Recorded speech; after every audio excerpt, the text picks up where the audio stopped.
All right, hey everybody, welcome to the Crimson Vow set review. If you're watching this on YouTube, maybe you should have been here in Twitch because it's fun and you could have voted on what grade to give cards. This is going to be the full set review for Crimson Vow. We're going to go through all of the multicolored cards, artifacts, and then white, blue, black, red, green. The rating scale you can see on the left-hand side of me there, or I guess it's probably over there. Let's not get directions into it. We're going to talk about first pick, second, third, fourth, fifth, sixth, eighth, wheel, or F. This is where I want to take the card, generally in pack 1, but it also applies somewhat to pack 2 and pack 3. This is just sort of a way for me to not have to discuss whether this rare is better than this rare, because it doesn't matter. You're always going to play it, and you're probably going to first pick it. It doesn't matter if it's an A plus or an A or an A minus. That's literally all the same thing. Of course, as always, grades don't matter. I have threatened in the past that I would replace every single grade with a unique sound effect for every card. If y'all get too antsy about my exact grades, the discussion is what matters. Usual caveats, these are my opinions going into the format. I have not played the format yet. These opinions will change. This is designed to get you ready for the first day, and then we can go from there. But we're going to start out with Ancient Lumberknot. Ancient Lumberknot is 2 black-green for a creature tree folk at uncommon. It's a 1/4. Each creature you control with toughness greater than its power assigns combat damage equal to its toughness rather than its power. This is the butt deck. We've seen the butt decks before. The butt decks have been varying quality. High Alert was really good in Ravnica. Well, not really good. It was fine in Ravnica Allegiance. Butt fighting in one of the Ixalons was not that good. In this case, as we'll see as we go through the cards, there are a few more cards that do care about big butts as well, which probably means this archetype can actually work, because it's not just this card. The big problem with this archetype was always that there was one uncommon. And if you had that uncommon in your deck, but didn't draw it, you had a bunch of 1/4s that didn't do anything. So you have to keep all of this in mind. This is the absolute definition of a build around. You need to build around this card. You also need the other cards that require big butts, and then you require the big butts themselves. This card is probably somewhere around the third pickish area, fourth pickish area, and then you have to go into the deck. You have to be ready to abandon the deck if you're not getting the other pieces or not getting the butts, and I can't imagine you can have more than one person at a table drafting this deck, unfortunately. So keep that in mind. Pick it highly-ish, try to get into it. If you can't, get out. And you should not be drafting with the plans of finding this card. So I'm going to go third, fourth-ish with a large number of caveats on it. Up next is Anya, Maid of Dishonor. Maid of Dishonor is 2 black-green, 2 black-red for a legendary creature vampire at rare. She's a 4/5. Whenever Anya and or one or more other vampires enter the battlefield under your control, create a blood token. Pay 2, sack another creature or blood token. Each opponent loses 2 life and you gain 2 life. So blood tokens are one of the new mechanics. They're kind of like a clue, except they only cost 1 mana, and you do have to discard a card to draw the card. So it's like a discount rummage clue. So she's a 4/5 for 4 with literally no downsides other than being 2 colors. Oh no. She makes a blood token. Any additional vampires you have come in. Is that how this is worded? Whenever she so additional vampires will also make blood tokens, and then your blood tokens, if you don't want to be drawing, just pay 2 and drain your opponent for 2. This card's amazing. It's a first pick. You're putting it at every single deck. You're getting into black-red for this reason, and it's also extremely splashable. Easy first pick. Up next is Blood Tithe Harvester. Blood Tithe Harvester is black-red for a creature vampire at uncommon. It's a 3/2. When Blood Tithe Harvester enters the battlefield, create a blood token. Tap, sacrifice Blood Tithe Harvester. Target creature gets -X/-X until end of turn, where X is twice the number of blood tokens you control. Activate only as a sorcery. This card seems pretty decent. It's slightly overstatted at a 3/2 for 2. You get your blood token off of it, and the absolute floor of this, assuming your blood token didn't get naturalized or something, is that it will tap and do -2/-2 to something. If you have more blood tokens, which you probably will in black-red, this could just be tap, sack, kill something, which is quite decent. Very good card. I'm not going to first pick it, but I am going to look to probably third-ish pick it. I want bombs over this. I want removal over this, but it's a decent card. It might edge me into black-red. preferably I already have like one better reason to get into it, but it's a pretty decent card, and it's around the 3rd pick range. Up next is Brinecomber. Brinecomber is 1 white-blue for a creature spirit at uncommon. It's a 1/1, and it has my favorite game on it. Does this blue or white creature fly? Based on the art. I'm going to lose this game a lot because most of them don't fly, and many of them look like they should fly in the art. This one looks honestly like it's flying. It looks like the ground that its foot is on is part of the ghost. It's annoying. Anyways, whenever Brinecomber enters the battlefield or becomes the target of an aura spell, create a 1/1 white spirit creature token with flying. It's got Disturb for white-blue. So Disturb in this case is the same as before, except they're not creatures, they're auras that typically give their thing.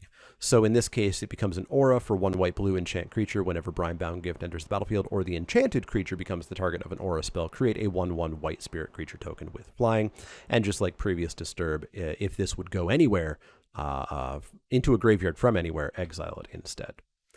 It's in the ocean. Fine, this one gets a pass, I guess. So yeah, 1/1 for 3 that doesn't even fly is not where I want to be. It comes in with a 1/1 flyer. That's kind of cool. That gives you like a platform to put your additional auras on. But I'm iffy about the aura Disturb stuff in this set. There is an unsummon at common. There's another one that draws a card at uncommon. There's removal everywhere. So I'm really iffy about going too deep on the auras. The cool thing is that all these auras are free. As long as the creature doesn't suck, you get to put this aura in your deck for free. Because the creature doesn't suck. In this case, the creature's fine. I don't really like this as the uncommon signpost for this color combo. Because it asks way more than I want to do. I don't want to play a whole bunch of auras unless they're Disturbed creatures. A lot of the Disturbed creatures are uncommon or higher. So I'm iffy about this. It's obviously another build around. You have to get those auras. And you have to just hope your opponent doesn't have interaction. So I'm off of this to start. I'm going to put this way lower than the last few cards. It's not first, it's not second, it's not third. I don't think I want this 4th, 5th. I think I want this pack 2 or pack 3 when I have already gotten a lot of good Disturbed creatures. Which makes it a really weird grade.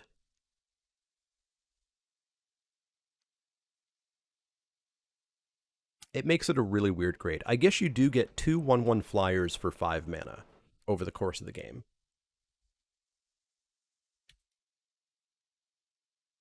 Because you get a 1/1 flyer when you play this, and you get a 1/1 flyer when you play this. Let's go 4th, 5th. It's very build around, and I don't think I want to build around it to start. I would rather get this pack 2, pack 3. Up next is Child of the Pack. Child of the Pack is 2 red-green for a creature human werewolf at uncommon. It's a 2/5. Pay 2 red-green, create a 2/2 green wolf creature token. It's also daybound. The nightbound side is a 5/5 trample, and all of your other creatures get +1/+0. So the very complicated red-green archetype is wolves. This card's great. This card's really, really good. 4 mana 2/5 is going to block like crazy. Amazing mana sink of 4 mana, just pumping out 2/2 wolves. And if it does flip, you've got a 5/5 trample, and everything else is +1/+0. Really good card here. I will first pick this out of some packs for sure. I absolutely will. It just means that pack didn't have a better bomb or a better removal in it. Realistically, this is around the 2nd, 3rd pick, but I think this card's going to be real good. Real good. Up next is Dorothea, Vengeful Victim. Dorothea, Vengeful Victim is white-blue for a legendary creature spirit at rare. It's a 4/4 flyer. When Dorothea attacks or blocks, sacrifice it at the end of combat. Well, that sucks, but it's got Disturb. 1 white-blue, enchant creature. Enchanted creature has, whenever this creature attacks, create a 4/4 white spirit creature token with flying that's tapped and attacking. Sacrifice that token at end of turn. And then the usual Disturb clause. This is Geist of St. Traft. On the backside, you make your own Geist of St. Traft.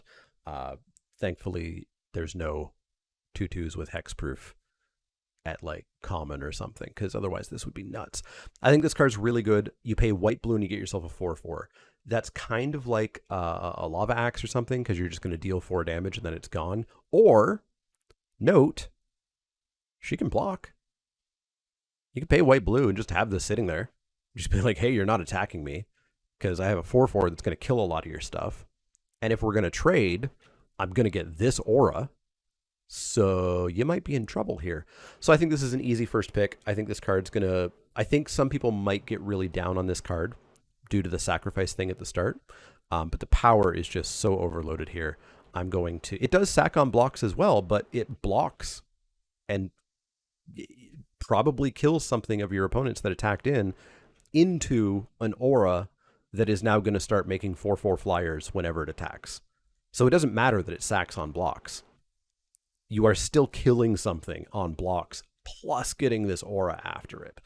So easy first pick for me here. I think this card's really good. I think people are going to talk themselves into not liking it. And I think they're going to miss out on some wins.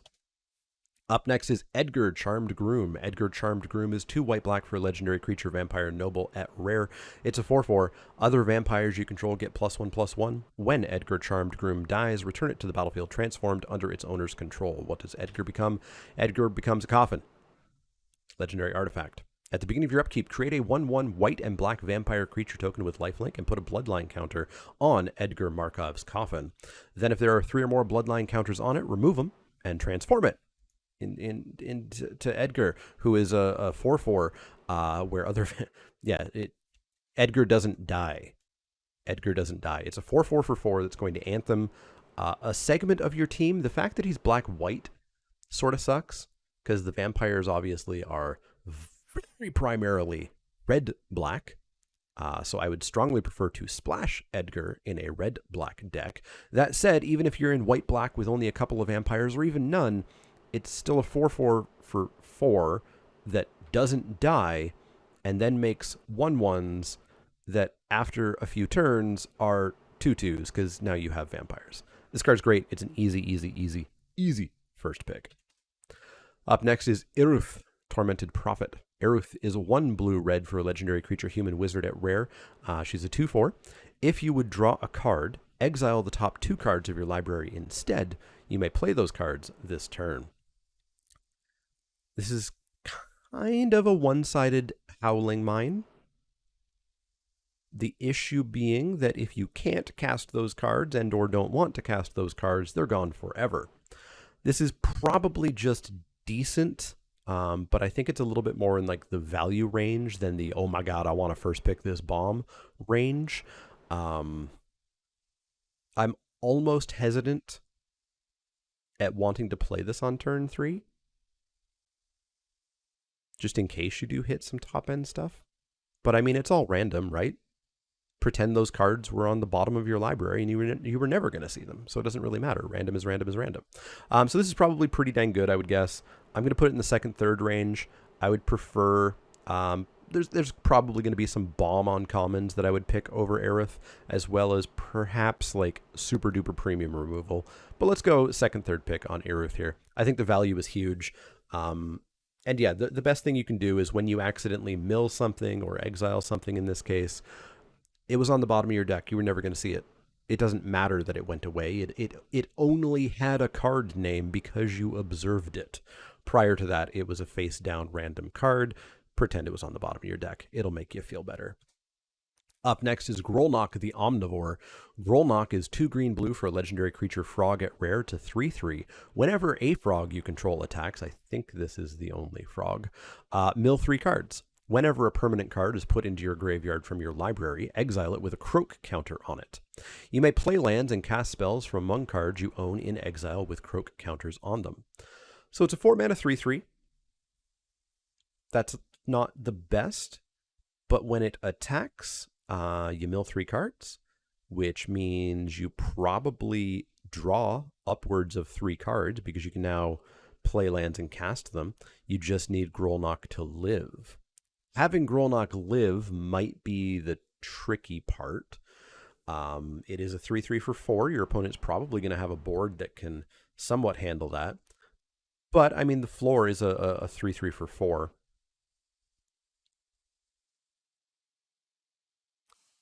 It feels a little bit Win Mori in that if you're able to attack with a 3/3 with literally no evasion, I feel like you're probably ahead already. So those cards are just going to help, but the floor is not that low. So I'm going to put this in like the...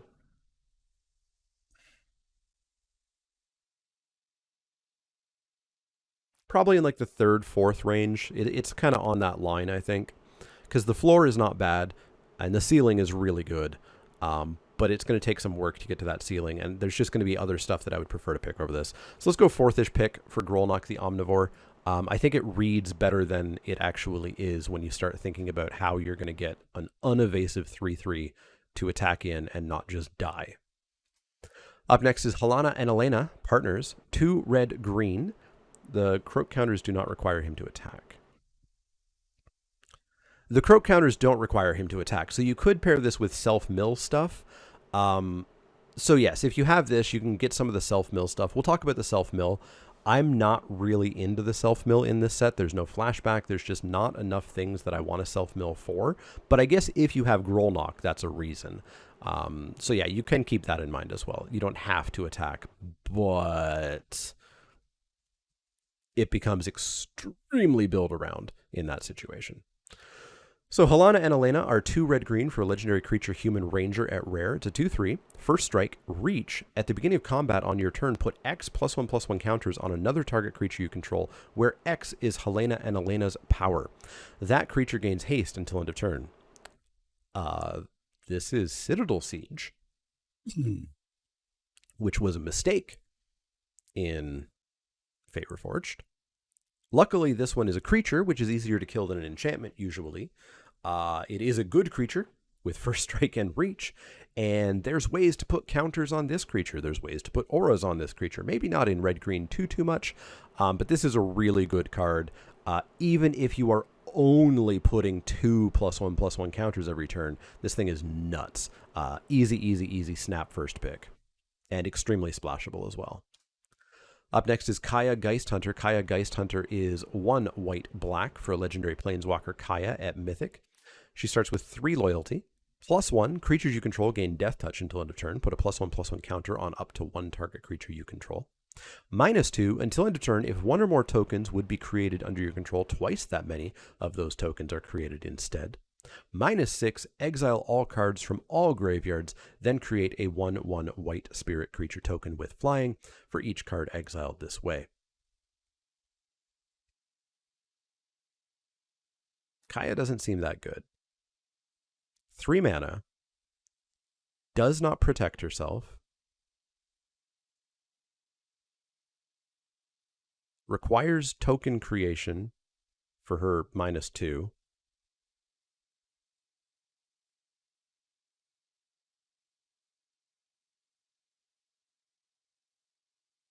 you give something death touch on your turn, which is not where I like to give death touch. And yeah, it's +1/+1 counter on creature token. I don't like Kaya. I want Kaya pack 3 when I've already gotten a bunch of token stuff. I'm not ever first picking Kaya, I don't think. Yeah, I don't like Kaya here. I don't like Kaya at all here. I'm gonna pick this so late that I'm never gonna get to play it, because I'm gonna pick it like 4th or 5th or 6th after I've gotten reasons to get into token stuff, and people are going to first pick this because, oh my god, Planeswalker. So yeah, let's go like 6th-ish pick. I need to have a reason to pick this card, and unfortunately that means I'm probably never going to get to pick this card. Up next is Markov Purifier, 1 white-black for a creature vampire cleric at uncommon. It's a 2/3 with lifelink. At the beginning of your end step, if you gained life this turn, you may pay 2. If you do, draw a card. Shockingly, the black-white mechanic this set is life gain. Haven't seen that before. 2/3 for 3 is a little understated, but it's got lifelink. That's cool. If you're in black-white, you should be gaining life somehow. It only requires a single point of life gain to even be able to trigger this. And if you've got that 2 mana, getting to draw a card is pretty nice. I'm going to pick this around 3rd-ish range, 3rd-ish, 4th-ish. I'm happy to get into this, but I am definitely going to be picking bombs and premium removal over it. So I'm going to go around the 3rd-ish, 4th-ish pick range here. But this is going to be one of the things that helps make the black-white deck tick. Up next is Markov Waltzer. Markov Waltzer is 2 red-white for a creature vampire at uncommon. It's a 1/3 with flying and haste. At the beginning of combat on your turn, up to 2 target creatures you control each get +1/+0 until end of turn. So it's a 2/3 hasty flyer for 4. probably. And something else is going to get +1/+0 that turn. And then in future turns, maybe you don't +1 this, maybe you +1 two other things instead. But I feel like your flyer is probably going to be one of the things that you +1/+0. So you are overpaying a little bit for this effect. But I mean, if you're aggro, and especially if you've got some flyers, I think this is going to be fine. But this is probably the worst card we've seen so far. It's going to go all the way down to like a 5th pick. I think it's still fine, but I'm not trying to get into red-white for this. So actually maybe it is around more 6th, 8th this year. That might make a little bit more sense because I'm not getting into red-white for this card. I'm much more likely to be in red-white and be like, hey, I could play this. This will work. So yeah, 6th through 8th for Markov Waltzer. Worst of the ones we've seen so far. Up next is Odric Bloodcursed. Odric Bloodcursed is 1 red-white for a legendary creature vampire soldier at rare, and it's a 3/3. That's about it. When Odric Bloodcursed enters the battlefield, create X blood tokens, where X is the number of abilities from among flying: first strike, double strike, death touch, haste, hexproof, indestructible, lifelink, menace, reach, trample, vigilance, found among creatures you control. This card is basically a vanilla 3/3 for 3. Hey, Andy, how's it going? Maybe you get a blood token. I don't imagine you're going to get 2 that often, and you're certainly not really going to get 3 or more. This is a vanilla hard to cast 3/3. There is literally no reason for this card to be rare other than Odric. This is an 8th pick. This is a card that should never go anywhere higher than that. It's not very good for being a rare. That said, it's a 3/3 for 3 that might get you a blood token. Don't not play this card, but you should pick this card white late. Maybe even on the wheel because it is 2 colors. There's a number of busted rares in this set. There's a number of rares that I desperately don't want to be in my rare slot. This is one of them. Up next is Old Rutstein. Old Rutstein is 1 black-green for legendary creature human peasant. At rare, it's a 1/4. When Old Rutstein enters the battlefield or at the beginning of your upkeep, mill a card. If a land card is milled this way, make a treasure. If a creature card is milled this way, make a 1/1 insect. If a non-creature, non-land card is milled this way, make a blood token. This card's fine. It's a 1/4 for 3. It's got a butt. So there's a reason, for that. Black-green is the butt deck. And you're just getting value off of this, right? The thing that I mentioned before, remember, if you mill that card that you really desperately wanted, don't care. It was a random card. It may as well have been on the bottom of your library. Don't get stressed out about this. This is making you a treasure or giving you a 1/1 or giving you a blood token every single turn, and that is super cool. I like this card a fair bit. I'm probably going to pick like premium removal over this. We've not yet seen ludicrous uncommons, but it's 2021. I'm sure we will. Maybe they'll go over this, but this is definitely in the 2nd, 3rd pick range for me. I think this card's pretty dang decent. Up next is Olivia, Crimson Bride. Olivia is 4 black-red for a legendary creature vampire noble at Mythic. She's a 3/4 flying haste. Whenever Olivia Crimson Bride attacks, return target creature card from your graveyard to the battlefield tapped and attacking. It gains when you don't control a legendary vampire. Exile this creature. Olivia's nuts. Absolutely crazy. 6 mana, 3/4 flying haste that is going to, it's turn 6, remember, is going to reanimate something that's also attacking is really, really, really good. It is pretty costly, but there's a lot of high-cost stuff in this set, which is giving me strong hopes that this set is nowhere near as fast as the last one. Dear Lord, let it be slower than Midnight Hunt. I beg of you, WotC. This card's nuts. Easy snap first pick. Yes, if they kill it, you're going to lose all the other creatures that came back. Who cares? Who cares? They have to do it right then and there, or they're probably dead in a turn or 2. Snap first pick. Up next is Runo Stromkirk. Runo Stromkirk is 1 blue-black for a legendary creature vampire cleric at rare. It's a 1/4 flyer. Again, does it fly based on the art? I'm going to bet that this one doesn't fly usually, but nope, it flies. When Runo Stromkirk enters the battlefield, put up to 1 target creature card from your graveyard on top of your library. Why would you do that? well, to draw a card, but also because at the beginning of your upkeep, look at the top card of your library. You may reveal that card. If a creature card with mana value 6 or greater is revealed this way, transform Runo Stromkirk. Also, he's a 1/4. I don't know if I mentioned that. What does he become? Crothis, Lord of the Deep, a legendary creature, Kraken Horror. These blue-black vampires are up to something weird. Crothis is a 3/5 flyer. Again, no. No, that art is not a flyer. Whenever Crothis, Lord of the Deep, attacks, create a tapped and attacking token that's a copy of another target attacking creature. If that creature is a Kraken, Leviathan, Octopus, or Serpent, make 2 of them. This card's really cool. A lot of this reads Commander to me. I don't care how slow the format is. You can't jam your deck with 6 drops. You frequently can't play more than 2. So this might be a bit of a pipe dream. I would be very cautious about thinking that this is just always going to flip easily mere turns after I play Runo. Realistically, I think Runo is going to be a 3-mana 1/4 flyer that draws you a card very slowly, which is fine. That's all totally fine. This is a fine card on the front half. And so this is still probably in the like 3rd-ish pick range. Just be very careful about getting too enamored of the second half. I did see Adam do this at the PPR. Sealed is easier to do it, but it's very hard to do. So don't get too enamored by the backside. If it happens, that's cool. The front side is totally fine. So 3rd pick for Runo here. Do not wreck your deck to try to get this to flip. Do not wreck your deck. Up next is Sigardian Paladin. Sigardian Paladin is 2 green-white for a creature human knight at uncommon. It's a 4/4. As long as you've put 1 or more +1/+1 counters on a creature this turn, Sigardian Paladin has trample and lifelink. Pay 1 green-white. Target creature you control with a +1/+1 counter on it gains trample and lifelink until end of turn. 4/4 for 4. Cool. +1/+1 counters every turn. How are we going to do that? With a mechanic we haven't quite seen just yet, but I think we're going to see in a couple of cards called Training, as well as just a number of other ways to put counters on stuff. So if this is just a 4/4 for 4, cool. If it's a 4/4 for 4 that has trample and lifelink now and then, also cool. And being able to give itself, if it has a counter, or something else, lifelink and trample, is also pretty dang cool. I guess, yeah, you might have to do this on herself if a counter had not been placed that turn, but she did have one for a previous turn. Really good card.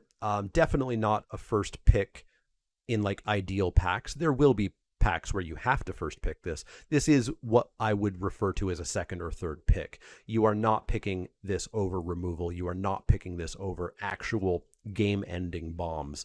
It is just, in fact, a very good card as opposed to a insanely busted card. So it's going to be in the 2nd, 3rd pick range. But this is a great card. Up next is Skullscab. Skullscab is blue and a black for a creature zombie at uncommon. It's a 2/2 with Exploit. Exploit's a returning mechanic from Dragons of Tarkir. When this creature enters the battlefield, you don't have to, sacrifice a creature. You can sack itself. Whenever a creature you control exploits a non-token creature, create a 2/2 black zombie creature token. So if this exploits, or if something else ever exploits, you get a 2/2 black zombie creature token that can block. God, I hope they have different art. Otherwise, I will never remember that they can block after the decayed zombie shenanigans. The blue-black deck is the exploit deck. There's a lot of ways to exploit. There's a lot of reasons to want to have 2/2 tokens kicking around, primarily of which is they can attack for 2. And of course, you can then exploit those tokens. Do note that you can't exploit those tokens to get a token, because this does care about non-token creatures. This is a totally fine card. I don't think it's quite as amazing as some of the other uncommon signposts that we've seen for the deck. This will obviously make the blue-black deck tick. I just don't know if it's quite as powerful as, honestly, even Sigardian Paladin, because this is just stats. So I still think this is pretty good. I think this is around the 3rd, 4th pick range. I don't think it quite draws me into blue-black as much as some of the other signpost uncommons, but it's still very good. So let's go 4th-ish pick on Skullscab here. Up next is Torrens, Fist of the Angels. Torrens is 1 green-white for a legendary creature human cleric at rare. It's a 2/2 with training. Training is a new mechanic. It's the reverse of mentor. So training is whenever this creature attacks with another creature with greater power, you put a +1/+1 counter on this creature. Probably should have been called trainee rather than training, but okay. Whenever you cast a creature spell, create a 1/1 green and white human soldier creature token with training.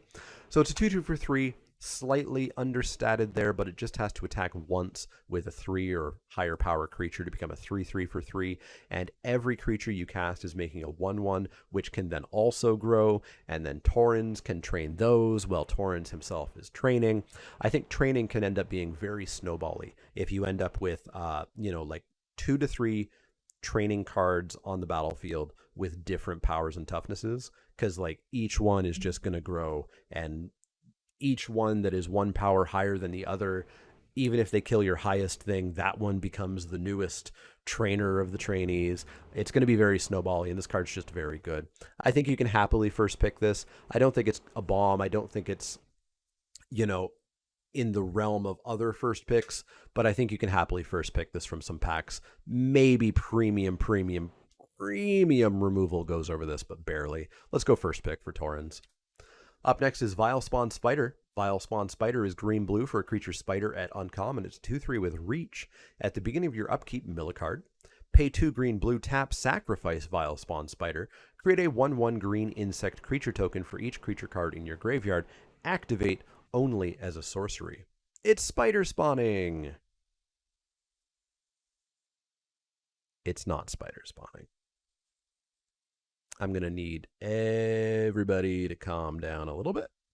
It's not spider spawning. Spider spawning you could do twice because it had flashback. Spider spawning made 1/2s in a set where a 2/2 was, pretty big. It made 1/2s with reach in a set where flyers were important.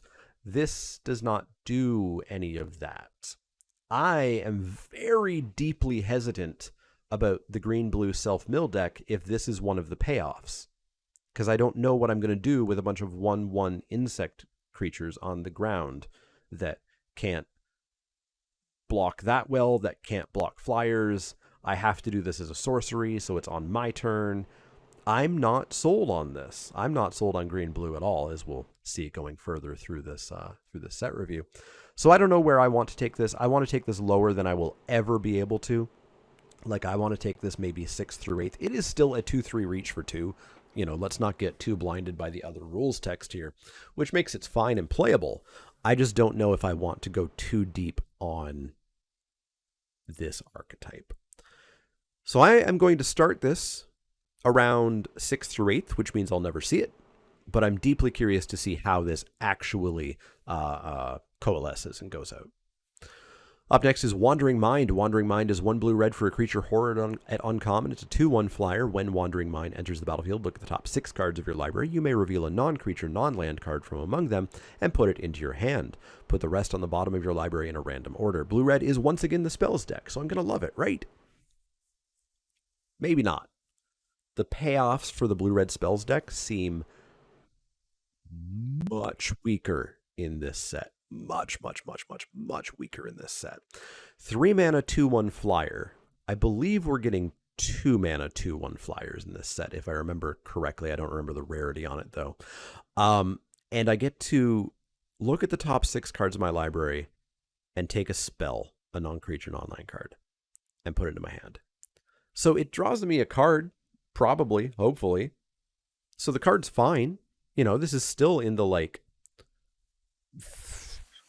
5th, 6th, 7th pick range. But if this is the archetype defining signpost card, I'm very deeply hesitant about the blue-red archetype in this set. Again, while I'm hesitant about the archetype, this card's fine, but it is lower than most of the other cards we've seen so far, especially other signpost uncommons. So let's go 6th-ish pick for Wandering Mind. That's going to wrap it up for multicolored cards. Let's move into the artifacts, lands, and then we'll flip on back and go white, blue, black, red, green. Up next is Blood Servitor. I will also point out, you might notice we saw 10 gold uncommon cards and a few rares. There are, I think, 16 gold cards in this set versus the 43 that were in Midnight Hunt. That excites me. I hate sets that have too many gold cards in them. And this one has about as few as we can expect in modern Magic. Remember, original Innistrad had 3 gold cards in it. Anyways, up next is Blood Servitor. Blood Servitor is 3 generic mana for an artifact creature construct at common. It's a 2/2. When Blood Servitor enters the battlefield, create a blood token. Hey, look, it's maybe better than Odric. 3 mana 2/2 that makes a blood token. If you need blood tokens, hey, this is fine. Totally okay. I wouldn't go deep on these. There are much better cards, but if you need blood tokens and you have a spot for this card, it's totally okay. You should be able to get this around 6th through 8th pick. Up next is Boarded Window. Boarded Window is 3 generic mana for an artifact at uncommon. Creatures attacking you get -1/-0. At the beginning of each end step, if you were dealt 4 or more damage this turn, exile Boarded Window. I don't like this card. I think this card's bad. It's only -1/-0 on their attack, so on your defense. So it's not going to shrink them if you want to be attacking. If you want to live until later turns, play creatures. Play creatures. That's all you got to do. You don't have to play this card. I don't ever want to play this card. I have this card at an F. I absolutely hate it. There are cleave cards and whatnot, but that doesn't really matter because Midnight Hunt had cards that went in specific decks. Semulin always goes off on me about this, how, yes, original Innistrad had flashback cards with the other color on them, but every set has cards that happen in very specific color combinations, right? So the fact that Midnight Hunt had 43 gold cards in addition to those other cards that were very archetype dependent, and this one has 16 cards that are gold with a couple of cleave cards with multicolored pips. Doesn't matter. Yeah, this is definitely not Redain. I think people are going to expect this to be Redain. I have this at an F. Up next is Ceremonial Knife. Ceremonial Knife is 1 generic mana for an artifact equipment at common. Equipped creature gets +1/+0 and has, whenever this creature deals combat damage, create a blood token equipped for 2. This is a little bit different than Prying Blade, I think it was called, in Ixalan, because that had to deal damage to the face and was terrible to make a treasure. This just has to deal damage to make a blood token. I still don't want to play this. +1/+0 is not enough. Making a blood token is not enough. This is bad equipment. F, never going to play it. Up next is Dollhouse of Horrors. Dollhouse of Horrors is 5 generic mana for an artifact at rare. Pay 1, tap, exile a creature card from your graveyard. Create a token that's a copy of the exiled card, except it's a 0/0 construct artifact in addition to its other types. And it has, this creature gets +1/+1 for each construct you control, gains haste until end of turn, activate only as a sorcery. I really want this card to be good. I really want this card to be good. It is a 6 mana 1/1. But then it's 2 2/2s. And I think the second that you get that second card, and you've got 2 2/2s that are copies, I think this is pretty decent. And if you ever get 3 or more creatures off of this, you get 3 3/3s, you just got 9/9 power out of your graveyard. It requires a lot to go right. It requires you to be able to play this for 5 and not just be dead. It requires you to have stuff in your yard already. You know, if you only have 1 creature in your yard and you play this, you are only getting that 1/1. So I expect this is probably going to be bad.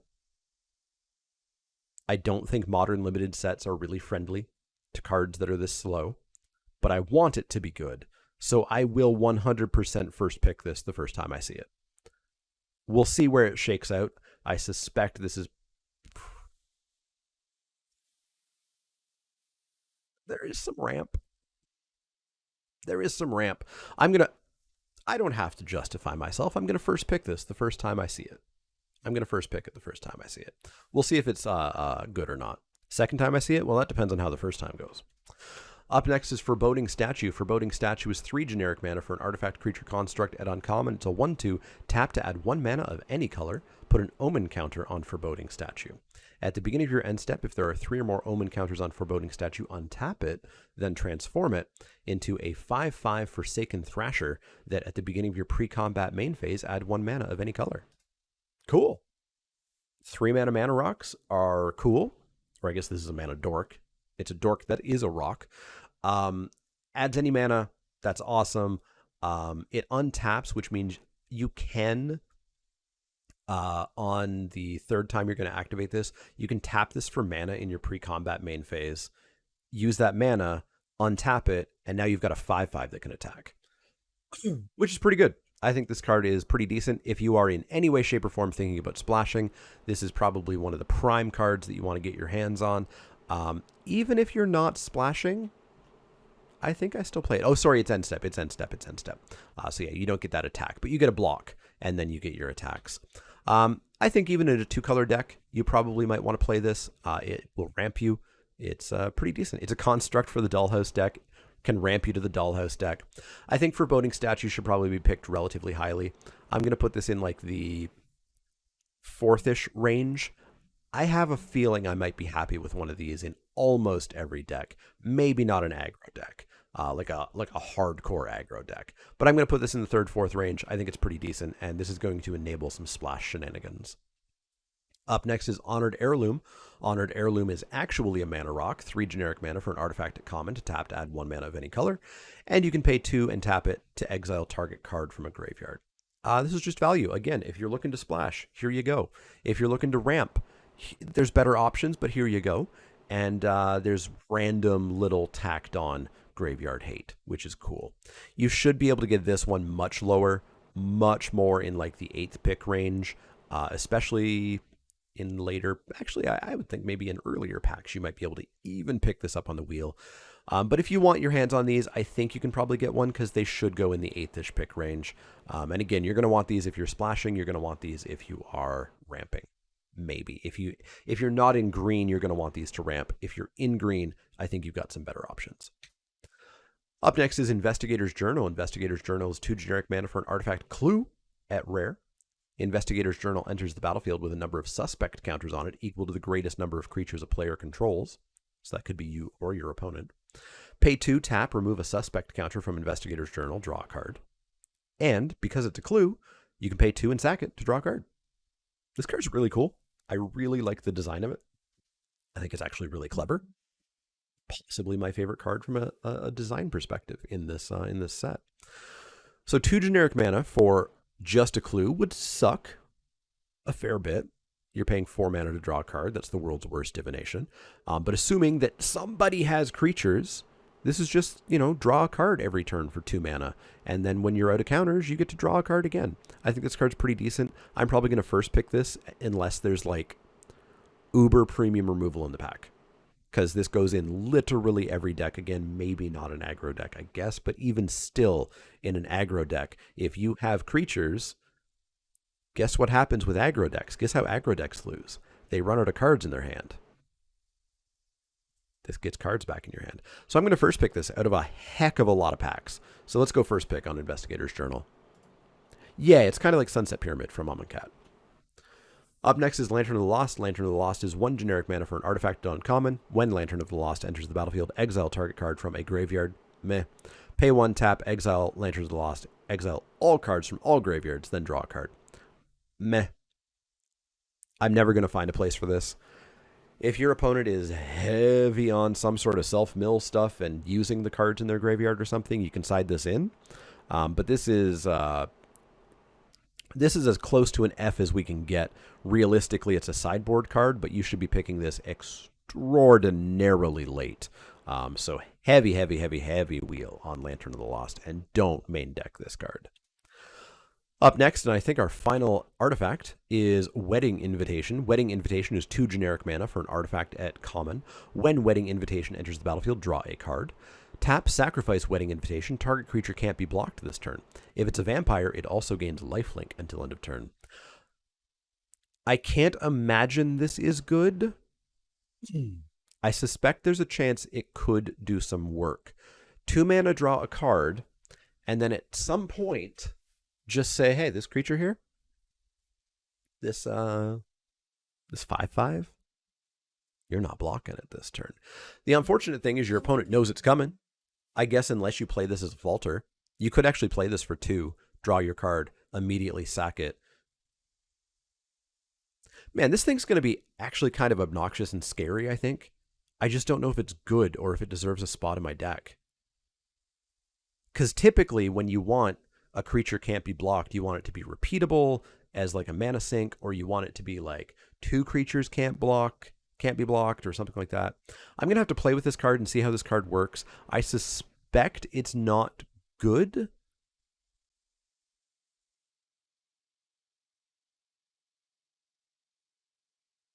I suspect it improves the better your creatures are in your deck, but when your creatures don't have evasion. I'm going to wheel this card. Even if this card is good, I think you wheel it. I think the question here is it a wheel or is it an F, right? So I'm going to put it on wheel, and I'll give it a try. But again, if your creatures are good, you should already be winning. You shouldn't have to do this. The fact that it draws a card is nice. So it's got kind of cycling for 2 on it. But yeah, I'm going to wheel it, and we'll see how it actually plays out. Up next are the 5 dual lands that we've seen before. We know how these work. You don't want them in your rare slot. Unfortunately, they are. And if you're in those colors, you'll take them. And if not, you'll pass them. We also have an Evolving Wilds. This is going to be a great way to help you splash. Again, we don't have to talk about that much. You should be picking this probably higher than you are. This should be in the 4th, 5th, maybe 6th pick range of most packs. And our only other non-Evolving Wilds, non-dual land is Voldaren Estate. Voldaren Estate is a land at rare. Tap it to add a colorless. Tap it, pay 1 life, add 1 mana of any color, but you can only spend it to cast a vampire spell. Pay 5 tap to make a blood token, but this ability does cost 1 less for each vampire you control. So this obviously is a red-black land. This depends on you having a whole lot of vampires, because A, you want this to be tapping for colored mana perhaps to cast the spells, but more importantly, you want to be making those blood tokens for cheap. You don't want to be paying 5 to make a blood token. You don't want to be paying 4 or 3. Honestly, I don't really want to be paying 2. I'd prefer to be paying 0.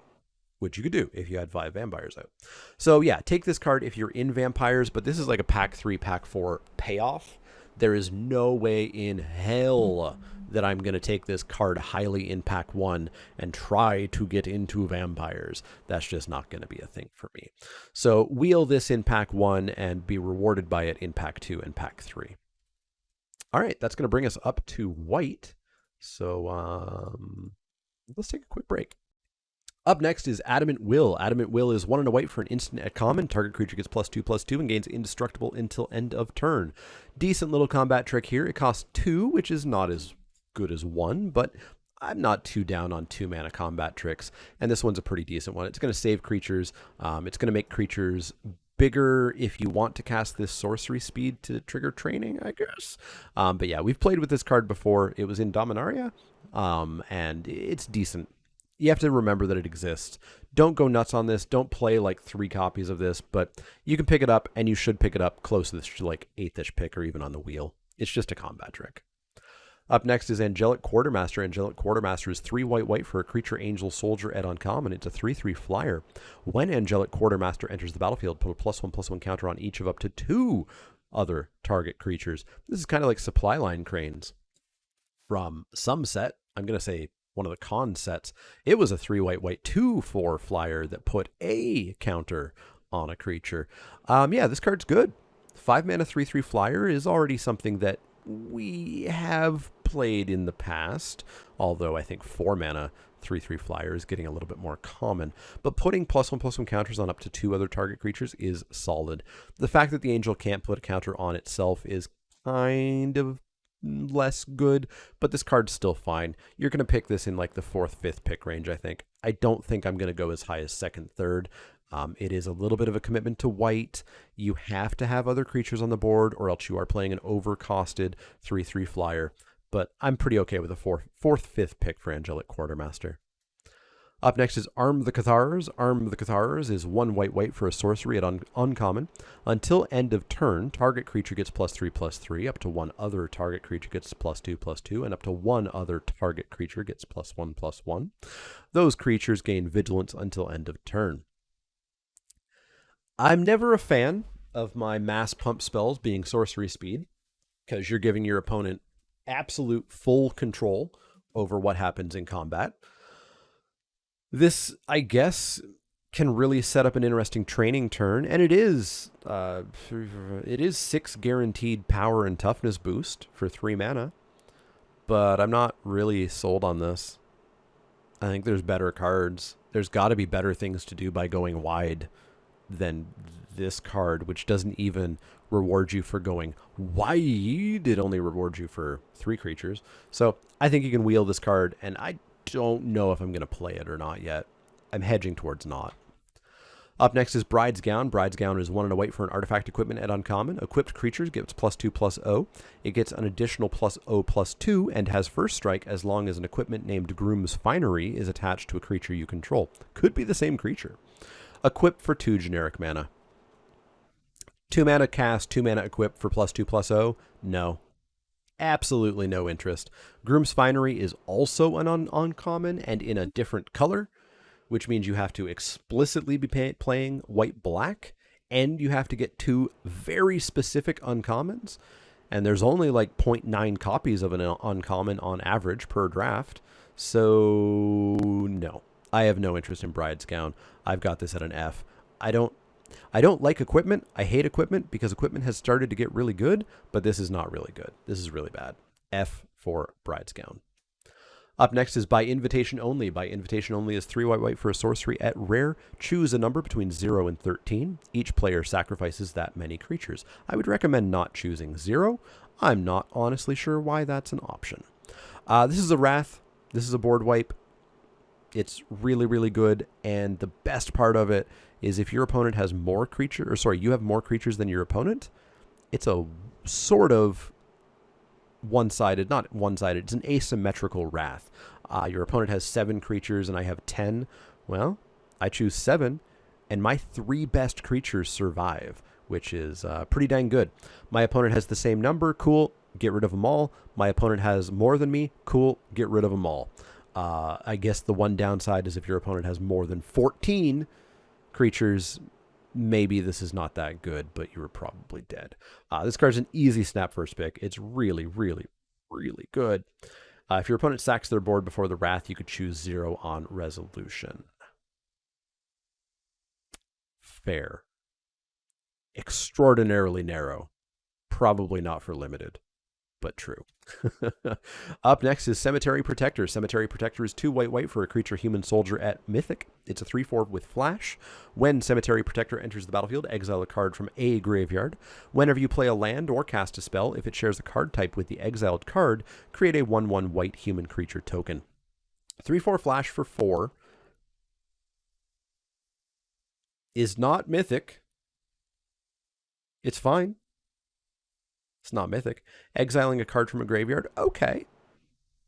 Maybe there's an upside there. Again, we don't have Flashback. We only have Disturb, and we have some cards that care about cards in the graveyard. This could, if something is targeting a card in a graveyard, this could also wreck it. And then whenever you play a land or cast a spell, if it shares a card type, you get a 1/1. I don't know that I want this to be the Mythic in my pack, but it is still a very good card. It is still a very good card. You're going to pick this pretty dang highly. I think I want premium removal over this. I think people are going to get a little bit of Mythic blindness on this and always first pick it. But I think there are packs where I would not first pick it, but not many. So I'm going to go like second-ish pick on this one. It is still a very good card. It is just not Mythic in my mind. Up next is Circle of Confinement. Circle of Confinement is 1 and a white for an enchantment at uncommon. When Circle of Confinement enters the battlefield, exile target creature an opponent controls with mana value 3 or less until Circle of Confinement leaves the battlefield. Whenever an opponent casts a vampire spell with the same name as a card exiled with Circle of Confinement, you gain 2 life. So this is Glass Casket from Eldraine. Glass Casket was fine. It was totally playable. This destroys tokens, which is awesome. And yeah, it'll get something out of the way. Maybe it won't get their super duper mega ultra bomb out of the way, but that is fine. You need removal in the early game as well as in the late game, and this is totally fine. I'm going to pick this relatively highly, around like the third-ish pick range. I want bombs and more better removal than this prior to it. Up next is Dawnhart Geist. Dawnhart Geist is 1 and a white for a creature spirit warlock at uncommon. It's a 1/3. Whenever you cast an enchantment spell, you gain 2 life. It's fine. It's a 1/3 for 2, so it'll block decently. The enchantments that you're going to be casting are probably just going to be your disturb auras. So this is probably a blue-white card. I don't think you're playing it in many other decks. If you are not casting a bunch of auras, you don't play this card. And very importantly, you don't put a bunch of bad auras in your deck in order to play this card. Don't do that. There are some bad auras in this set. There are some real bad auras. Don't do that. But if you find yourself in blue-white with a bunch of disturbed creatures, then this is a decent payoff. So I want this in like the 6th through 8th pick range in pack 1, and I want to be rewarded by getting this in pack 2 or pack 3 once I have already gone down the blue-white path. But don't try to build an enchantment deck around this. Happen to end up in a blue-white disturbed deck and then get this. Up next is Distracting Geist. Distracting Geist is 2 and a white for a creature spirit at uncommon. It's a 2/1. Whenever Distracting Geist attacks, tap target creature defending player controls. Disturb for 4 and a white to get Clever Distraction, which gives that ability to the creature that it is enchanted to. So this is like Territorial Hammerskull, but again, this one does not fly. Doesn't fly. Looks like it might fly in the art. Does not fly. So I'm not super duper hyped on this. Territorial Hammerskull being a 2/3 was massively better than this being a 2/1. So I am more in like the 4th, 5th pick range for this one. Whereas Territorial Hammerskull was much more in the 2nd, 3rd pick range. But the fact that this is a 2/1 in modern power creeped Magic, this is going to die. It's going to die unless your opponent has like one creature and you're tapping it down. But it dies into making your own Territorial Hammerskull, which is pretty dang good. So I'm going to put this around the 4th-ish pick range. I still want it. I'm still obviously always going to be playing it. I'm just not going to value it quite as highly in the 2nd, 3rd pick range. Up next is Drogskull Infantry. Drogskull Infantry is 1 and a white for a creature spirit soldier at common. It's a 2/2 with Disturb for 3 and a white. This one doesn't have any rules text. What does it give? It gives +2/+2. It gives it stats to whatever it gets enchanted with. This is totally fine. It's around the filler range. It's around like the 6th through 8th pick. I would never play this aura, but the fact that it's free because it's attached to a 2/2 for 2 makes it totally fine. 6th through 8th, though, don't spend like a super real pick on this. You should be able to get these mildly late. Up next is Estwald Shield Basher. Estwald Shield Basher is 3 and a white for a creature human soldier at common. It's a 4/2. 4/2s for 4. I don't usually like them. Whenever Estwald Shield Basher attacks, you can pay 1. If you do, gains indestructible until end of turn for some stupid friggin' reason. 4/2 indestructible so long as you have a mana. I often have a mana. I've had a mana many times in my life. This card's pretty decent for being a common. I kind of wish this should have been an uncommon, to be honest. Like, it doesn't block well. But this may as well just simply have... This may simply just have Juggernaut text on it. It has to attack every turn. Oh no, my 4/2 probably indestructible has to attack every turn. This card's very good for being common. I don't think you spend a massively real pick on it. I think it's still in like the 6th through 8th range because there are ways of giving this -2 and killing it. A number of ways of doing that, in fact. There are bounce stuff, which is why I'm so cautious about the Disturb Aura thing in general. But yeah. I think this card's pretty decent. I think I'm on like the high end of 6th through 8th. So we'll see. We'll see. You will have to kill it, but your opponent's killing your 4-drop common. You're probably going to have other stuff. So I think this card's decent. I think it's going to be a little bit annoying being a common. So let's go 6th pick on Estwald Shield Basher. Up next is Faithbound Judge. It's also a great trainer, yeah. Faithbound Judge is 1 white for a creature spirit soldier at Mythic. It's a 4/4 defender flying vigilance. At the beginning of your upkeep, if Faithbound Judge has 2 or fewer judgment counters on it, put a judgment counter on it. As long as Faithbound Judge has 3 or more judgment counters on it, it can attack as though it didn't have defender. So this is basically a Serra Angel. Because Serra Angel you cast on curve on turn 5 and it can attack on turn 6. You cast this on turn 3, and guess what turn it attacks on? It attacks on turn 6, just like a Serra Angel, with flying and vigilance and a 4/4, except this one can block for a few turns before then. This card is mythic in my mind. This card is very, very good. And it's got Disturb, so even if your opponent kills it, for 5 white, you get an enchantment or a curse called Sinner's Judgment. Sinner's Judgment says at the beginning of your upkeep, put a judgment counter on Sinner's Judgment. Then if there are 3 or more judgment counters on it, enchanted player loses the game. So if your opponent deals with your Serra Angel that came down on turn 3, didn't attack, but it came down on turn 3, then they have 3 turns to find specifically enchantment removal, which is tricky, or they just die. This card's nuts. It's an easy first pick. It's very, very, very good. Up next is Fierce Retribution. Fierce Retribution is 1 white for an instant at common. It's got Cleave on it. Destroy target attacking creature. Cleave for 5 white will remove the words in square brackets. Destroy target creature. I do not want to hear any kicker jokes because the kicker jokes bug me because it confuses people. Because people start to think it's kicker. And they go, ew, this is 6 white? It's not kicker. It's an alternative casting cost. I will say a slight annoyance here. As I was going through and just sort of reading over all of these cards, words in square brackets always to me are like, don't read them. You know, they're parentheses. And so I kept reading these as like, destroy target creature for 1 white. Awesome. But obviously, it's the reverse.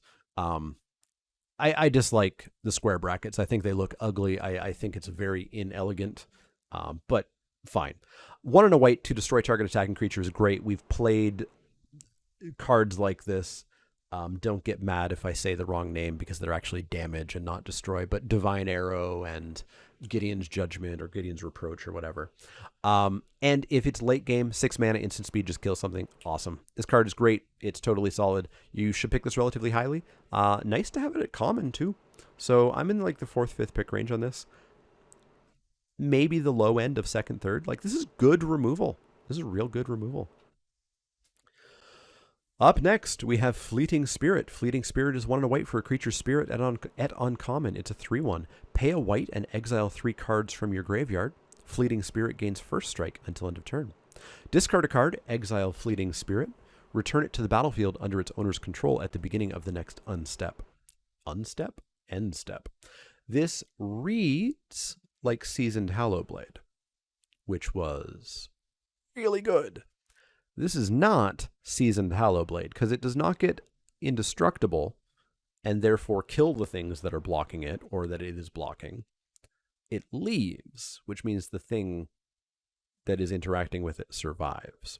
However, it does dodge removal pretty much as decently as Seasoned Hallowblade does. It is still a 3/1. This is a totally fine card. I love my 3/1s for 2, and ones that are a little bit harder to kill are nice as well. And the threat of activation of first strike is also pretty decent. So yeah, I'm all in on this card. I think it's pretty dang good. It's in like the 4th, 5th pick range. It's not a bomb. It's not premium removal. And it's barely even like mass value creature, but it's still very good. And I'm in the 4th pick range for it. I think that's something to always keep in mind with this grading scale. I find a lot of people get very antsy if I give a grade below like 3rd pick. Because if it's below 3rd pick, it must be bad. But you got to remember what cards you're usually picking 4th, 5th, 6th, 7th in a draft. You're picking real good cards at that point still. Up next is Griff Rider. Griff Rider is 2 white for a creature human knight at common. It's a 2/1 with flying and training. So this is a 3 mana 3/2 if you can attack with a 3 power creature. At which point, this probably then becomes a decent trainer itself. This card's fine. It's probably roughly in the like slight above filler range. So I think this is in the 6th or 8th pick range. You also could probably wheel these without too much hassle. But if you want one, I would spend a 6th or 8th pick on it. And you could play multiples of these for sure. Up next is Griffwing Cavalry. Griffwing Cavalry is 3 and a white for a creature human knight at uncommon. It's a 2/2 with flying and training. Whenever Griffwing Cavalry attacks, you may pay 1 white. If you do, target attacking creature without flying gains flying until end of turn. 4 mana 2/2 is a bit overcosted there. Let's try to get a training counter on it, at which point it becomes pretty dang good. It does not have free Pegasus Courser flying, which is unfortunate. But if you've got that 1 and a white, you can just fly whatever you want. Fly your big other thing. Fly your trainer so that your trainer can live through as well as training up your other training things. Yeah, I think this card's pretty dang good. I think it's kind of in the 4th, 5th pick range. It's not a bomb. It's not removal. It's not utter amazing, super good value. So 4th, 5th pick for Griffwing Cavalry. I think it's pretty dang decent. I would also say keep in mind that if you're picking something above 8th, it's a guaranteed play. You know, don't forget how the rating scale works. Up next is Hallowed Haunting. Hallowed Haunting is 2 white for an enchantment at Mythic. As long as you control 7 or more enchantments, creatures you control have flying and vigilance. That is flavor text. You're never doing it. You're never, ever doing it. If your opponent is letting you play 6 auras in addition to this, because they're probably going to have to be auras, then your opponent is a goldfish and not interacting with the game, and you have won. However, there's more stuff here. Whenever you cast an enchantment spell, which would not include this one, create a white spirit cleric creature token with this creature's power and toughness are each equal to the number of spirits you control. There are a lot of spirits in white, and a lot of those spirits have disturb auras on the back. And those disturb spirits in blue are spirits as well. And so if you get 1 spirit off of this, and that spirit is already a 2/2 or a 3/3 or something, there's a lot that could happen with this. That said, it does do literally nothing. It doesn't affect the board. I suspect this is bad. I suspect it's an F.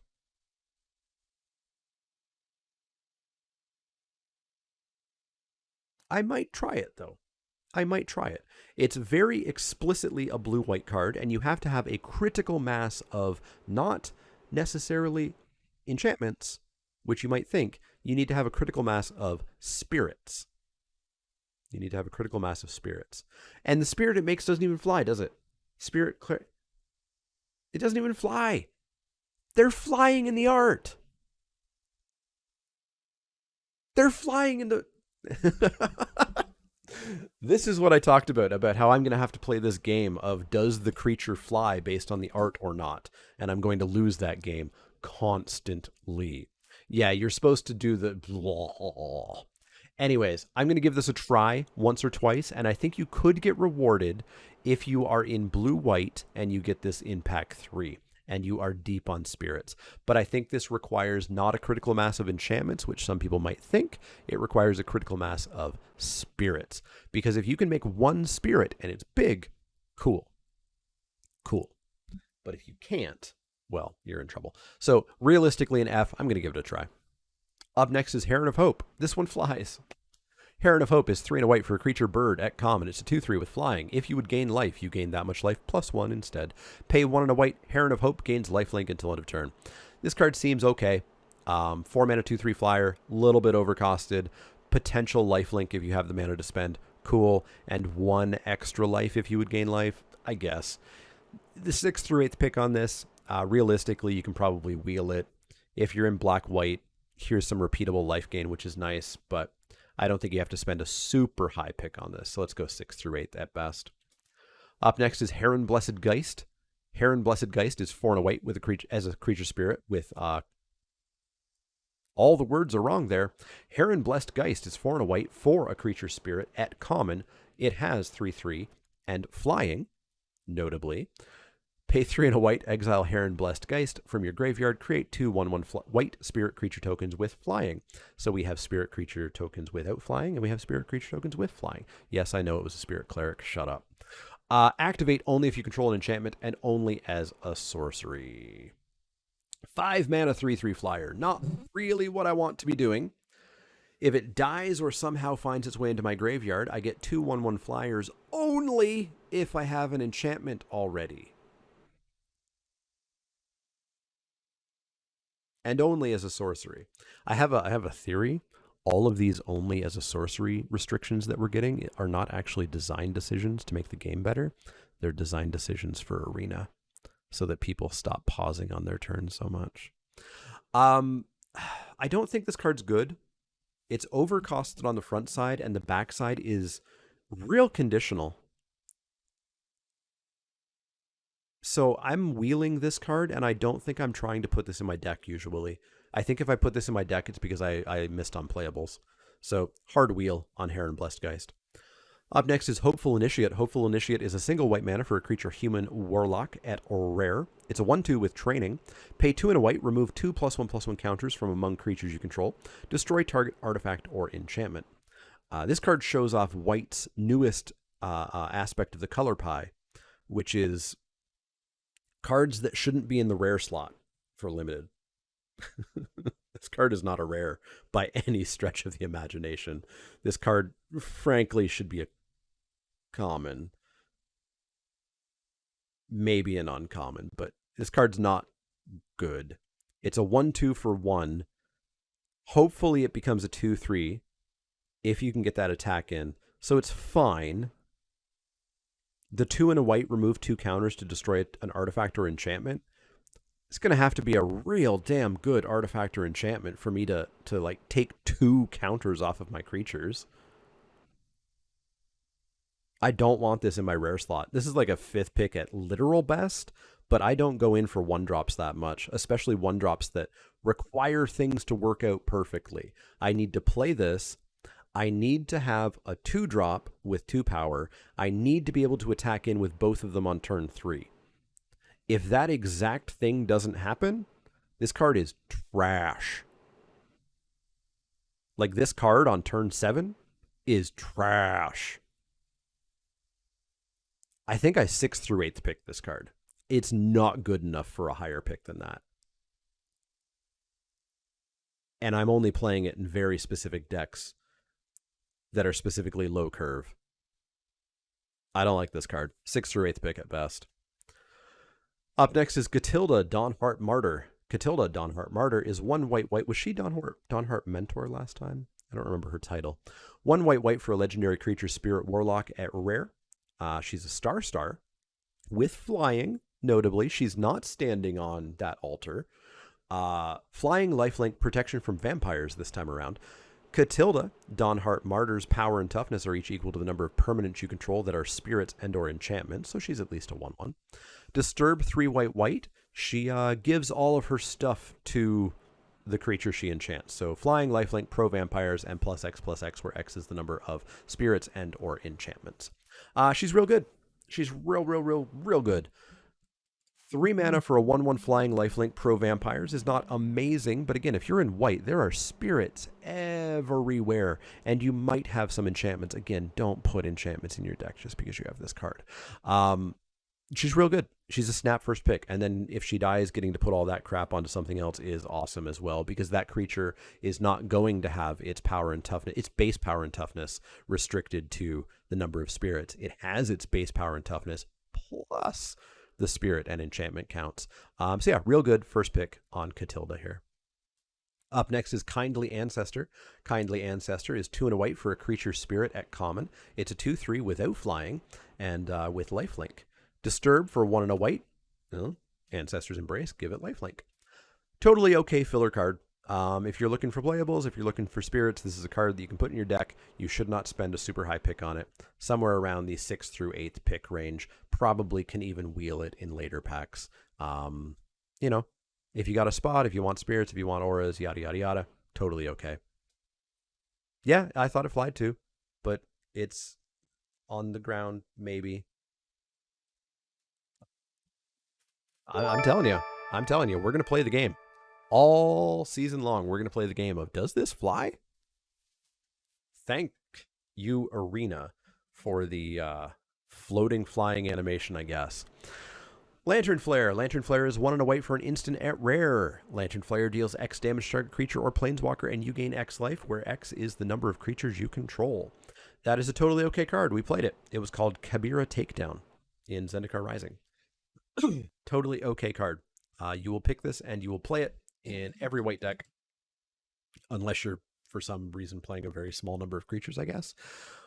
But you could also play it in red-white, or maybe even splash a red. I don't know if I would splash a red just to do the cleave cost, where you take off the X's number of creatures you control, and instead, X is whatever you pay into X. Note, it does not go face. It does not go face.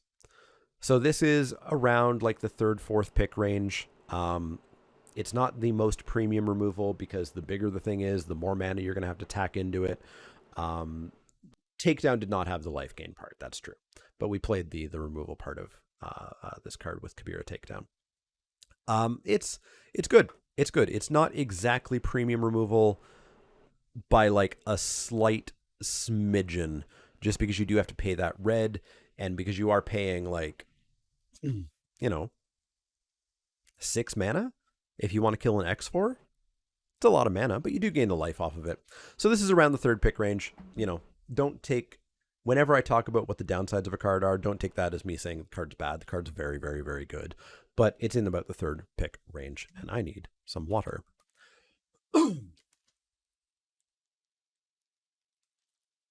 Up next is Militia Rallier. Militia Rallier is 2 and a white for a creature, human soldier at common. It's a 3/3. Militia Rallier cannot attack alone, and whenever Militia Rallier attacks, untap target creature. 3/3 for 3 that can block is cool, and it will train things up. It'll give things pseudo-vigilance, maybe even itself. This card's fine. If you're not playing this card because it can't block, you're probably missing out on a lot of value. That said, it's not amazing.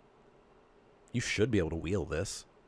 I might 7th or 8th pick it, but I think you can probably wheel it, and I think it's fine. You don't want to play a ton of them, although keep in mind, 2 of these can attack together. So I think this card's fine. A lot of people are always very gun shy about can't attack alone. Don't be, but don't go nuts over it. So let's go with wheel on Militia Rallier. Up next is Nebelgast Beguiler. Nebelgast Beguiler is 4 and a white for a creature spirit at common. It's a 2/5. Pay a white, tap target creature. Obviously not Gavany Trapper. We are paying 5 mana to get this down. Also doesn't fly. Why does this one not fly?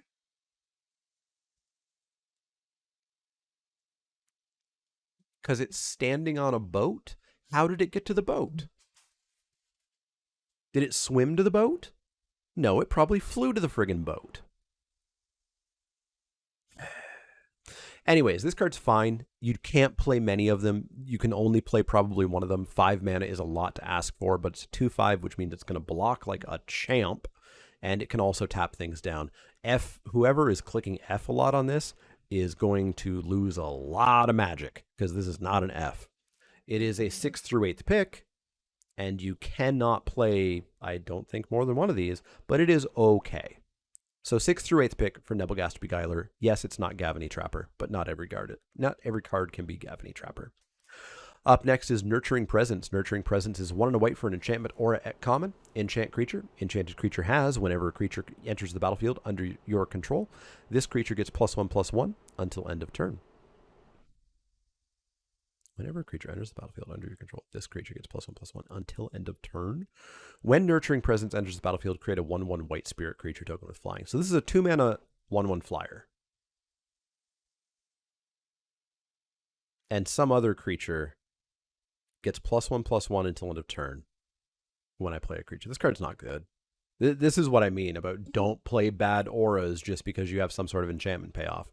This card should probably never go in your deck. I never want to play a 2 mana 1/1 flyer. And the bonus that I get, I don't think is enough. So I'm just on an F on this one. Yeah. Hard F on this. There's better auras you can get. There's better enchantments you can get. There's a lot of disturbed creatures you can get. Up next is Allenbach Escort. Allenbach Escort is a single white mana for a creature human cleric at uncommon. It's a 1/1 with vigilance. Sacrifice Allenbach Escort. Target creature you control with a +1/+1 counter on it gains lifelink and indestructible until end of turn. I'm not really sold on this one either. I don't like 1/1s for 1. I don't like 1/1 vigilances for 1. Why does this have vigilant? I'm never attacking with it. And it only gives lifelink and indestructible if the creature has a counter on it. So it's not even the dog or Dauntless Bodyguard or whatever. So I don't think this card's very good. I don't really understand why it's uncommon. I think you can probably wheel these, and I think I don't play these. So I think for me, it's probably... For me, it's close to an F. I just feel like if I'm in the green-white counters deck, and I have counters on all my things...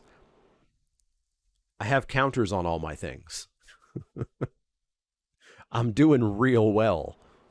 If my opponent kills one of my things that has counters on it, I have my other things that have counters on it. I don't think I need this card for anything. So I think this is pretty dang close to an F. It's probably a wheel, and maybe it can fit in a deck here or there, but I'm going to wheel this and probably not go out of my way to ever really play it. Up next is Panicked Bystander. Panicked Bystander is 1 and a white for a creature human peasant at uncommon. It's a 2/2. Whenever Panicked Bystander or another creature you control dies, you gain 1 life. At the beginning of your end step, if you've gained 3 or more life this turn, transform Panicked Bystander into Cackling Culprit. Cackling Culprit is a 3/5, and whenever it or another creature you control dies, you gain 1 life. Pay 1 and a black, it gains Death Touch until end of turn. So the joke is the Panicked Bystander was actually the murder all along. Okay. Here's some life gain for the black-white deck. When your creatures die, maybe you're sacking them to something. And you do want to get this flipped, but the floor of it being a 2/2 for 2 with this life gain is pretty nice. The flip side is the best blocker I've ever seen in my life. 2 mana for someday a 3/5 and on-demand Death Touch. So if your opponent is somehow attacking into your 3/5 because they have a 4/4 or something, haha, Death Touch. This card's pretty good. I'm going to pick it relatively highly. It's not a bomb. It's not removal. I really need to flip it. You do need black for the Death Touch. That's true. And I think you need to flip it. It's not the worst if this is just in your white X deck and you don't have black because you still have a 3/5. But I think this is around like the 4th-ish pick range. I don't think it quite breaks into 2nd, 3rd for me. 2nd, 3rd is really for like pretty dang good removal and just hugely valuable creatures. And this is a little step below that. So let's go 4th pick for Panicked Bystander. Up next is Perish Blade Trainee. Perish Blade Trainee is 1 and a white for a creature human soldier at common. It's a 1/2 with training. When it dies, put its counters on target creature you control. Pretty good. Also, that werewolf really looks like somebody in a wolf mask. Like one of those horse head masks or something.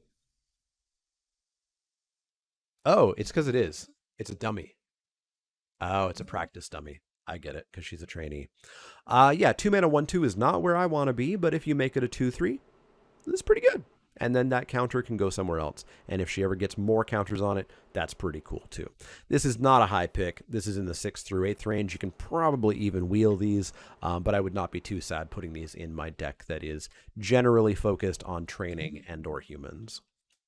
Up next is Piercing Light. Piercing Light is a single white mana for an instant at common. Piercing Light deals 2 damage to target attacking or blocking creature. Scry 1. Sometimes you got to do 2 damage. It's no Gideon's Reproach, but it's pretty close to Slash of Talons. Yeah, it's Slash of Talons with a Scry. It's okay, but you should not be spending real picks on this. You can take the 6th through 8th pretty handily.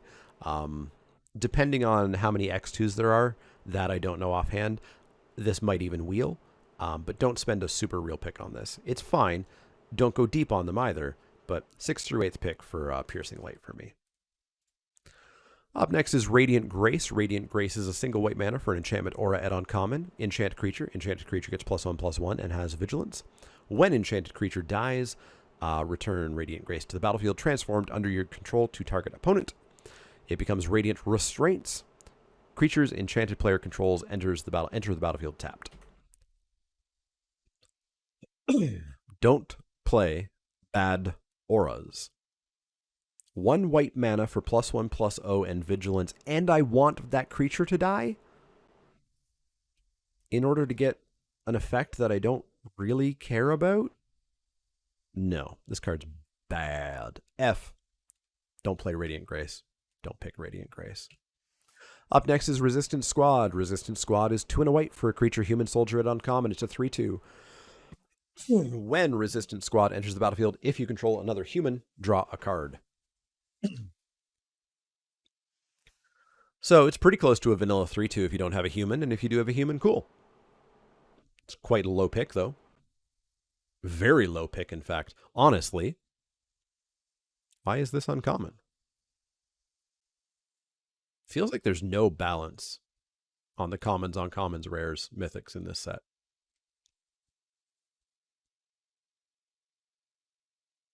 It's really weird. It's really weird. Yeah, this is a really low pick, like 6th through 8th. You pick this when you know that you're in humans or have a reason to be in white. You're not spending a real pick on this.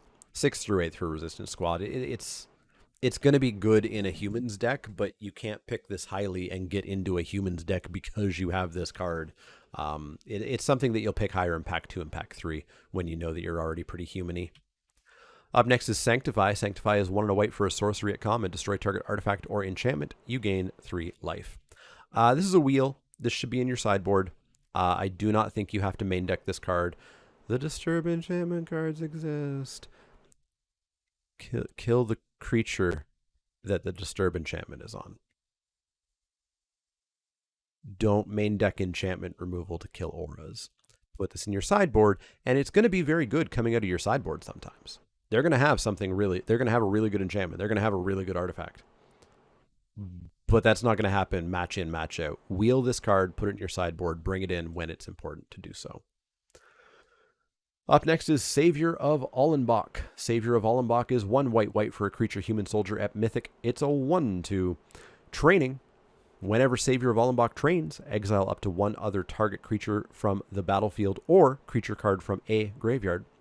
When Savior of Allenbach leaves the battlefield, put the exiled cards onto the battlefield under their owner's control. This is an interesting card.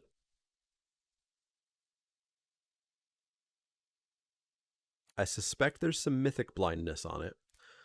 It's a 1/2 for 3 that I really need to get a counter on to get it a 2/3 for 3. And when I get that counter, I can remove something from my opponent's battlefield, like Fiend Hunters and such. If they kill the Savior, it'll come back. But there's a really cool use case where you can bring the creature back, where you can take a creature out of your graveyard. And then suddenly Savior of Allenbach is holding on to your creatures. And if your opponent kills your Savior, you're going to barf out the creatures that he's exiled from your graveyard. It's a very good card. And I think it's got some interesting play patterns. My concern is, as Zurjan just said, can you attack with your 2/3 on turn 4?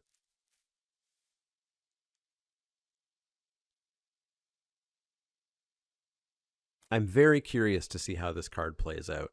I feel like maybe for it to be incredible, it needed to be a 2/3 for 3 that then could become a 3/4 right away.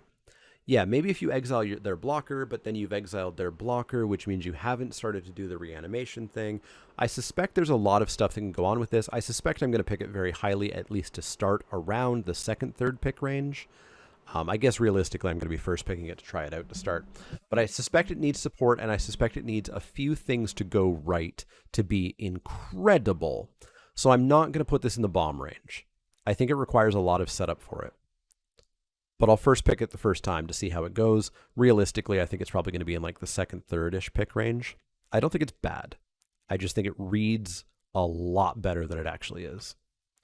Up next is Sigarda's Imprisonment. Sigarda's Imprisonment is 2 and a white for an enchantment aura at common. Enchant creature. Enchanted creature can't attack or block.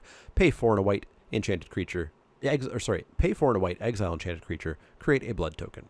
Pacifism is bad in this format. Is a statement that people said starting with Dragons of Tarkir. Because Dragons of Tarkir had a mechanic called Exploit. And therefore pacifism was bad because you pacified their creature and then they just exploited it and got value out of the creature. That is such a stupid statement. Because if you made your opponent sacrifice their best creature instead of something else, you made them sacrifice their best creature. I'll spend a card on mind controlling my opponent into exploiting their best creature instead of some crappy 1/1. I'm pretty damn okay with that. Pacifism is never bad. Don't get into this habit of trying to figure out why pacifism is bad. Everybody does it every set. And you just need to stop. Plus, this one, later in the game, if you do have 5 mana, you can just utterly remove that possibility from them by paying 5 mana, getting rid of the creature totally, and then getting a blood token off of it as well. This is a very high pick. It's in the second, third pick range. You're not first picking it, ideally, because you're picking a bomb, but it's in the second, third pick range. Yeah, pacifism's bad. Pass them all to me. Exactly. Up next is Sigarda's Summon. Sigarda's Summons is 4 white for an enchantment at rare. Creatures you control with +1/+1 counters on them have base power and toughness 4/4, have flying, and are angels in addition to their other types. Interesting card. I'm somewhat on the way too cute train. Somewhat. Because if you do have a bunch of counters on a bunch of creatures, you should be winning. But, as Gangsta just said, it does kind of function like an overrun. I'm playing green-white. I've trained up a few creatures. I've got some counters kicking around. Turn 6. Boom. They're all 4/4s with counters, which means they're at least 5/5s, flying. I win. I overrun you. I suspect this card's really good. I suspect this card is really, really, really good. The only way this card is not good is if you cannot reliably get like a heavy counter deck going. I think I'm going to put this in the second, third pick range to start. Be ready to throw it away. If you do not have an absolute critical mass of training and +1/+1 counters, you can't play this card. You can't play this card because maybe you get 1 flyer. You have to be overrunning. You have to be overrunning the turn you play this card. If you do, I think it's going to be really good. I'm going to start it around second, third pick. The man 20 Leek, the man 20 Leek, the man 20 Leek. Happy anniversary, the man 20 Leek, the man 20 Leek, the man 20 Leek. Thank you very much. And to all the people who have subbed. I'll probably do a recap at the end of the day, I think. Yeah, pick it highly. I think it's going to be great in that specific deck. Be ready to abandon this and do not play it if you don't have that critical mass of +1/+1 counters. Up next is Supernatural Rescue. Supernatural Rescue is 3 and a white for an enchantment aura at common. This spell has flash as long as you control a spirit. When you cast this spell, tap up the 2 target creatures you don't control. Enchant creature you... What a weird place for that sentence to be. Enchant creature you control is the restriction of this aura. Enchanted creature gets +1/+2. Something feels really wrong about this text box.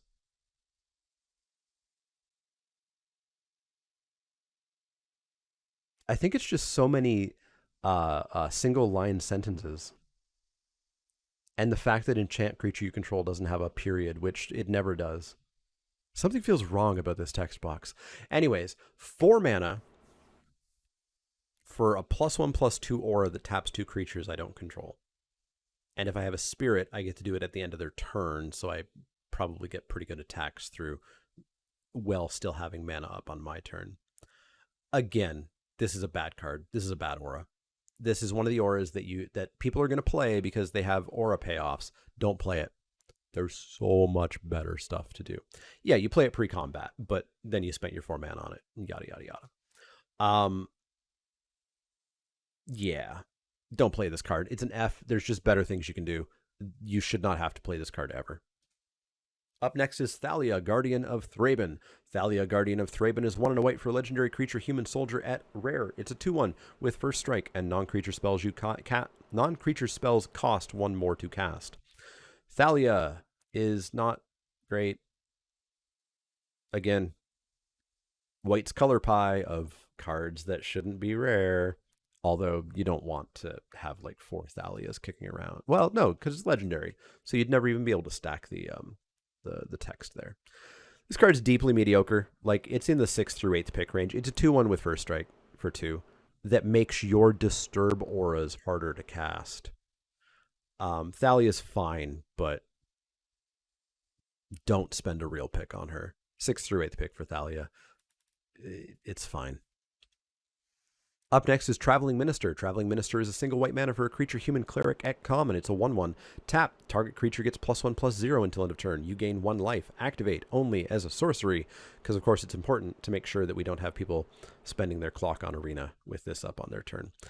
This card's not great. The fact that you can't give that +1/+0 on blocks sucks. You can't gain a life on their turn by tapping this. We've seen cards like this, and they've not often been great, and this one just seems bad. Also, it looks like it's flying. I guess I can kind of see its legs. This card's bad. I don't think you need to play this card ever. Wheel it. There's better life gain payoffs. There's better aggro enablers. There's better everything than this card, I think. Wheel and don't play it. Up next is Twin Blade Geist. Twin Blade Geist is 1 and a white for a 1/1 double striker, Spirit Warrior. Pay 2 and a white. This one doesn't look like it flies, at least. This one looks like it's running through the forest. The backside, of course, is Twin Blade Invocation, gives double strike. This card is not a card I would ever play. I would never play a 2-mana 1/1 double striker. Ever. Ever, ever, ever, ever, ever. I would never play the enchantment, but the fact that they're both on the same card is fine. Because I get to play this Twin Blade Geist, and maybe I get to get in for 2 damage, and maybe I roll the dice on putting an aura on this, and then getting it bounced, or getting it killed, and losing the aura, and getting 2 for 1, because that's what a lot of people are going to learn about this set, is getting 2 for 1. But if I do, I get to try again, right? I get to try again, and maybe still get my plans removed. I think this is around a 4th, 5th pick. I'm not going real high on this. You're going to lose to somebody double striking something stupid, for sure. Absolutely, for sure. But I'm on 4th, 5th pick for Twin Blade Geist. We'll see how the whole aura thing goes. There is bounce. There is removal. And that makes me really worried about going all in on an aura plan. Up next is Unholy Officiant. Unholy Officiant is a single white mana for a creature vampire cleric at common. It's a 1/2. It's a vigilant. Why do I get to try again? Because I get to put the double strike on something else and hope that they don't answer that something else. Unholy Officiant is a 1/2 with vigilance. Pay 4 and a white.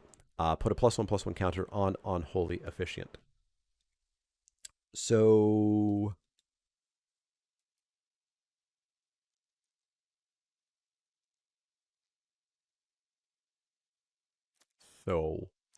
this format has to be super grindy for this to be okay.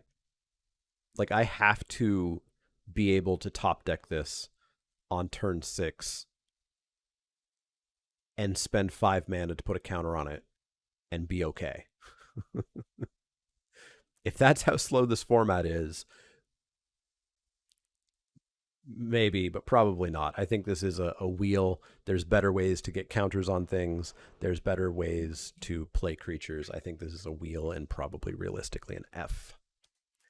White does seem very hard to play in this set. I agree. Valorous Stance is up next. Valorous Stance is 1 and a white for an instant at uncommon. Choose one. Target creature gains indestructible until end of turn, or destroy target creature with toughness 4 or greater. Solid card here. We've played this before in some set. I don't remember which one. Normally, I would sideboard that destroy target creature with toughness 4 or greater. You'll often have a target. The question is the target worthwhile or not? And if the target's not worthwhile or you don't have one, You've got a dumb little combat trick here. So that's also okay. So yeah, this is totally okay. It's a very low pick. It is not remotely a second, third pick. This is a 6th through 8th pick. Like, absolutely a 6th through 8th pick here. Do not spend a real pick on Valorous Stance. Yes, the butt deck exists. No, you will not face it. Like, match in, match out. Yeah, 6th through 8th pick for Valorous Stance here. Up next is Vampire Slayer. Vampire Slayer is 1 and a white for a creature human soldier at common. It's a 2/2. Whenever Vampire Slayer deals damage to a vampire, destroy that creature. This again is a pretty low pick. It's a fairly vanilla bear, and in some matchups, it has Death Touch, basically. Conditional Death Touch. You could probably wheel this. I don't think you have to spend a real pick on this at all.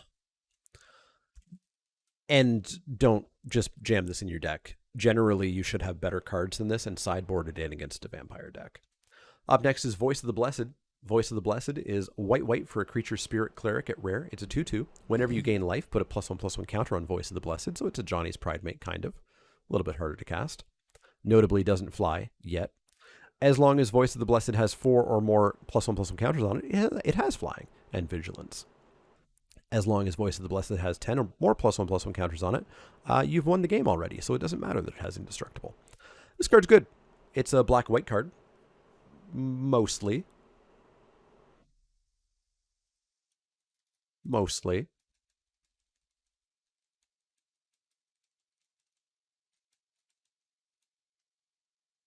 It's probably just a black-white card. I doubt you're gaining enough life in other decks to really make this go off, but you could probably try to make it go off in a white something else deck.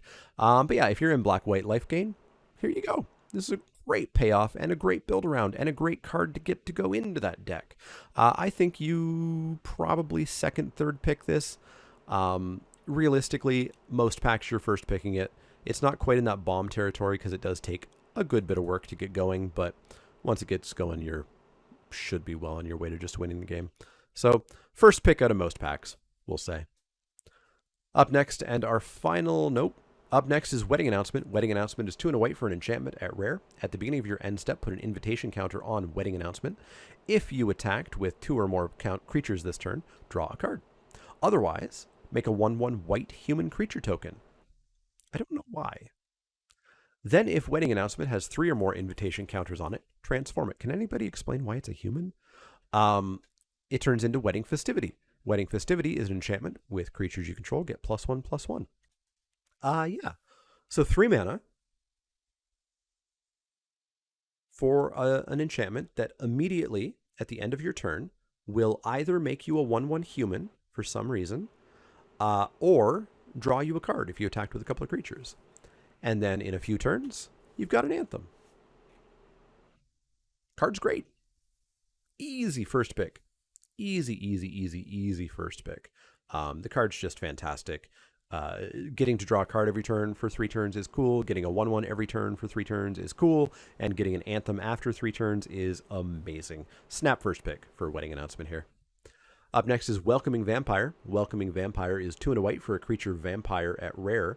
It's a 2/3 flyer. Whenever 1 or more creatures with power 2 or less enter the battlefield under your control, draw a card. This ability triggers only once each turn. So 3 mana, 2/3 flyer, and I get to draw a card once if I'm playing really low cost creatures. It's pretty decent. I play this like it's 1 or more other creatures.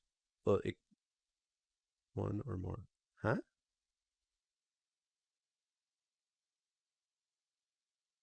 Yeah, it doesn't trigger itself. And it's power, not cost. Sorry, power, not cost.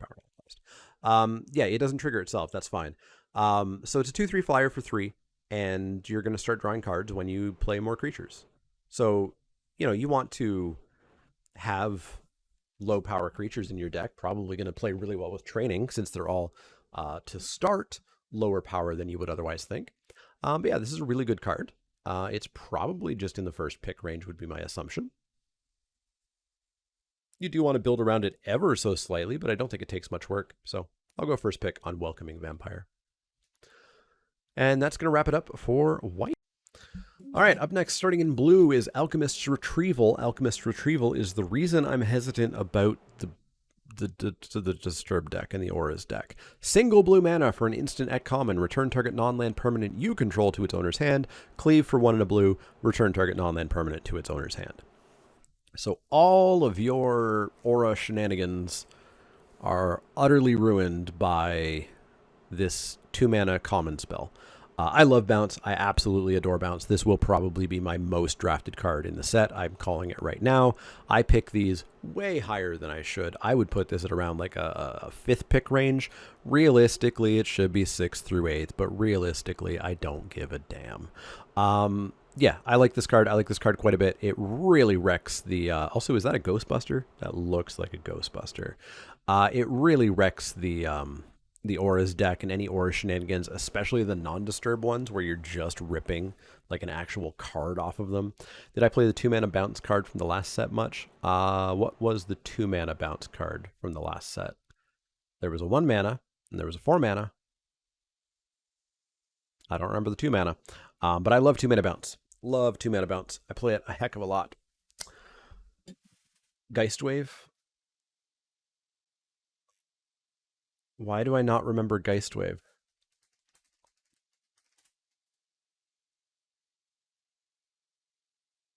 Oh yeah, I played the hell out of Geistwave. Played the absolute hell out of Geistwave. It wasn't uncommon, it was common. I loved Geistwave, and I love this too. Up next is Binding Geist. Binding Geist is 2 and a blue for a creature's spirit at common. It's a 3/1 high Milk Crate. I am doing the set review, so I will not be interacting. No jokes, please. I'm doing the set review, so I'm not going to be interacting with chat too much. Binding Geist is 2 and a blue for a creature spirit at common. It's a 3/1. Whenever Binding Geist attacks, target creature an opponent controls gets -2, -0 until end of turn. So 3/1 for 3 notably doesn't fly. Oh, it's no problem. 3/1 for 3 is a little bit overcosted. -2, -0 on attacks is fine. But this isn't great. Disturb 1 and a blue, and you give something -2, -0 just permanently, which is not bad, but is not good. This seems very low. This seems like just sort of the filler for the blue-white Disturb deck. It's going to be fine. You can play it in that deck. I wouldn't go nuts on them, and I think you can probably pick this up pretty late, like 8th-ish pick, maybe even on the wheel. Up next is Biolume Egg. Biolume Egg is 2 and a blue for a creature serpent egg at uncommon. It's an 0/4 defender. When Biolume Egg enters the battlefield, scry 2. When you sacrifice Biolume Egg, return it to the battlefield transformed under its owner's control at the beginning of the next end step. How are you going to sacrifice it? Exploit. It comes back as a 4/4. Sack 2 islands, and it can't be blocked this turn. Yeah, this egg is pretty good. It's not Smoldering Egg. Nothing will ever be Smoldering Egg. But it's a pretty good egg. So 0/4 Defender for 3, Scry 2 is a card that exists. It's not amazing, but it's fine. But your opponent's always going to be just absolutely terrified at the possibility that this is going to become a 4/4 plus whatever your exploit benefit was for exploiting it. And so if they kill your 0/4 Defender that Scried 2, cool. They spent removal on it. But if you do get to exploit this and get yourself a 4/4, A, you have a 4/4, and B, if we're towards the end of the game, sack an island, take 4. Next turn, sack an island, take 4. You've taken 8 over 2 turns that you could not do anything about.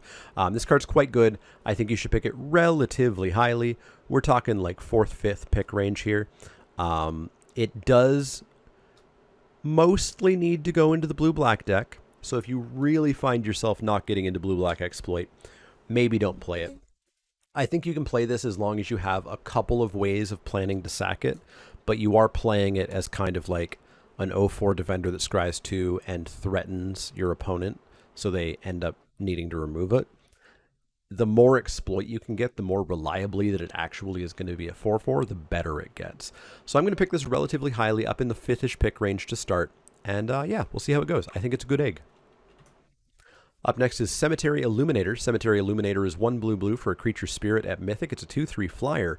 Whenever Cemetery Illuminator enters the battlefield or attacks, exile a card from a graveyard. You may look at the top card of your library at any time. Once each turn, you may cast a spell from the top of your library if it shares a card type with a card exiled with Cemetery Illuminator. Seems pretty good. Also, this one does fly. So is that a very tall cemetery gate back there, I guess? 1 blue blue for a 2/3 flyer is okay-ish. Exile a card from a graveyard. Could wreck some plans. And you pick a creature, and now you're casting creatures off of the top. Notably, do not exile a land, because it does not say play, it says cast. So you will not be playing lands off the top of your deck. This is not an Oracle of Moldiah, unfortunately. But yeah, you're probably going to pick creature as soon as possible, and you start to get casting creatures, drawing creatures, essentially, for free. Real good card. Easy first pick. Quite good. Up next is Chill of the Grave. Chill of the Grave is 2 and a blue for an instant at common. This spell costs 1 less to cast if you control a zombie. Tap target creature. It doesn't untap during its controller's next untap step. Draw a card. Pretty mediocre. Pretty mediocre. I'm not looking to play this. If it ends up in my deck, I'm wheeling it. I'm not spending a real pick on it. Frost Breath is not a card that I adored. Getting to draw a card is cute, so it cycles a little bit, I guess. But yeah, I don't think you need to spend a real card on, or a real pick on this card, and I don't think you should really go too deep on putting this into your deck. So heavy wheel for Chill of the Grave. I think this is supposed to be for like blue-red spells, and the blue-red spells deck is not looking good in this format. Up next is Cobbled Lancer. Cobbled Lancer is kind of like an Esquilax in that it has the body of a horse and the head of a horse. It's a single blue mana for a creature zombie horse at uncommon. It's a 3/3. As an additional cost to cast this spell, exile a creature card from your graveyard. Pay 3 and a blue and exiled Cobbled Lancer from your graveyard. Draw a card. So this is never a 3/3 for 1. It's never a 3/3 on turn 1. Probably not a 3/3 on turn 2. Turn 3, maybe we start to talk about this being a 3/3 on turn 3, which isn't that crazy, but you did only spend a mana on it. And yeah, if it does ever end up in your graveyard due to milling or due to dying, you can draw a card off of it. All in all, this card's fine. It's not amazing, but it's fine. I think it's in like the 6th through 8th pick range, because there's every chance. We've played with this effect. This is how the original Scabs worked. There were many, many, many cards that required you to exile some number of creatures to cast them. And sometimes you just could not cast them because creatures weren't in the yard. And that's less than ideal. So I'm on 6th through 8th for Cobbled Lancer. There's going to be some plays where this comes out just a fraction of a turn early, and it's going to feel really good. Or you're going to be able to like double spell, and one of your spells is a 3/3, and that's going to be pretty decent. But I don't think you have to spend a super high pick on this. So 6th through 8th for Cobbled Lancer. Up next is Consuming Tide. Consuming Tide is 2 blue blue for a sorcery at rare. Each player chooses a non-land permanent they control. Return all non-land permanents not chosen this way to their owner's hands. Then you draw a card for each opponent who has more cards in their hand than you. F? Extraordinary F? This card is trash commander garbage. We now have cards that only appear in set boosters. They don't exist in any other product. And they're commander cards. They have the commander symbol. They are part of the commander set, but they are not in precons. They are not in draft boosters. Why do we have to include stuff like this in our draft boosters? If they wanted to print this card, just add it to the list of cards that appears in set boosters. Because this card is trash garbage for limited. Trash garbage for 1v1 Magic, I think, based on my reading of it. So, hard F for Consuming Tide. Up next is Cradle of Safety. Cradle of Safety is 1 and a blue for enchantment aura at common. It's got flash, enchant creature you control. When Cradle of Safety enters the battlefield, enchanted creature gains hexproof until end of turn. Enchanted creature gets +1/+1. Don't play bad auras.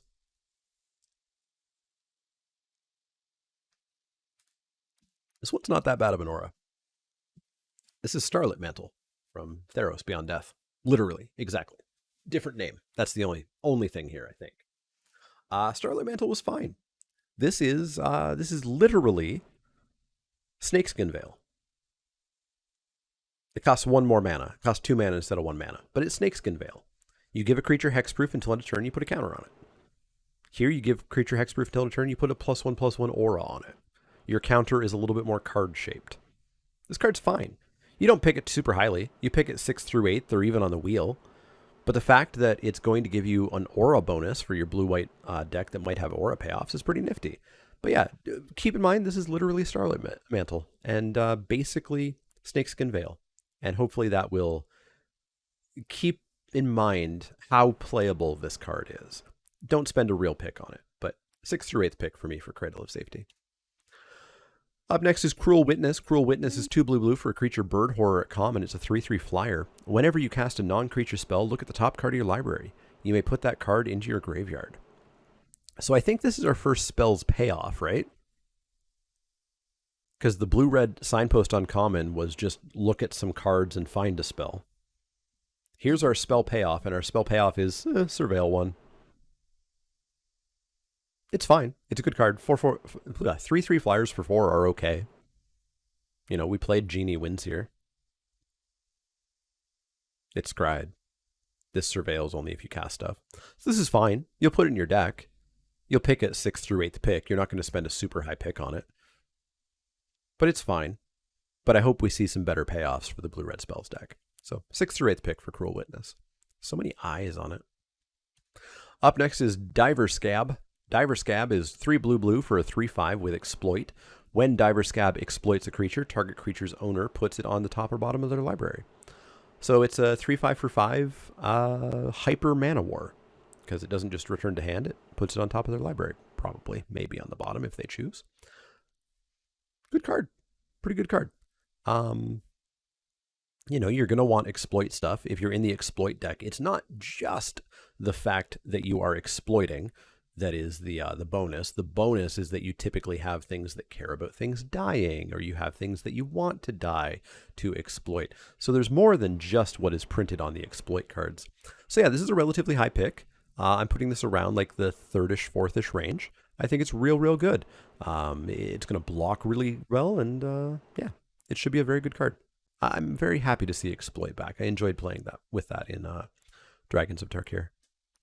Up next is Dreadlight Monstrosity. Dreadlight Monstrosity is 4 blue for a creature crab horror. It's for you. The creature doesn't go to your graveyard. Pardon? It doesn't go to anybody's graveyard.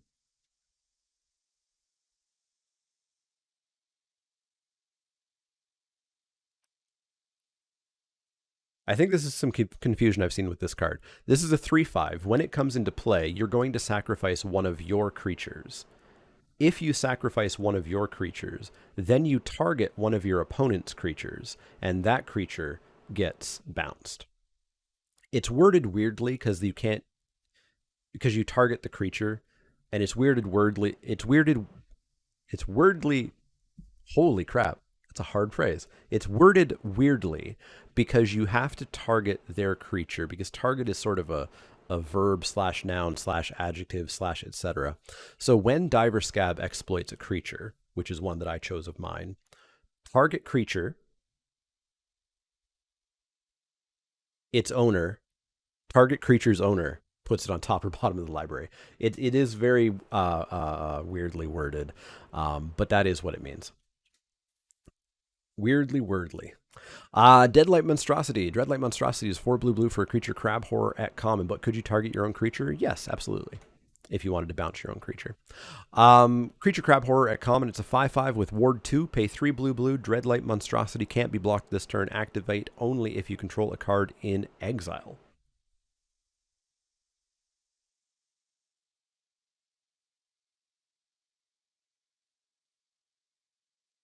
How am I easily owning a card in exile?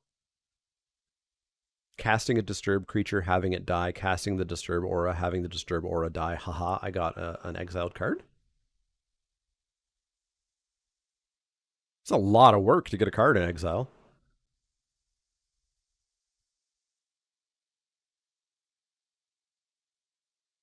The 1 blue scab. Are there other blue scabs that do that? Yeah, that seems like a lot of work. This seems like a vanilla 6. This seems like a vanilla 5/5 for 6 with Ward 2. I don't want this card.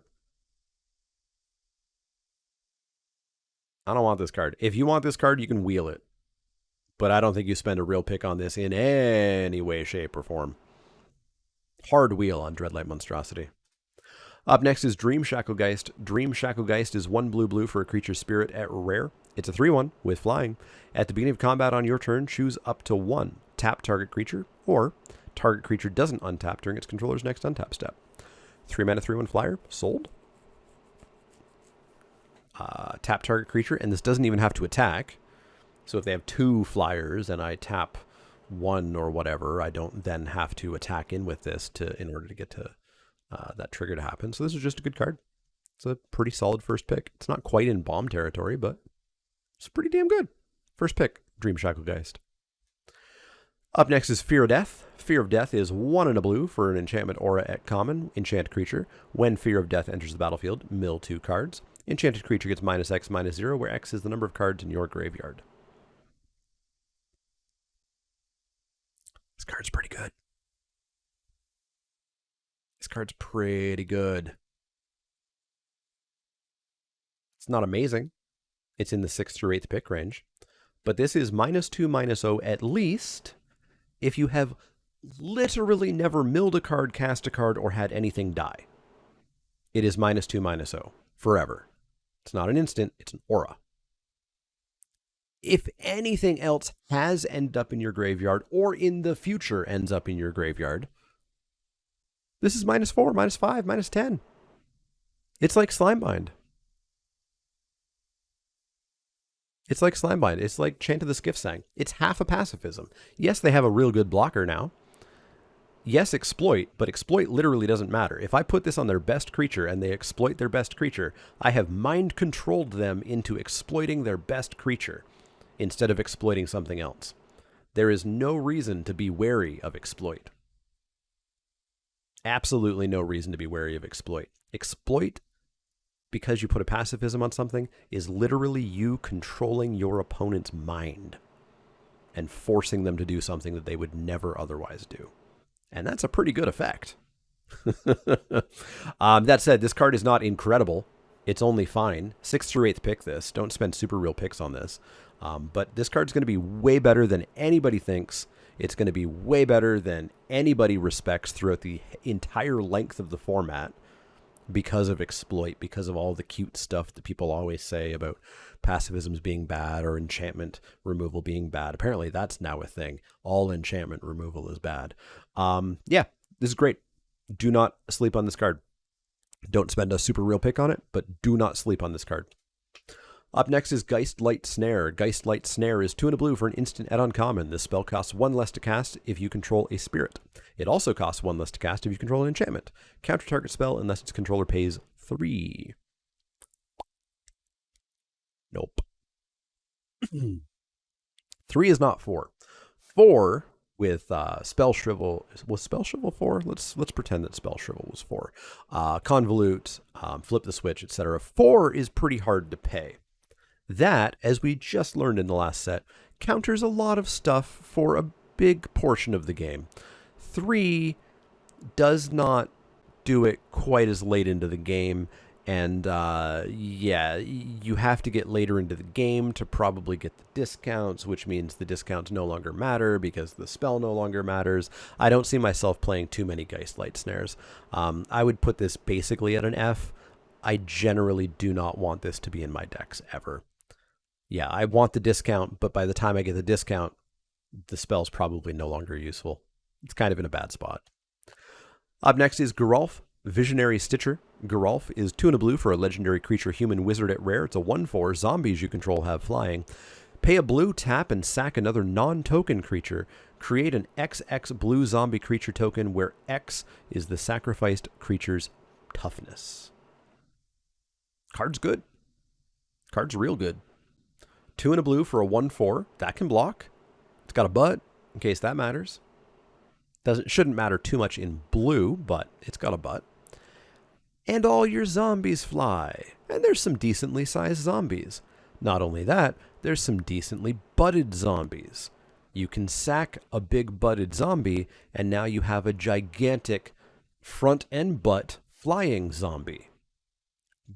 Grolf's great. I'm first picking him. Basically every pack. Card's really good. Really, really good. Up next is Gutter Skulk. Gutter Skulker. Gutter Skulker is 3 and a blue for a creature spirit at uncommon. It's a 3/3. It can't be blocked as long as it's attacking alone. Disturb for 3 and a blue. Enchanted creature can't be blocked as long as it's attacking alone. This is pretty good. This is pretty good. Thank goodness this does not have hexproof. For as much as I love original Innistrad, for those of you who don't know, original Innistrad had a 1/1, 2/2, 1/1, 1/1 or a 2/2. Hexproof can't be blocked, period. In a set with equipment and auras. It was a nightmare. Luckily, this one can just be killed. Yeah, this is a good card. 4 mana, 3/3 that can't be blocked as long as it's attacking alone is 3 damage every single turn until your opponent deals with it. And when they deal with it, something else is going to do the exact same damn thing until they deal with that as well. I think this is quite a good card. I'm going to pick this quite highly up in like the third-ish pick range, I think. I think it's really, really good. Up next is Hullbreaker Horror. Hullbreaker Horror is 5 blue for a creature Kraken Horror at rare. It's a 7/8 with flash. It can't be countered. And whenever you cast a spell, choose up to 1. Return target spell you don't control to its owner's hand, so remand it basically. Or return target non-land permanent to its owner's hand. If you can cast this card's really good. Surprise 7/8 probably kills something. And then literally every card in your hand is a counter spell or a bounce spell. So yeah, this one heavily depends on the speed of the format. As long as we can cast 7 drops, and just based on a lot of the stuff I'm seeing, I feel like we finally are going to get a little bit slower. I friggin' hope. Which should make this really good. I think it's an easy first pick. If your deck starts to look a little bit lower curve, maybe you can't play this card. It is a 7 drop. But if you can play this card, either because the format is amicable to it, and or you're playing green with some ramp, this card should be very good if you ever play it. So easy first pick. Up next is Inspired Idea. Inspired Idea is 2 and a blue for a sorcery at rare. Draw 3 cards. Your maximum hand size is reduced by 3 for the rest of the game. Fun memory thing there with literally no indication for you to remember. Obviously for paper only. Cleave 3 blue. Draw 3 cards. Maximum hand size stays as 7. This card's pretty decent. I think this card's totally fine. I think some people are going to talk themselves out of this card. 2 and a blue to draw 3 cards, and I can only have 4 cards in my hand for the rest of the game. Cool. It's limited magic. Post turn 7, how often do you have 4 cards in your hand? Not often. Not often at all.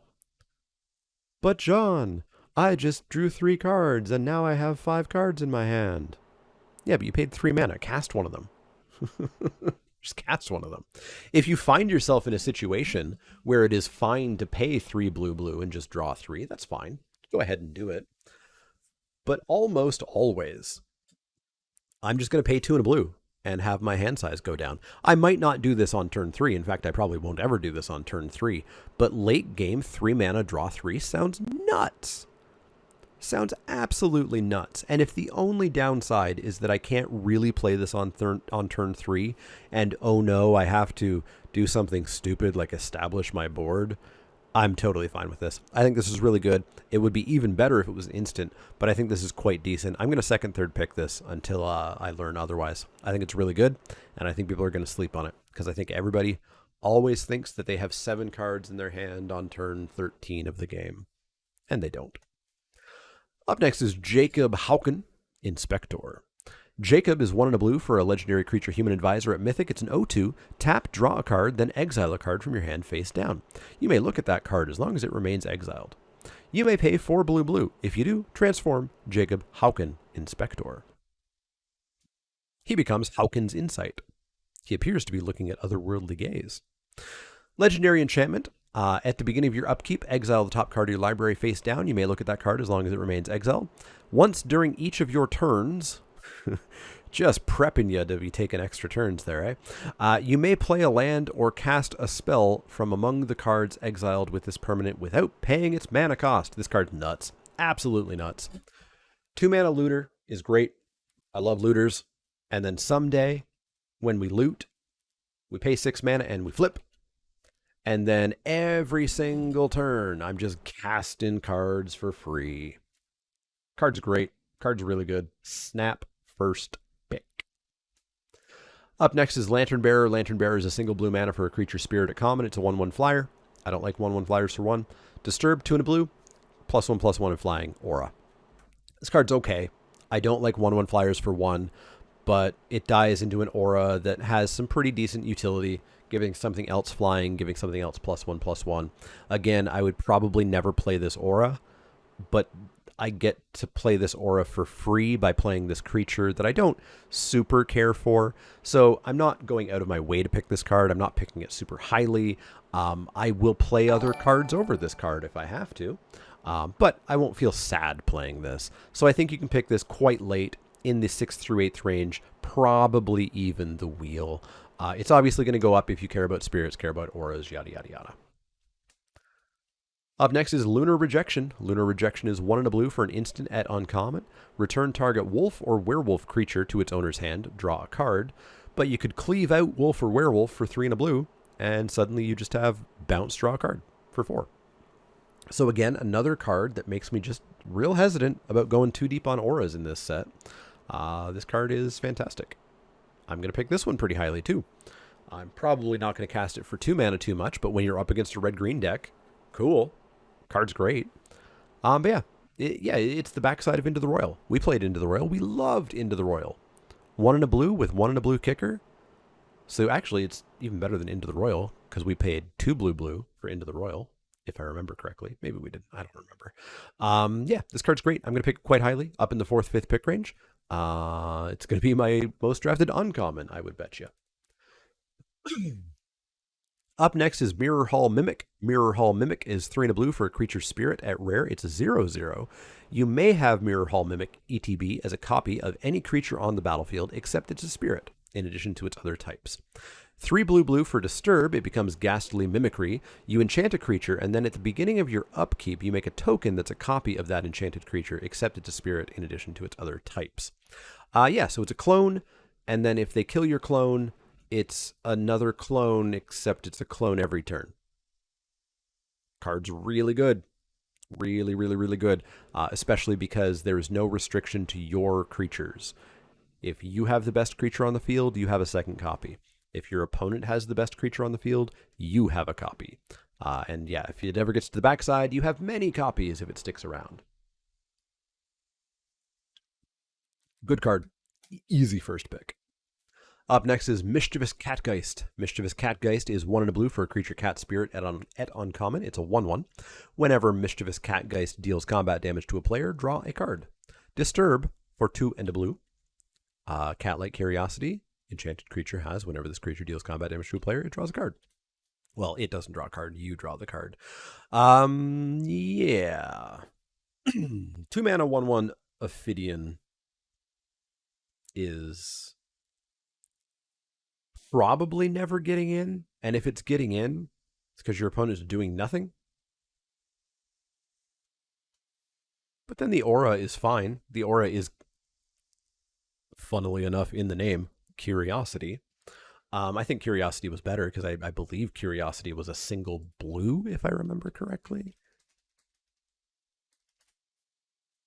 Yeah, Curiosity was a single blue. I like the fact that if we can get in, we get this 1/1. It gets in because they don't want to kill it. I doubt it. Because they can kill it by blocking with literally anything, and then they can use their actual removal once you've played the Cat-like Curiosity. So, I'm not really sold on this card. I'm going to pick it lower than probably anybody else. But I'll keep an eye on it. Just because, if you do ever get in with the 1/1 and you draw a card, you've more than paid for the card. And then if you can throw Curiosity on a flyer or something that's pretty decent, it's probably totally fine. if you're in the blue-white Spirit Aura deck. But I don't know. I don't know where to pick this because I'm not going to pick this second, third. I'm not going to pick this fourth, fifth. I think I'm going to pick this sixth through eighth, and that means that I'm probably just never going to see it, unfortunately. But I'll start out sixth through eighth. If it turns out it's just always amazing, I would A, be shocked, and B, will upgrade my rating. Up next is Necro Duality. Necro Duality is 3 and a blue for an enchantment at Mythic. Whenever a non-token zombie enters the battlefield under your control, create a token that's a copy of that creature. Well, this requires an absolute critical mass of zombie. There are 16 zombies below rare.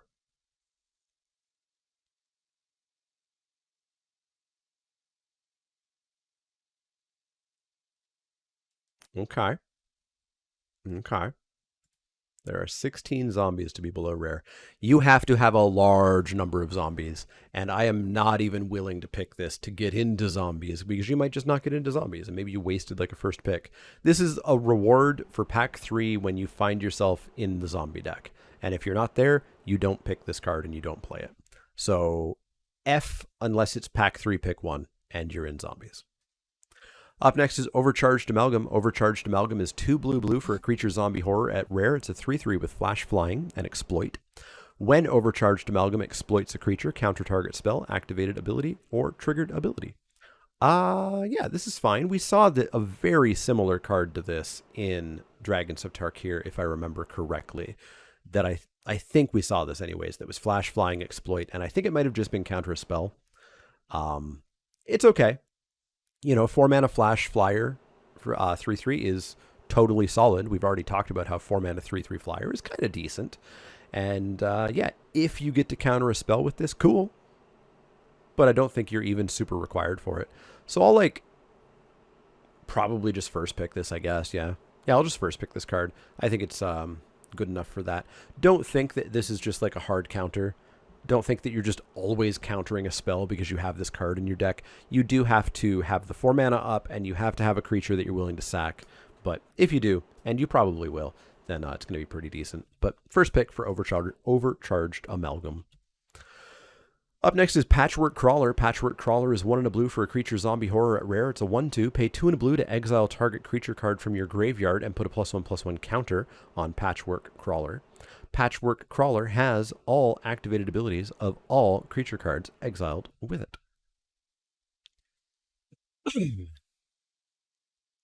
So it's a 2 mana 1/2. Don't like it. It's a 5 mana 2/3. I don't like it. And it has activated abilities, not triggered abilities. Activated abilities. I don't like this. I don't like this at all. It requires, also it really looks like a Kingdom Death monster. All those thumbs and hands attached to other hands. It's got big Kingdom Death monster vibes. I don't like this. This feels like way too much work and way too deck dependent on you specifically having a lot of activated abilities. And it's a lot of mana to get even a 2/3 out of this. I'm pretty off of this. I think I'm on an F. I really don't want to play this card. I think this is for janky constructed stuff. Up next is Repository Scab. Repository Scab is a 3 blue creature zombie at common. It's a 3/3 with exploit. When Repository Scab exploits a creature, return target instant or sorcery card from your graveyard to your hand. 4 mana 3/3 is pretty bad these days. We don't want to just be playing I never remember what this is. This is a hill giant.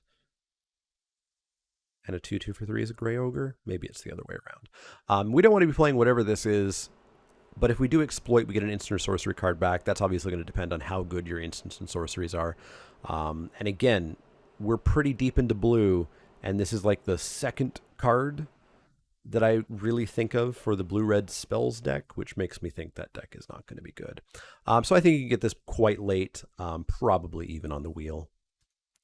Up next is Scattered Thoughts. Scattered Thoughts is 3 and a blue for an instant at common. Look at the top 4 cards of your library. Put 2 of those cards into your hand and the rest into your graveyard.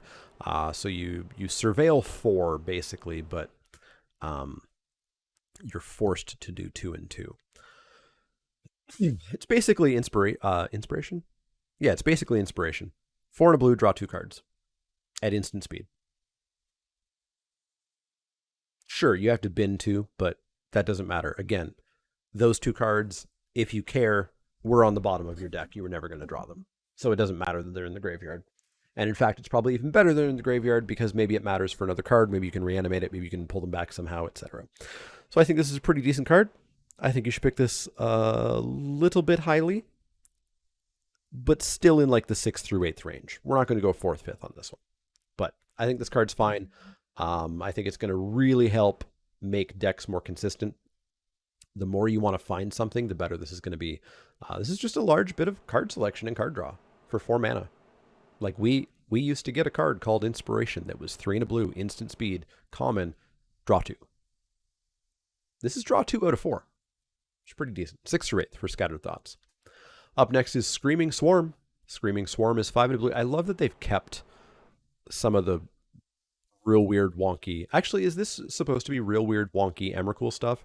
Or is this just Geralf sticking animals together? I don't know. 5 and a blue for a creature bird horror at uncommon. It's a 4/4 flyer. Whenever you attack with 1 or more creatures, target player mills that many cards. Pay 2 and a blue. Put Screaming Swarm from your graveyard into your library second from the top. 4/4 flyer for 6 is pretty overcosted. But you can mill yourself if you would like to. Or honestly, depending on how many attacks you've got, you could take a swing at your opponent over a few turns. I doubt you're going to be able to mill out too many opponents with this card, because if you're swinging with like 5 creatures, surely you're killing them before they die to deck depletion. The fact that it's got recursion is nice.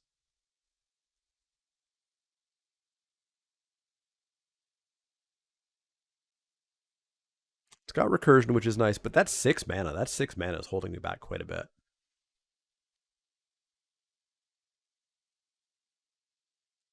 This is probably fine. I'm going to have to play with this to see how it goes. 6 mana is holding me back a bit. The fact that I'm not really that enamored with self-mill in this set. The fact that I don't think that you can mill out your opponent with this without just accidentally killing them as well. But the recursion is slightly keeping me there. I'm going to put this like 4th, 5th pick. I think it's just way too expensive to be 1st, 2nd, or 3rd picking here. But let's go 4th, 5th. You don't want many 6 drops, even in a set that's slow. But let's go with 4th, 5th on this. Now, I need to see how this plays out, I think. Up next is Selhoff Entomber. Selhoff Entomber is 1 and a blue for a creature zombie at common. It's a 1/3. Tap, discard a creature card, draw a card. Oof, the worst looter. The worst looter. You cannot discard a land to this. You can discard a disturb card, but don't. Do you know what would be better than just quickly casting that aura? Casting the creature first and getting value out of that, and then having it die, and then casting the aura. That would be better. It does offer some flexibility. Sometimes you just need to throw away that 6 drop on turn 2. Sometimes you have creatures that want to be in the graveyard. Sometimes, rarely, it will be better for you to throw away the disturbed creature and immediately get that aura. But this is a deeply low pick on the wheel at best, and you have to know why you're discarding creatures. If you do, you can play it, but you can wheel this easily. Up next is Serpentine Ambush. Serpentine Ambush is 1 and a blue for an instant at common. Until end of turn, target creature becomes a blue serpent with base power and toughness 5/5. This is bad. Do not play it. We saw this a couple of sets ago. I think it became base 4/4. I feel like we've even seen 4/4 flying for a turn, and these cards have always been terrible. Don't play it. F. You could just play a 5/5 instead. It's always a 5/5. Up next is Skywarp Scab. Skywarp Scab is 3 blue for a 2/5 creature zombie drake at common. It's got flying. When Skywarp Scab enters the battlefield, you may exile 2 creature cards from your graveyard if you do draw a card. 5 mana, 2/5 flyer. It's not big power, but it's big butted. It's going to block real well. I kind of wish it had vigilance. I feel like at a 2/5 it should have vigilance. But yeah, it flies, it'll block, it'll attack, and it'll draw you a card if you exile 2 creature cards. Very cool here. That said, don't spend a real pick on it.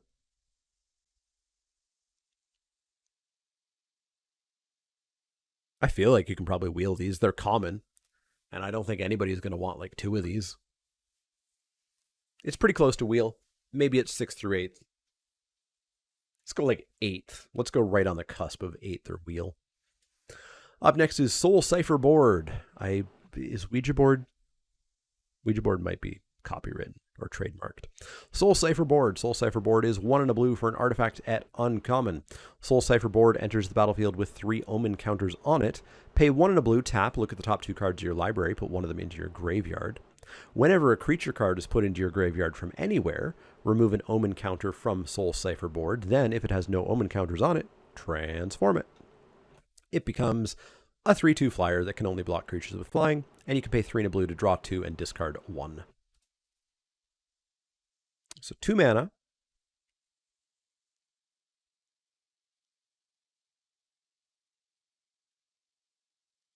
And I get to Surveil 2 with a forced put 1 on top, put 1 on bottom. If I throw away creatures, I start to remove counters. If my creatures die, is put into your graveyard. If my creatures start to die, I can also remove omen counters. And then sometime in the far-flung future, I get a 3/2 flyer with a decent mana sink. This is really slow. It requires the format to be slow. If the format is slow, if the format's really slow, this could be fine. I just don't know if it's going to be that slow. Like, remember when we were all about Tome in Midnight Hunt, and it turns out that Tome was just like actually kind of really bad. This feels similar, but the format might be different. This is going to be a rough one where my pick of this tomorrow when I play this format is probably going to be like 4th, 5th to give it a try. And if it works, and if the format is slow, this is probably going to be a 2nd to 3rd pick. And if the format is not slow enough, this is probably an F. So this is one that I think we just simply cannot grade without having played the format. If the format's amicable to it, both sides are great. And if the format's not amicable to it, you're never seeing the second half. Up next is Steelclad Spirit. Steelclad Spirit is 1 and a blue for a creature spirit, a common. It's a 3/3 with Defender. Whenever an enchantment enters the battlefield under your control, Steelclad Spirit can attack this turn as though it didn't have Defender. Easy wheel. And again, so this one doesn't fly because you can vaguely see the ground. And I guess it's chained to the ground. This is fine, but you can wheel it. If you find yourself needing a spirit, needing a 3/3, here you go. If you have a lot of enchantments and you can attack with this sometimes, good, I guess, but it's a 3/3 with no evasion at all. Don't put enchantments in your deck just to trigger this, and probably try to find better cards. So, wheel on Steelclad Spirit. Up next is Stitched Assistant. Stitched Assistant is 2 and a blue for a creature zombie at common. It's a 3/2 with Exploit. When Stitched Assistant exploits a creature, scry 1, then draw a card. Cool. Nice, cheap, low impact, common exploit card. 3/2 for 3 is what we expect. And then we get to scry and draw. Cool. This is all fine. This is, 6th through 8th pick. Emphasis on like the 6th, 7th side of 6th through 8th. Don't spend a super high pick on this, but this is going to be kind of the meat and potatoes of your exploit decks, I think. Up next is Storm Chaser Drake. Storm Chaser Drake is 1 and a blue for a creature Drake at uncommon. It's a 2/1 flyer. Whenever Storm Chaser Drake becomes the target of a spell you control, draw a card.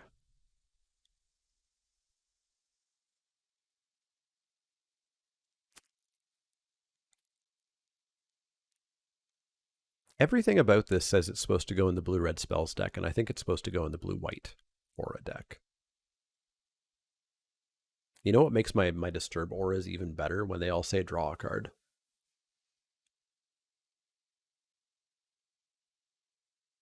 I like this card. It's a 2/1 flyer for 2. Sold. Right there. Sold. Totally sold. When you tack flying onto a piker, it's good. It's totally solid.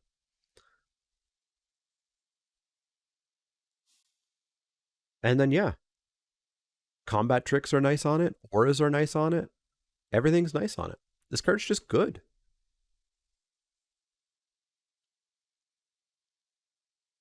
This card's just good. It's not a first pick. It's not a second pick. Third pick feels high. I'm going to go fourth, fifth on this just because it is just a 2/1 flyer by itself. If nothing else happens, you don't cast anything else, then it is just a 2/1 flyer. That's not just like winning the game out of nowhere. So I'm going to go fourth, fifth on this, but I think this is pretty good, and I think it's going to be amazing in the blue-white Aura deck. Up next is Syncopate. Syncopate is blue X for an instant at common. Counter target spell unless its controller pays X. Wasn't this uncommon last time we saw it? If the spell's countered, you exile it instead of putting it into the owner's graveyard. I always like Syncopate. The fact that it grows is very nice. The fact that late game, this is a hard counter. Early game, this is often a hard counter. This is a hard counter. You have to hold up potentially a lot of mana. But I'm always fine with a Syncopate. That said, almost always you can wheel Syncopates. You don't have to spend real picks on Syncopates. So wheel that Syncopate. Up next is Siphon Essence. Siphon Essence is 2 and a blue for an instant at common. Counter target creature or planeswalker spell. Create a blood token. So this is pretty close to Essence Scatter. It costs 2 mana instead of, or 3 mana instead of 2 mana. But you get a blood token. I don't hate this. 3 mana counter spells are not my favorite. But at least this one's 2 blue and not 1 blue. So it's easier to keep up. Harder to telegraph to your opponent. I'll play these cards. I think they're fine. I think, again, you can wheel them, though. It's not Essence Scatter because it's not 2 mana. But yeah, wheel Siphon Essence, and if you want a counterspell, I think this is the counterspell you want. Up next is Thirst for Discovery. Thirst for Discovery is 2 and a blue for an instant at uncommon. Draw 3 cards, then discard 2 cards unless you discard a basic land. Guess what? The card you often want to discard is a basic land. Yeah, draw 3, discard 1. Instant speed, 3 mana is great. This card's very good. You should pick it pretty highly. I think in the 4th, 5th pick range. Card advantage is great. I think people fall in love with card advantage way too much. You still need to be killing creatures and playing creatures. That's how Magic the Gathering works. That's how limited Magic the Gathering works. That said, drawing cards to get more removal spells and more creatures is great, and that's what this does. So 4th, 5th pick for Thirst for Discovery here. It's quite good. I don't think you're going to get it as late as 6th through 8th. Up next is Wanderlight Spirit. Wanderlight Spirit is 2 and a blue for a creature spirit at common. It's a 2/3 flyer. Wanderlight Spirit can block only creatures with flying. Totally fine. 2/3 flyer for 3 is okay. It can only block creatures with flying. That's fine. You attack with your flyers. That's not as much of a downside as people think. Yeah, you attack with your flyers. That said, it's just a 2/3 flyer for 3. Like you can pick these late. You can pick these 8th pick or on the wheel even. Just don't think that this card's bad because you can only block flyers. So late pick, but totally fine. And it's a spirit, in case spirits matter. Up next is Wash Away. Wash Away is a single blue mana for an instant at uncommon. Counter target spell that wasn't cast from its owner's hand. Cleave 1 blue counter target spell. So I don't want to play cancel. I very rarely do it. I don't want to play Annul, which is basically what this card is. Because what cards are you countering that weren't cast from their owner's hands? Disturb Auras. What was Annul? Annul was... No, I've got this wrong. It's not Annul, is it? Oh no, it's Annul. Single blue mana, counter an enchantment spell. You don't want to play this card. Pick it extraordinarily late. Try your best to not pick it. If it winds up in your pile, keep it in the sideboard. And if your opponent is heavy disturb, leave it in the sideboard. Annul wasn't even that good out of the sideboard. F for Wash Away. Just don't play this. Up next is Whispering Wizard. Whispering Wizard is 3 and a blue for a creature human wizard at uncommon. It's a 3/2. Whenever you cast a non-creature spell, create a 1/1 white spirit creature token with flying. This ability triggers only once each turn. We found it. Took us to the fourth last blue spell, but we found our first blue-red spell's payoff. And we get 1/1/1 spirit a turn. We can't even get 2 or 3. We can get 1. Hope you have a lot of instants and only want to cast them once per turn. I think the blue-red spells deck is going to suck.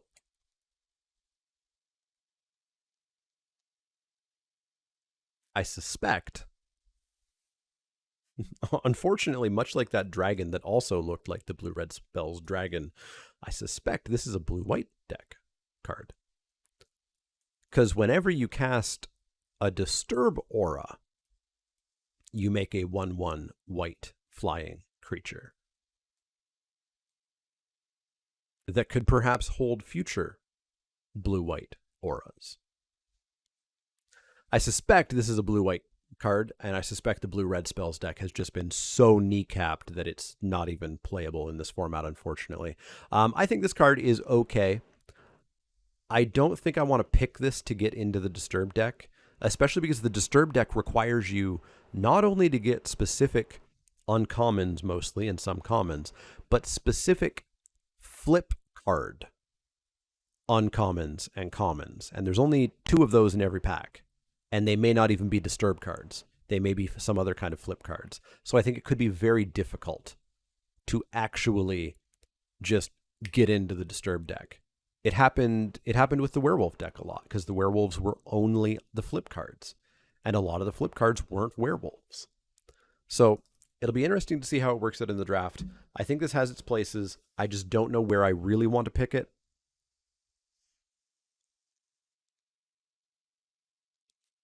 I think I'll start like 5th-ish. 5th-ish or 6th-ish, I think. And I think I want this in blue-white far more than I want it in blue-red. Up next is Winged Portent. Winged Portent is 1 blue for an instant at rare. A draw card for each creature with flying you control. Cleave, 4 green-blue. Draw a card for each creature you control. I have to have a lot of flyers to want to pay 3 mana to draw 2/3 cards. I mean, frankly, if you have more than 3 flyers on your board, how have you not won the game in 90% of games of Magic? And then if I'm in green-blue and I pay a ludicrous amount of mana and I have a lot of creatures out, I get to draw cards. I don't like this card. I don't like this card at all. I have it in an F. It's one of those cards that just can literally do nothing. Like, if you're behind, it's not even drawing you cards if you have nothing on the board. At least Divination always draws me 2 cards, regardless of board state. So I'm at an F. I don't want to play Winged Portent. This is just not the kind of Magic card that I play. Up next is Witness the Future. Witness the Future is 2 and a blue for a sorcery at uncommon. Target player shuffles up to 4 target cards from their graveyard into their library. You look at the top 4 cards of your library. Then put one of those cards into your hand and the rest on the bottom of your library in a random order.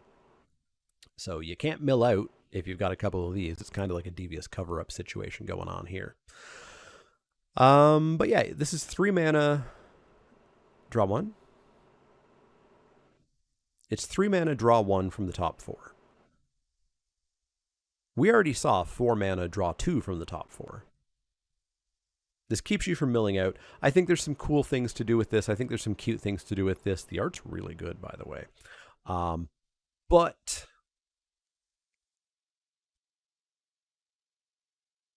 I suspect in most play patterns, this just will not add up to much. Shuffling 4 cards back doesn't terribly matter. 3 mana, draw 1.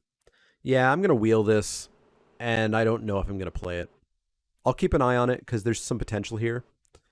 I think it'll be format speed dependent, so we'll see. We'll see. Up next is Wretched Throng. Wretched Throng is 1 and a blue for a creature zombie horror at common. It's a 2/1.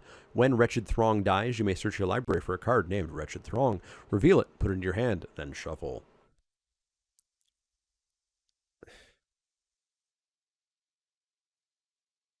No.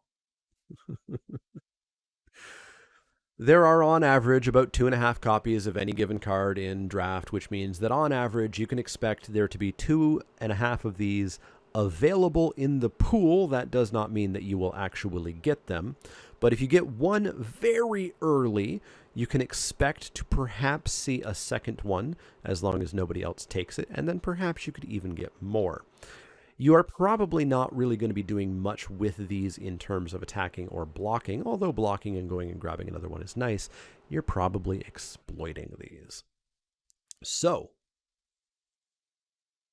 I want to pick even the first one pretty dang late. So even the first one I want to take on the wheel, I think.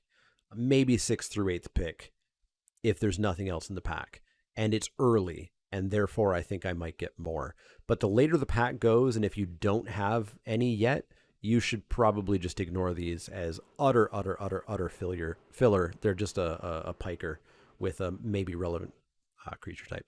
So wheel probably all of these. And that's it for blue.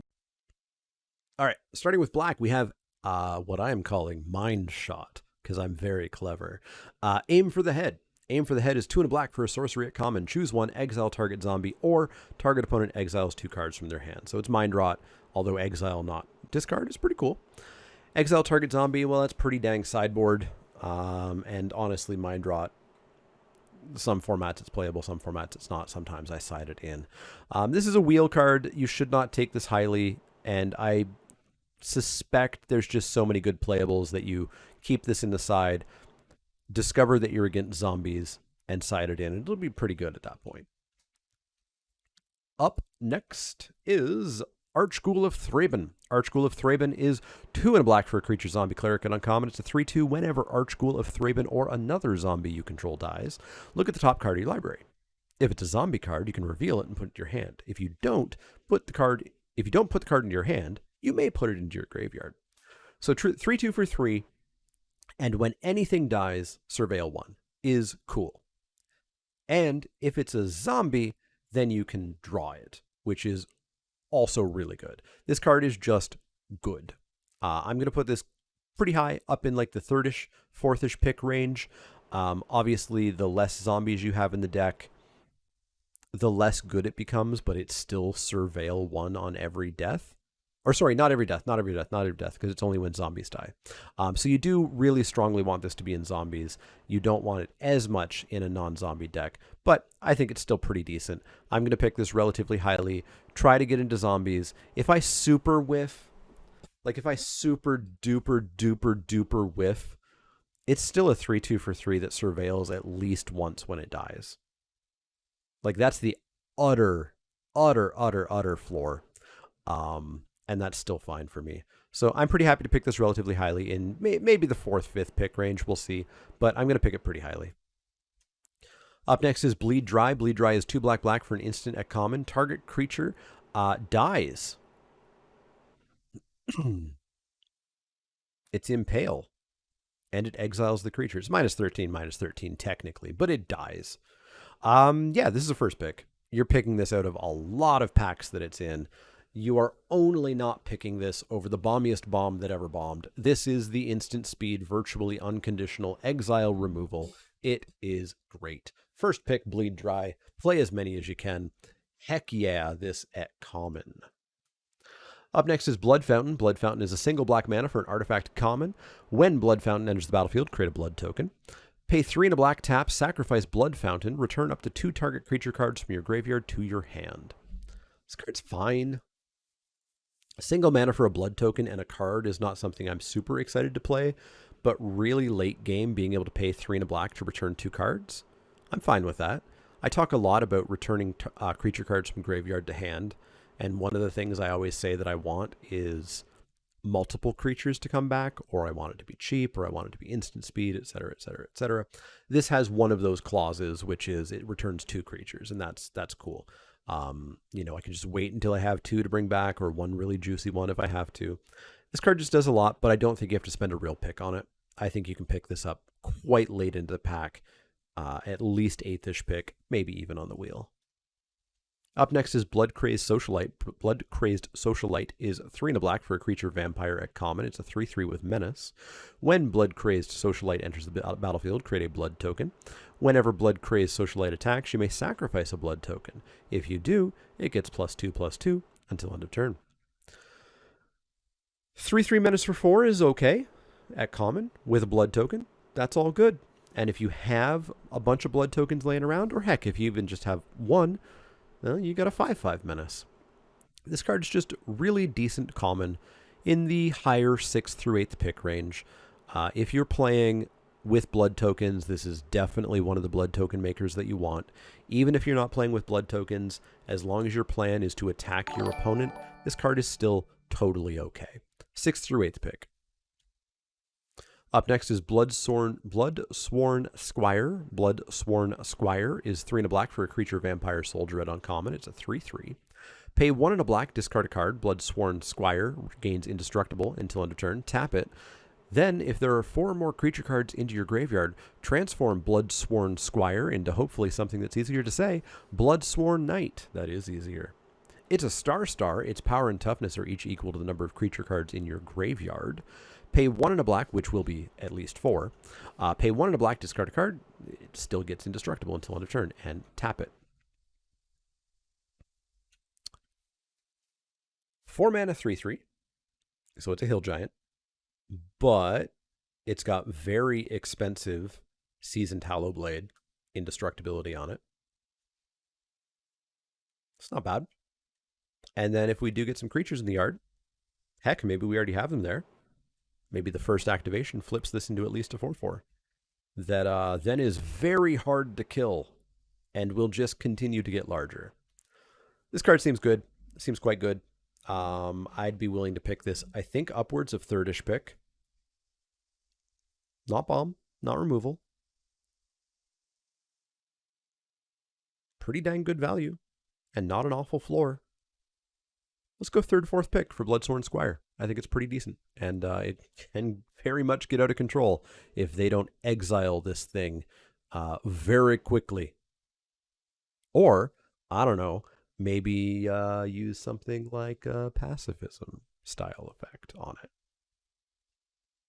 But we wouldn't do that, because pacifism style effects are bad in this format, right? Up next is Bloodvial Purveyor. Bloodvial Purveyor is 2 black for a creature vampire at rare. It's a 5/6 flying trample for 4. It's okay. It's got a downside. Whenever an opponent casts a spell, they get a blood token. Whenever Bloodveil Purveyor attacks, it gets +1/+0 for each blood token defending player controls until end of turn. This card has a typo. This card has a typo. It does not keep the +1/+0 despite what the text says. It is receiving day 1 errata to it. This card's insane. Absolutely insane. 4 mana, 5/6 flying trample. If your opponent casts a spell and doesn't immediately sack that blood token, it's a 6/6 flying trample on the turn that it can attack. Your opponent is like locked into trying to not cast spells unless they're immediately killing this thing, or else they're making it bigger. This thing is a bomb. It's an easy snap first pick, and not going to be fun to play against. Up next is Catapult Fodder. Catapult Fodder. Catapult Fodder is 2 and a black for a creature zombie at uncommon. It's a 1/5. At the beginning of combat on your turn, if you control 3 or more creatures that each have toughness greater than their power, transform Catapult Fodder into Catapult Captain. Catapult Captain is a creature zombie. Are these zombies? This guy's not a zombie. He looks pretty healthy. He looks like just a healthy old dude. Well, actually, his arm looks pretty grody. Anyways, it becomes a 2/6. You can pay 2 and a black and tap to sack another creature. Target opponent loses life equal to the sacrificed creature's toughness. So here is one of the things I talked about the butt deck with the black-green uncommon. Here's another reason to play the butt deck. Not a big butted creature, although it is a big butted creature, but a reason to play other big butted creatures. And this, plus the other uncommon, plus a few other things, probably makes the butt deck real. Whereas in previous formats, it's been various, not necessarily real levels of real. Yeah, this card's going to be really good. This card's going to be frustrating where, like, they're going to play it. Does it tap? It does tap. So at least you're going to have a turn to realize you're going to take 13 to the face. And at least you can't do it multiple times. But this is going to make the butt deck sing. This is going to make it all work. This is why you're playing the 113. This is why you're playing this 1-5. This is why you're playing your 1-4s, in order to just kill your opponent. You do still need a lot of uncommons, but you don't necessarily need a lot of them. Having more opportunities to get them in the draft because there are multiples of them is what tends to make the deck real. It could be that there still is not enough cards to pull it off, but I think this is better. I think this is the best butt deck we've ever seen compared to previous formats with it. But yeah, this is a card that you pick and you build around. So I think you could take this like third-ish, fourth-ish pick probably and try to build around it. As much as I think this will be the realest butt deck we've seen, I still think probably only one person at the table can do it. So you need to be ready to get the hell out of this deck if the cards aren't coming because somebody else is taking the cards. High Alert, I think, was the best butt deck we've seen. And I think this one's just way better than the High Alert decks. But yeah, you take this relatively highly, you try to build around it, and you get out of it as soon as possible if the cards aren't coming. Because if the cards aren't coming, you're going to end up with a trash deck. Up next is Cemetery Desecrator. Cemetery Desecrator is 4 black for a creature zombie at Mythic. It's a 4/4 with Menace. When Cemetery Desecrator enters the battlefield or dies, exile another card from a graveyard. When you do, choose one. Remove X counters from target permanent, where X is the mana value of the exiled card. Target creature an opponent controls gets -X/-X until end of turn, where X is the mana value of the exiled card.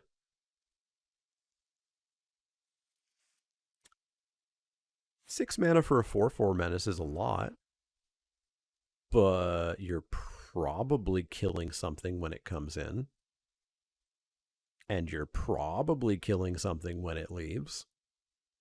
Seems real good. Seems pretty first pickable. I don't necessarily think this had to be 6 mana. I think it could have been 5, but I think it's really good. So first pick on Cemetery Desecrator. You're never not picking or playing this card. Up next is Concealing Curtains. Concealing Curtains is a single black mana for a creature wall at rare. It's an 0/4 defender. Pay 2 and a black to transform Concealing Curtains, activate only as a sorcery, into a Revealing Eye. Revealing Eye is a 3/4 menace. When this creature transforms into Revealing Eye, target opponent reveals their hand. You may choose a non-land card from it. If you do, that player discards that card, then draws a card. So it's a 4 mana, 3/4 menace. Okay. It bugs me how darker. I guess it's the night side. How darker this side of the card is. It's fine, and maybe you get to rip a card out of their hand. They do get to replace that card. So there's probably going to be a very non-zero amount of times where you look at their hand and you go, oh, I don't care about anything in your hand. I will not make you discard so that you don't draw potentially something better. So be aware of that. It is a may. You don't have to make them discard. So if you don't care what's in their hand, don't make them discard because they might draw something better. But I think this is fine. It just doesn't feel like it needs to be a rare. It's a rare, I guess, because you don't want to play against multiples of these. Power level wise, this isn't amazing. I think it's in like the 4th, 5th pick range. Yeah. I'm going to go 4th, 5th pick for Concealing Curtains. It's not exactly the rare that I want to see in my pack. Up next is Courier Bat. Courier Bat is 2 and a black for a creature bat at common. It's a 2/2 flyer. When Courier Bat enters the battlefield, if you gained life this turn, return up to 1 target creature card from your graveyard to your hand.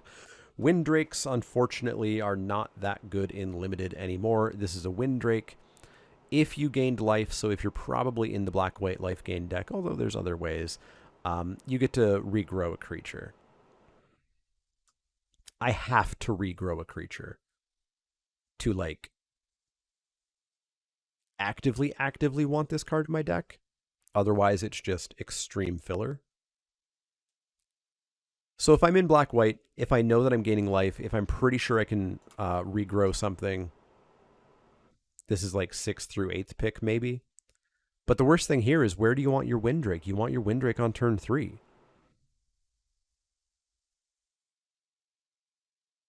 You want your Windrake on turn 3. What does your graveyard not have in it on turn 3? Usually creatures. It makes your Windrake a bit better later in the game, again, as long as you definitely are gaining life.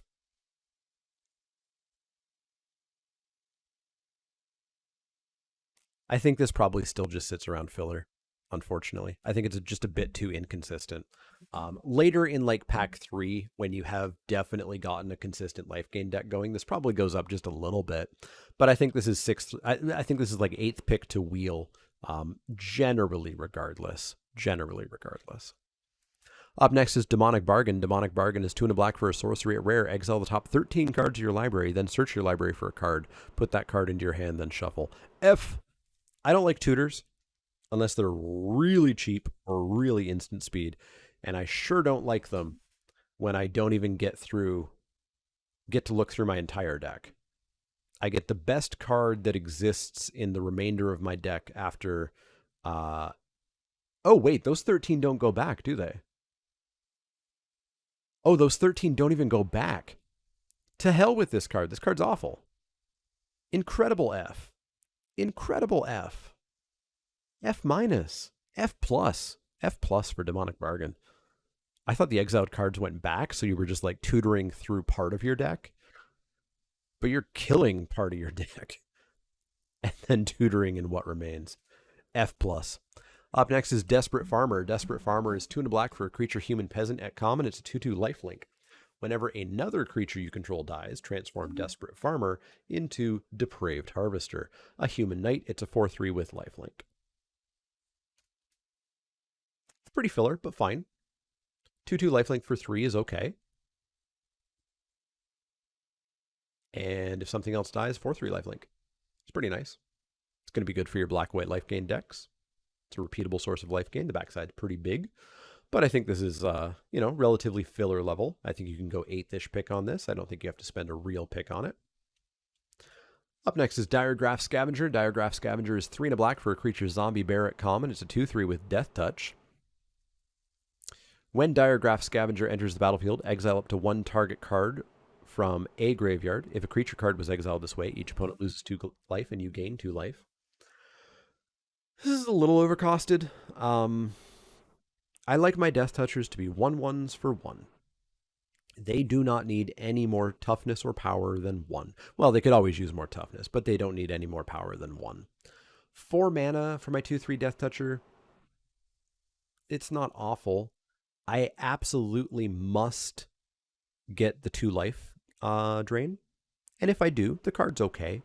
It's a zombie as well, which matters for some stuff. So, you're never hating this card. I don't think you're going deep on it. You're certainly not going multiples on it. I think you can definitely pick this up 8th pick to wheel. I think it's very filler in most decks. It only goes just above filler in like the zombie deck. So, yeah, 8th-ish pick for me on Diregraph Scavenger. Up next is Doom Dissenter. Doom Dissenter is 1 and a black for a creature human at common. It's a 1/1. When Doom Dissenter dies, create a 2/2 black zombie creature token. So it's like Doom Traveler, but it's a Dissenter. So this is obviously exploit fodder. Sack this, you get your exploit thing, plus you get a 2/2 zombie. If you have your blue-black zombie, you get a second 2/2 zombie. Yeah, it's a fine card for one specific deck. Basically one specific deck. You should be able to pick these up quite late in the 8th-ish pick range, I think. Very specific deck for this. Don't just jam this in your black decks. Doom Traveler, you did play in basically all your white decks, but that was a different time 10 years ago. Creatures are just better than this. Up next is Dread Fugue. Dread Fugue is a single black mana for a sorcery at common. Target player reveals their hand. You choose a non-land card from it with mana value 2 or less. That player discards a card. Pay 2 and a black. Target player reveals their hand. You choose a non-land card from it. That player discards that card. Nope. Don't play Duress with restrictions. Well, it's not Duress because it's non-land. Don't play Thoughtseize style effects in Limited. They're just not that good. This is a bad card. It's an F. You should never, ever, ever, ever, ever, ever, ever, ever play this card. Hard F for Dread Fugue. The F is for Fugue.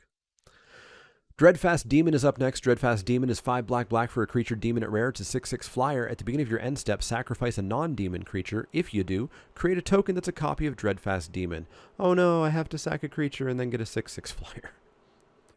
And then if my opponent has not just conceded, I have 2 of these, which means if I have 2 creatures to sack, I have 4 of these. This is insane. It's an incredible snap first pick. If you can't, oh well. You still have a 6/6 flying demon. There's no downside to this. There's literally no downside, and that's kind of insane. Easy first pick for Dreadfast Demon. It has the slight caveat, along with the Hullbreaker. If you don't know how you're going to get to 7 mana, you might have to be careful. And if the format is incredibly fast, which literally every set this year has been, virtually every set has been faster than the last, then maybe this can't be played. But I'm really hoping that you can actually play a 7-drop in your deck. But yeah, this card should be insane, and it should be a snap first pick. Up next is Dying to Serve. Dying to Serve is 2 and a black for an enchantment at rare. Whenever you discard 1 or more cards, create a tapped 2/2 black zombie creature token. This ability triggers only once each turn. In addition to activate only as a sorcery, I am also hating how many effects are this ability triggers only once each turn. Definitely hating this. This is obviously heavy build around for your blood tokens, or your looters, or etc. But the massive payoff for paying this 3 mana do nothing enchantment is that I get 1 2/2 tapped zombie at best a turn. At absolute best, I get 2 zombies in a turn cycle.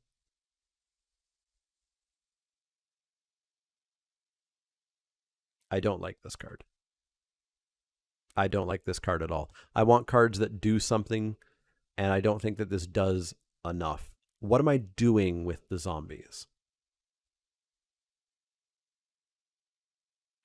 Like, if I get 1 zombie off of this, I'm deeply unimpressed. If I get the 2nd zombie off of this, I'm okay with the card, although I had to take a turn off to cast this card. So I don't like this. I'm not playing this card until it's proven to be really good. So for me, it's an F. It's just way too much setup. Way too much has to go right. And the payoff is that I get a zombie a turn. And I'm not into that. So F on Dying to Serve until proven otherwise. Up next is Edgar's Awakening. Edgar's Awakening is 3 black for a sorcery at uncommon. Return target creature card from your graveyard to the battlefield. When you discard Edgar's Awakening, you may pay a single black mana. When you do, return target creature card from your graveyard to your hand. 5 mana reanimation spells. I have finally learned to just not expect these to be any good. I loved the idea of graveyard to battlefield. I always did. And it just never works out. It never works out. And there's so much exile removal and such in this format that I think it's very hard for you to just think that this is going to do anything. Definitely anything worth 5 mana. Because you know what you want to pay 5 mana for? A 5-drop.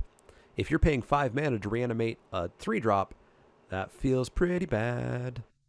Now, if you discard this to a blood token, you have a single mana return 1 creature card to your hand.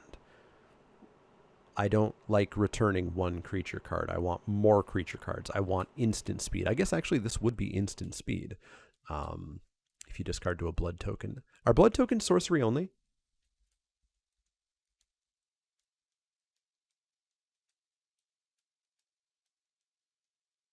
No, no, they are not. So you could do this at instant speed. Um, yeah, I don't much care for this card. I don't think I'm going to go out of my way to try to play it. I just think I'm going to find better cards. So for me, it's an F. I don't think I'm playing this card. And if I am, I'm going to try to wheel it. I'm going to go real deep and try to pick it up if I want to. Um, yeah, I'm over. I'm over reanimation spells that cost a whole lot of mana like this. Up next is Falconwrath Forebear. Falconwrath Forebear is 2 and a black for a creature vampire rare. It's a 3/1 flyer. Falconwrath Forebearer can't block. Whenever Falconwrath Forebearer deals combat damage to a player, create a blood token. Pay a black, sacrifice 2 blood tokens, return Falconwrath Forebearer from your graveyard to the battlefield. So it is a slightly more expensive, slightly more toughness vampire interloper that makes a blood token on damage. And if we have a whole lot of blood tokens, can come back. It's all fine. It's not a first pick. I'm taking good removal over this every time. Every time. I'm taking good uncommons over this every time. This is in the like 3rd, 4th, 5th pick range. 3rd, 4th range, I'd say. I'm definitely not looking to first pick this. If I'm first picking this, the pack is real weak. The card's fine.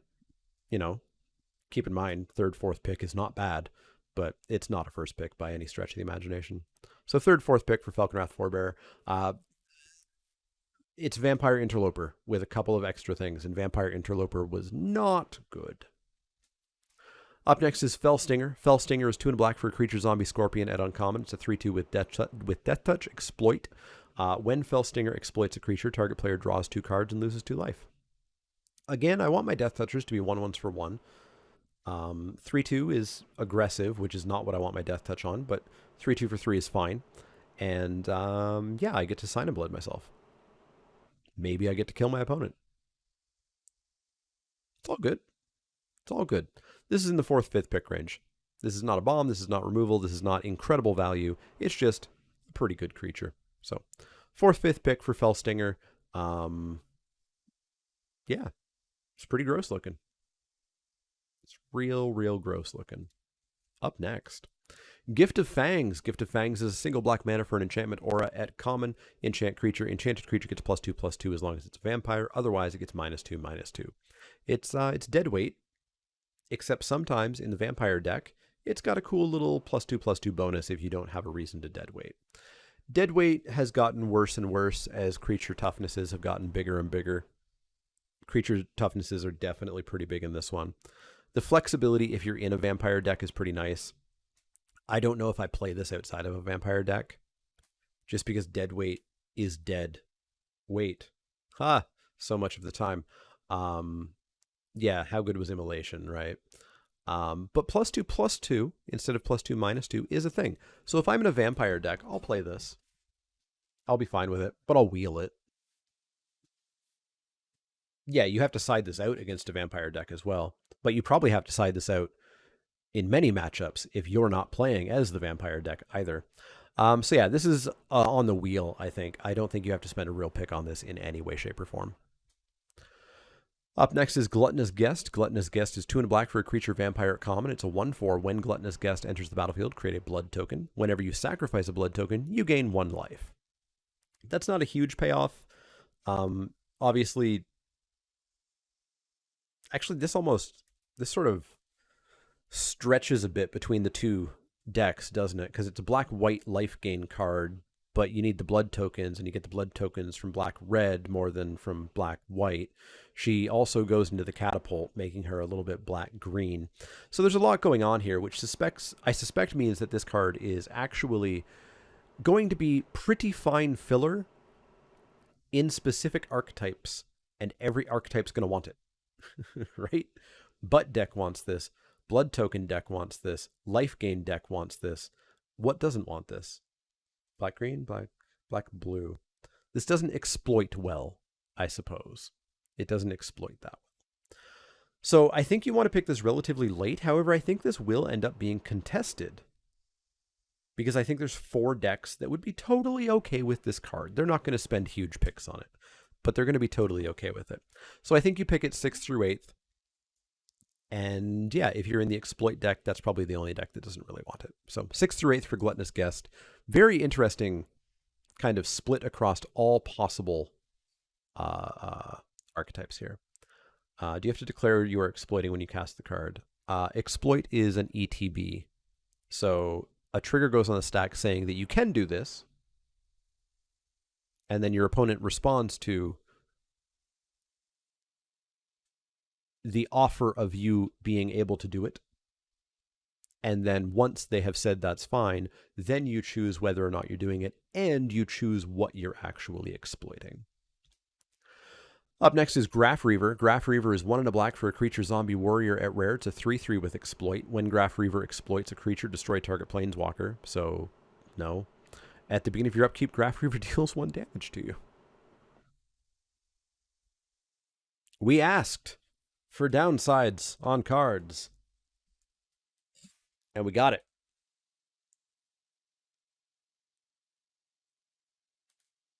I would love to know who is 4th, 5th picking this. This is a 2-mana 3/3 that deals a damage to you every turn. That's all this is. This is deeply mediocre. deeply, deeply, deeply, deeply, deeply mediocre. This is an aggro card only, because you need to always have a higher life total than your opponent, because you're losing a life each turn. That's all this is. It's not even really a sideboard. The Planeswalkers aren't that good in this set. I think you picked this deeply late, and if you are in any deck that is not extraordinary hyper aggro, you don't play this card. So I've got this on the wheel, and it goes in extraordinarily specific decks. That's true. You could cast it and sack it to itself. That is true. But yeah, this is not good. There's very little reason to play this. You could exploit it too, but you could also exploit literally any other creature in the entire format. So be very careful with this. It has literally 1 home. If your deck is not a hardcore heavy aggro deck, do not play this card. Up next is Grizzly Ritual. Grizzly Ritual is 5 and a black for a sorcery at common. Destroy target creature or planeswalker. Create 2 blood tokens.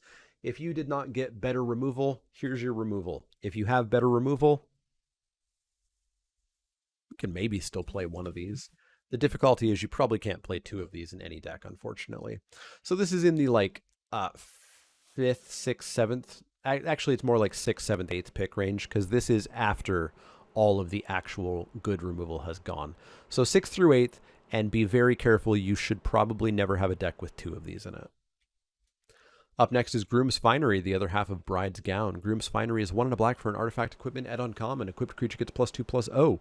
It gets an additional +0/+2 and has Death Touch as long as an equipment named Bride's Gown is attached to a creature you control. Equip 2.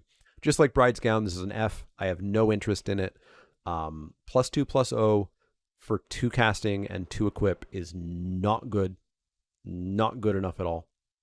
And specifically having to get Bride's Gown in the draft and having to play black-white and having to actually get both of these cards in hand and play them is way too much work. This card is a hard F. Up next is Headless Rider. Headless Rider is 2 and a black for a creature zombie at rare. It's a 3/1. Whenever Headless Rider or another non-token zombie you control dies, create a 2/2 black zombie creature token. 3/1 for 3 is a little bit pricey. I prefer to pay 2 mana for those, but it turns into a 2/2 when it dies, and if it doesn't die before other zombies, then they also turn into 2/2 zombies. It's pretty good. Pretty dang good. It's not a bomb. I will probably pick the best removal in the set over it. So I'm going to put this on like 2nd, 3rd pick range, but it's real good. Real good. Yeah, replaces himself. Up next is Henrika Domnathi. Henrika is 2 black for a legendary creature vampire at Mythic. It's a 1/3 flyer. Okay, I guess her feet aren't touching the ground there. At the beginning of combat on your turn, choose one that hasn't been chosen. Each player sacrifices a creature. You draw a card and you lose 1 life. Transform. Henrika Domnathi. Obviously, you're going to do the other two before you do the third one, unless some pressing matter comes up. She transforms into Henrika Infernal Seer, a 3/4 flying Death Touch lifelink that you can pay 1 black so that each creature you control with flying Death Touch and or lifelink gets +1/+0 until end of turn. She's real good. Snap first pick. 4 mana 3/3, 4 mana 1/3 flyer is not the best, but you immediately get one of these triggers. So you immediately get to have your opponent sack a creature, or you immediately get to draw a card and gain 1 life. You do the other one the following turn, again, unless you're desperate for a 3/4 flyer, and then you get a 3/4 flyer with flying Death Touch and lifelink. It's great. That's all great. And yeah, you'll frequently draw a card and then transform, because remember, edicts are not good unless the board states are extraordinarily friendly for them, unless your opponent has 1 creature. You know, if they have crap creatures, they just get to sacrifice the crap creatures. So you may very quickly transform this if the board state is not amicable to that. But yeah, Henrika is an easy first pick here. Up next is Hero's Downfall. Hero's Downfall is 1 black for an instant add-on common, destroy target creature or planeswalker. That's right! The rarity has been changed. Finally! Finally, this has been upgraded from common.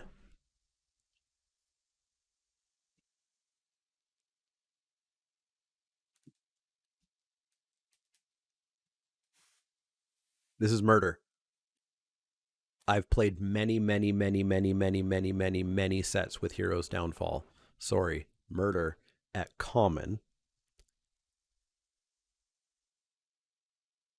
This was only ever a rare because WotC really likes money. This is just murder, which is a first pick and the best removal of the set and fantastic.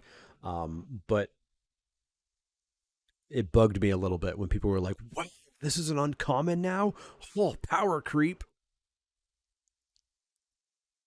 It's an uncommon now, upgraded from the previous common that we usually play this card at. This is a first pick. It's fantastic. You want as many of these as you can get, and you'll probably get 1.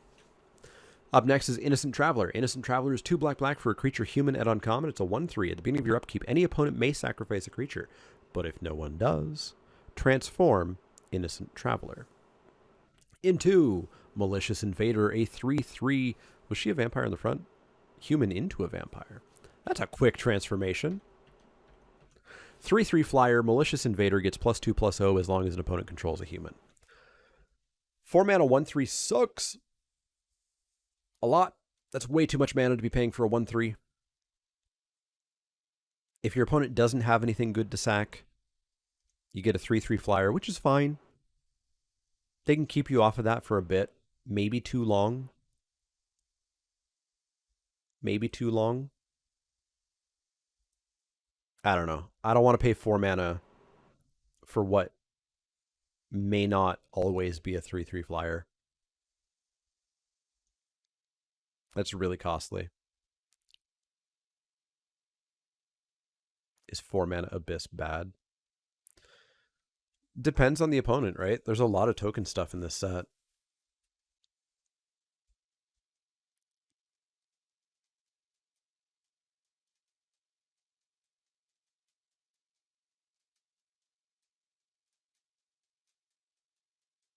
And sometimes it'll be a 5/3 flyer.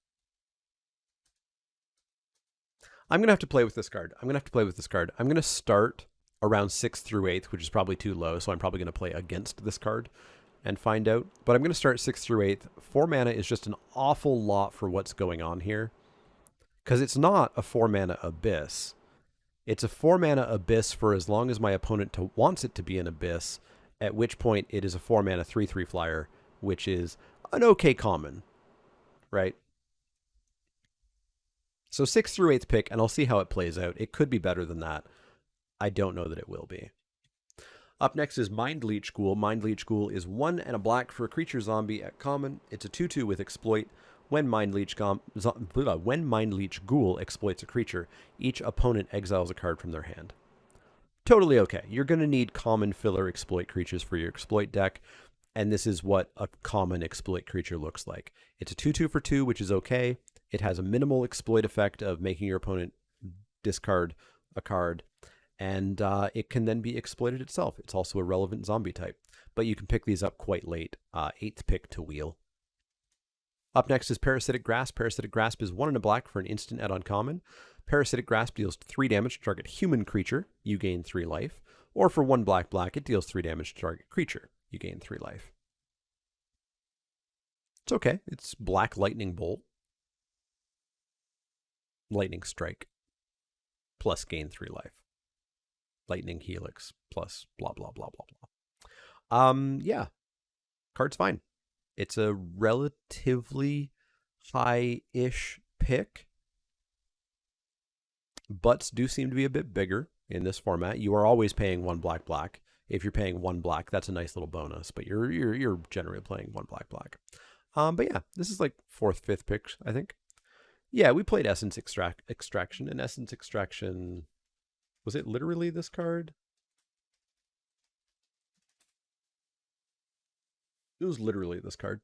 Yeah, we played Essence Extraction, and we're pretty okay with it, but we didn't pick it ludicrously highly.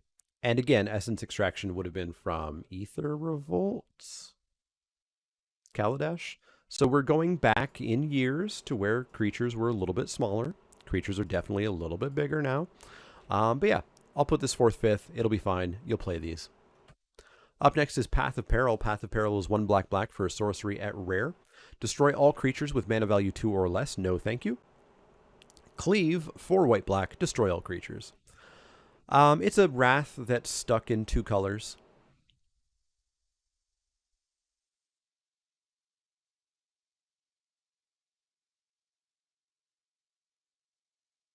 Very splashable, though, in black or white.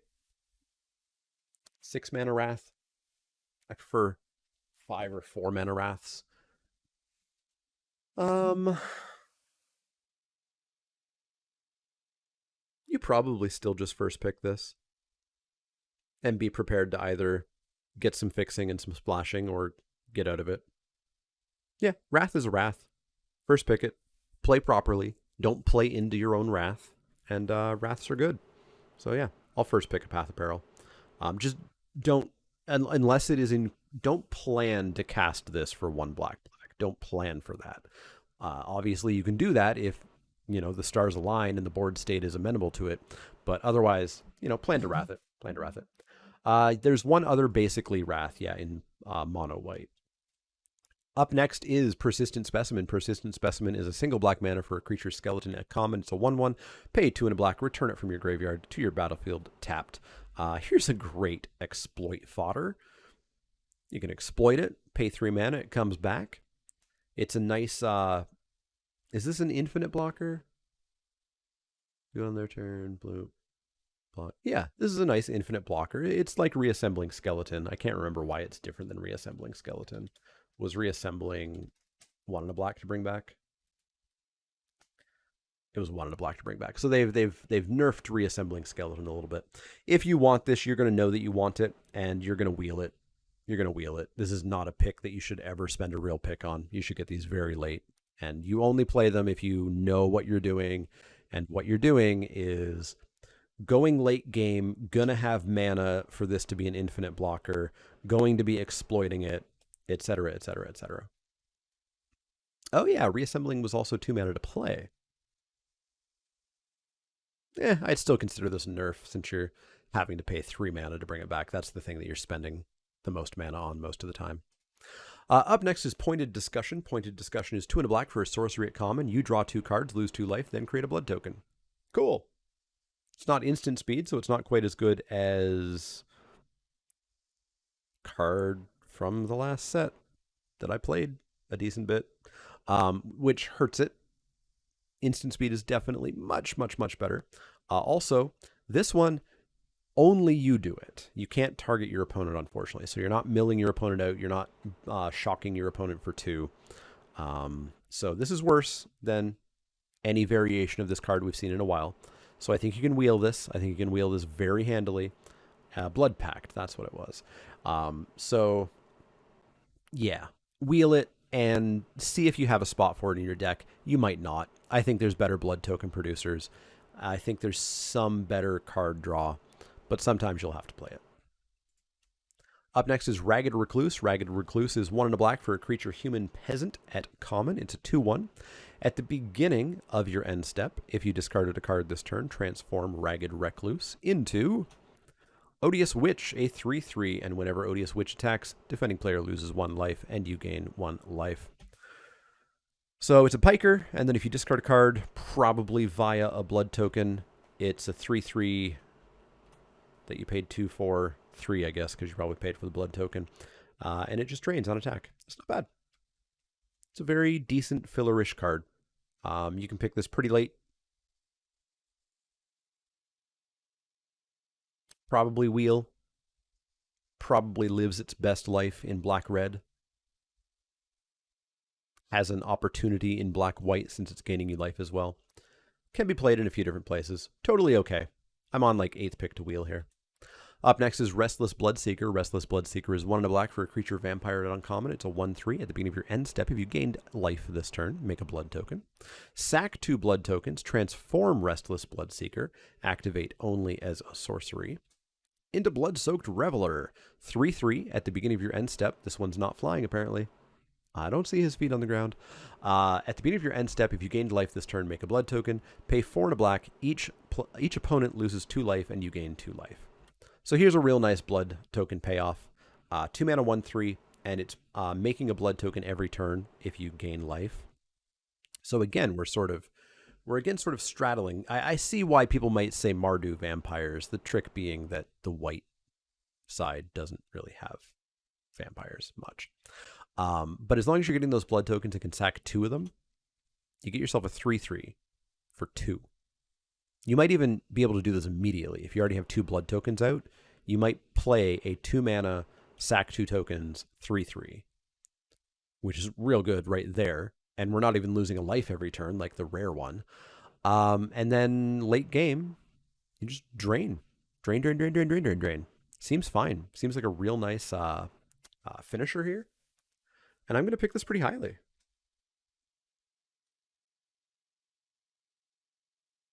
Pick this quite highly. I'm in like the 3rd, 4th pick range. I think this card's good. I think this card's real good. And the fact that you can take it early and end up in black-white and probably be pretty okay with it, or end up in black-red and be pretty okay with it, is cool. It's keeping you open. That's what we talk about keeping open when drafting. So yeah, 3rd, 4th pick for Restless Bloodseeker here. Up next is Rot-Tide Gargantua. Rot-Tide Gargantua is 3 black for a creature zombie kraken at common. It's a 5/4 with exploit. When Rot-Tide Gargantua exploits a creature, each opponent sacrifices a creature. This card's bad. We don't want to play this card. 5 mana, 5/4 is not great. And making your opponent sack a creature on turn 5 or later is not great. There's better exploit cards. There's better zombie cards. There's better 5 power cards. There's better cards. I'm probably never casting this card. F.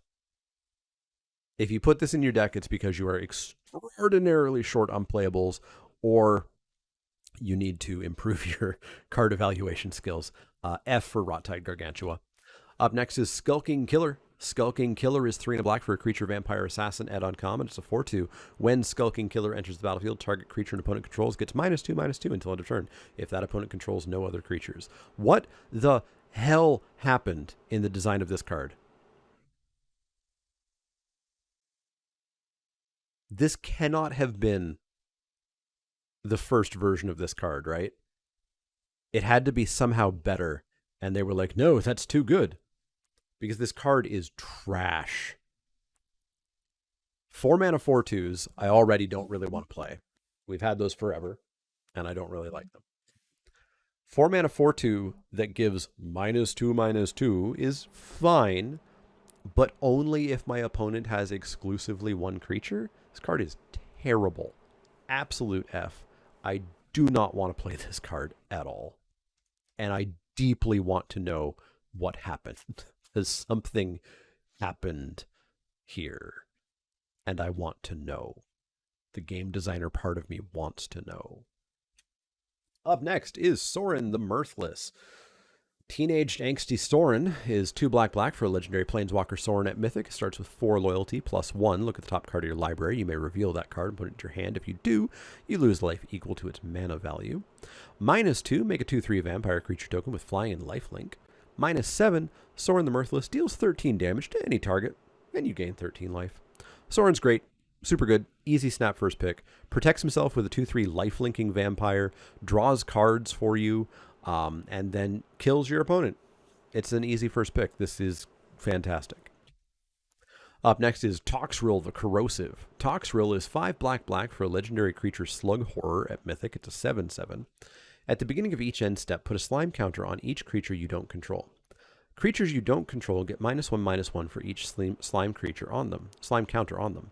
Whenever a creature you don't control with a slime counter on it dies, create a 1/1 black slug creature token. Pay blue-black, sack a slug, draw a card. I don't think you just win the game with this. You play a 7/7. You slime their team. And then they kill Toxrill. And then those slime counters don't have any rules attached to them.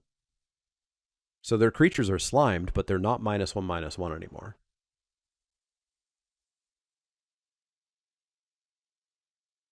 So there's, this is not instantaneously win, but they do have to answer it. So it's still probably quite good. There's just going to be situations where you're going to play this and you're going to think you've got the game wrapped up. And then your opponent goes, oh, okay, cool. Downfall it. And there's no lasting effect at all. Still, it's a first pick. Unless this format is ludicrously fast, it's a first pick. They have to answer this. They have to kill it. If they do, you're sad because you get literally nothing out of it. But if they don't kill it very quickly, yeah, their creatures are going to get -2/-2. They're going to start to lose the creatures. You're going to start to get slugs. Other stuff's going to happen there. So yeah, I would be very careful with it. Make sure that your deck can cast it. Make sure you have ways to get to 7 mana. Make sure the format allows us to get to 7 mana. Let's all hope the format allows us to get to 7 mana. And let's start first picking Toxrill the Corrosive. Up next is Undead Butler. Undead Butler is 1 and a black for a creature zombie at uncommon. It's a 1/2. When Undead Butler enters the battlefield, mill 3 cards. When Undead Butler dies, you may exile it. When you do, return target creature card from your graveyard to your hand. Seems okay. It fuels the self-mill a little bit if you want to do that. I'm still not sold that you want to do that.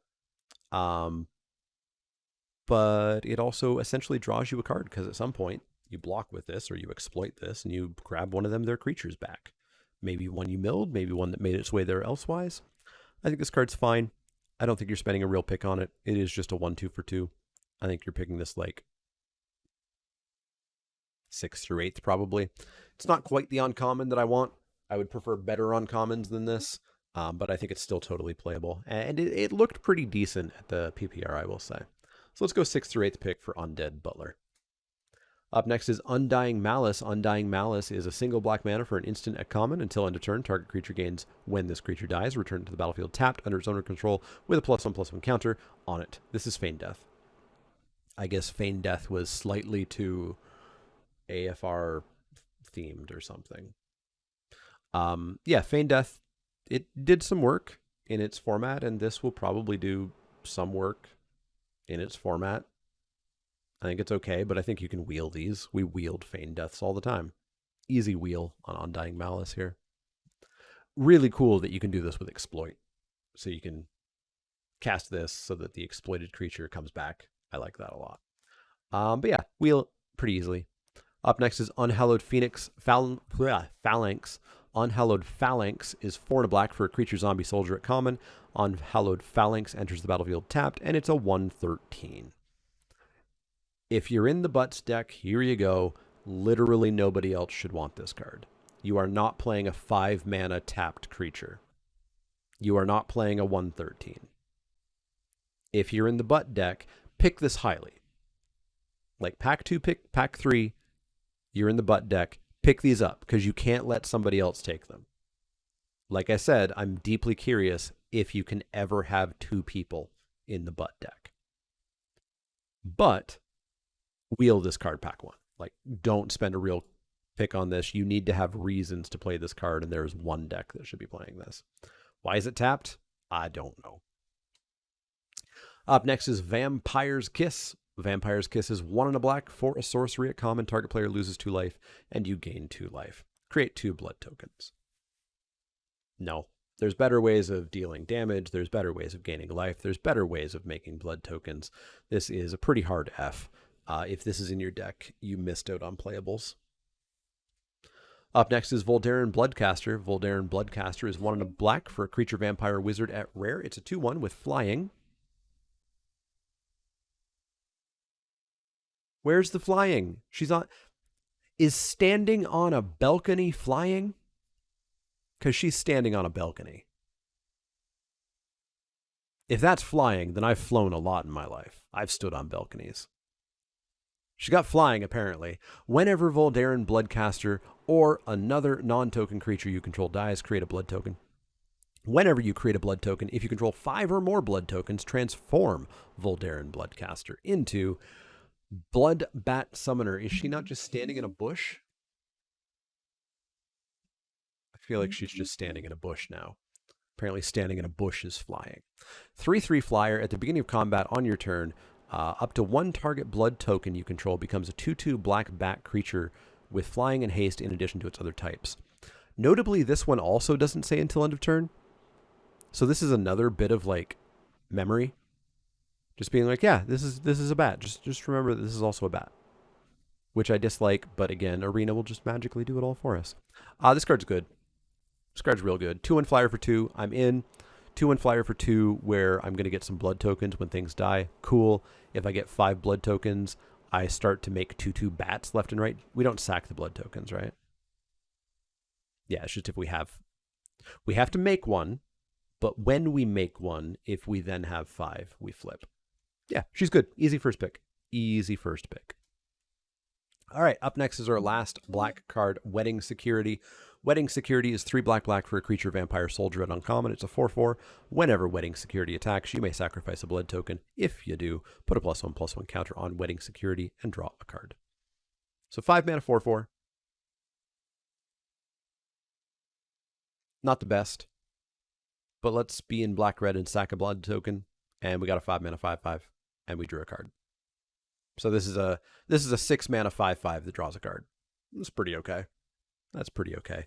You want these in your black-red blood decks. If you are not making a bunch of blood tokens, maybe think twice about putting this in your deck. But if you're a blood token deck, here you go. Here's a real good payoff. You can pick this pretty highly, I think, to try to get into that black-red blood deck. So I'm on like 3rd, 4th here. I think it's a very good card, but you got to know when to just kind of pitch it away. Yeah, the green screen's a little funny. I'm going to fix it in a second. Yeah, 3rd, 4th pick for Wedding Security. Know when to play it, know when to toss it. All right. Up first in red, we've got a Braid. 1 and a red for an instant at common. Choose one. A Braid deals 3 damage to target creature or destroy target artifact. We know this from Hour of Devastation, I believe. Maybe Almond Cat. It's fine. It doesn't hit face, but that's fine. We played Searing Spear. We played Lightning Strike. We'll play a Braid. You prefer not to first pick it usually. 2nd, 3rd pick is kind of ideal. You know, sad pack, she'll first pick it. Up next is Alchemist's Gambit. Alchemist's Gambit is 1 red for a sorcery at rare. Take an extra turn after this one. During that turn, damage can't be prevented. At the beginning of that turn's end step, you lose the game. Exile Alchemist's Gambit. That is an F. It's got Cleave for 4 blue, red. You don't lose the game. That's still an F. Incredibly expensive extra turn cards are always Fs in Limited. They just are. They're terrible. Don't play this. Yeah, it's probably going to wreck Standard. That's what it does, right? That's what it does. But in Limited, it's an F. Up next is Alluring Suitor. Alluring Suitor is 2 and a red for a creature vampire at uncommon. It's a 2/3. When you attack with exactly 2 creatures, transform Alluring Suitor. Notably, doesn't have to include Alluring Suitor. Transforms into a 3/3 Deadly Dancer. It's got Trample. When this creature transforms into Deadly Dancer, add red. Until end of turn, you don't lose this mana as steps and phases end. You could pay that red or any other red immediately. To give Deadly Dancer and another target creature each +1/+1/+1/+0 until end of turn. It's a fine card. 2/3 for 3 that wants to be aggro. Presumably you would attack with it, and it flips into a 3/3 trample, and there's a threat of activation of making it a 4/3 trample. This is all okay. I don't necessarily know that it has to be uncommon. Like, I guess you don't want to play against a bunch of these, but I mean, you'd still have to pay for each activation, and red is a cost, a very real cost. So I think this is fine, but I think this is much lower in like the 5th, 6th, 7th pick range. You'll play it in your aggro deck, you'll play it in your vampire deck, you'll be okay with it. It'll be fine, it'll deal damage. That's about all I can say. Up next is Ancestral Anger. Ancestral Anger is a single red mana for a sorcery at common. Target creature gains trample and gets +X/+0 until end of turn, where X is 1 plus the number of cards named Ancestral Anger in your graveyard. Draw a card. 1 mana +1/+0 trample, draw a card at sorcery speed. I didn't even read the sorcery speed part. This card's bad. This card's bad. Don't play it. Don't try to collect multiples of it. Just don't play it. There's better combat tricks, and you could also just not play weak combat tricks. F on Ancestral Anger. I'm not playing this card. Up next is Ballista Watcher. Ballista Watcher is 2 red for a creature human soldier werewolf at uncommon. It's a 4/3. Pay 2 and a red, tap. Ballista Watcher deals 1 damage to any target. It's expensive, but any target could pick things off. It's got Daybound, of course. On the backside, we got Ballista Wielder. This werewolf just friggin' loves life. Loves life and that Ballista. It is a 5/5. Pay 2 and a red. Ballista Wielder deals 1 damage to any target. A creature dealt damage this way can't block this turn. This card's really cool. Really cool on the back. I like this card a lot. 4 mana 4/3. Okay. It's almost a 4 mana 4/4. That's cool. And we can pay 3 damage and ping our opponent's face. Or we can kill X ones. Or we can make combat math really tricky. Cool. On the backside, if it ever gets there, we got a 5/5, which A is cool. B, we don't have to tap it to do the damage ping anymore. So we can do it multiple times.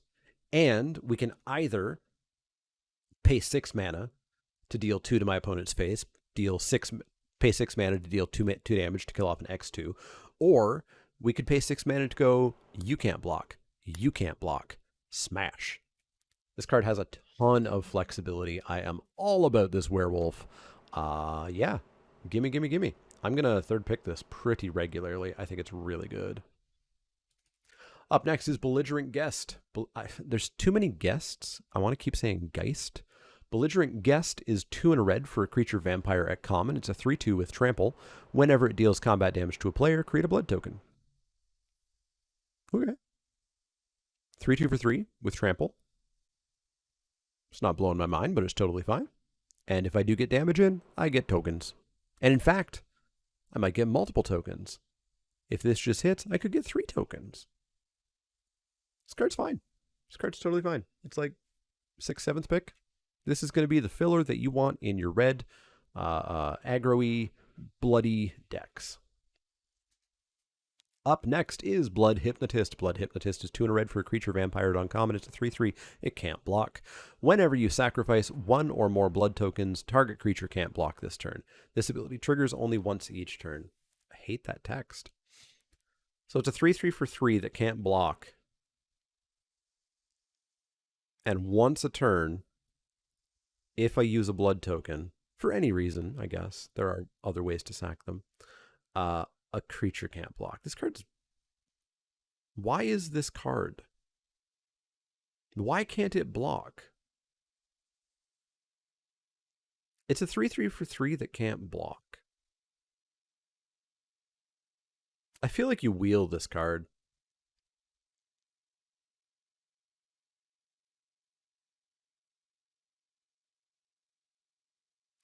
I believe it says 1 or more when it's only once a turn, because by the rules of Magic, all those triggers would happen at the same time if you sacked multiples at once, and none of them would know the other one exists, and they would all jump on the stack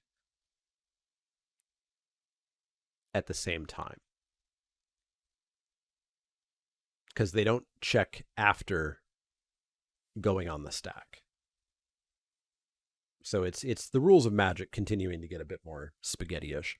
I don't like this card. I think you can wheel this card, and I think there's just better cards to play. I think there's better blood payoffs to play. I think there's better creatures to play. I'm going to wheel this card at best, and I don't think it's good. Up next is Blood Petal Celebrant. Blood Petal Celebrant is 1 and a red for a creature vampire at common. It's a 2/1.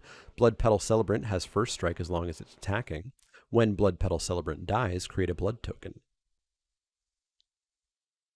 Piker with first strike on attacks. Okay, that's where I want first strike to be on my Pikers, I guess. And it dies into a blood token.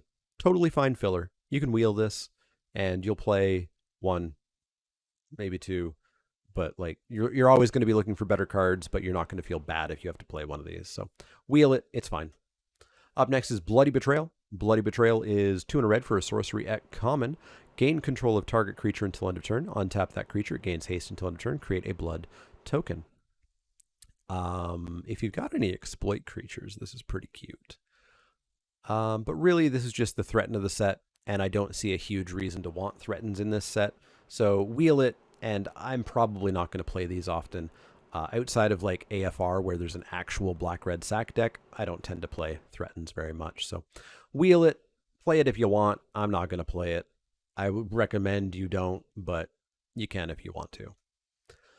Up next is Cemetery Gatekeeper. Cemetery Gatekeeper is 1 and a red for a creature vampire at Mythic. It's a 2/1 first strike. When Cemetery Gatekeeper enters the battlefield, exile a card from a graveyard. Whenever a player plays a land or casts a spell, if it shares a card type with the exiled card, Cemetery Gatekeeper deals 2 damage to that player. Holy crap, that card is awful after having reread it again.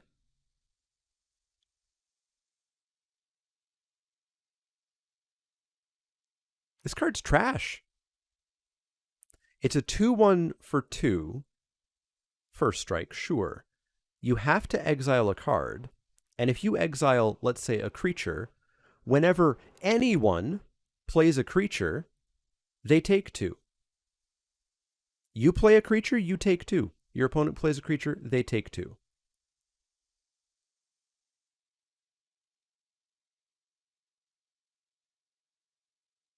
Like, this is kind of Sulfuric Vortex, which is generally not good in non-cube limited anyways.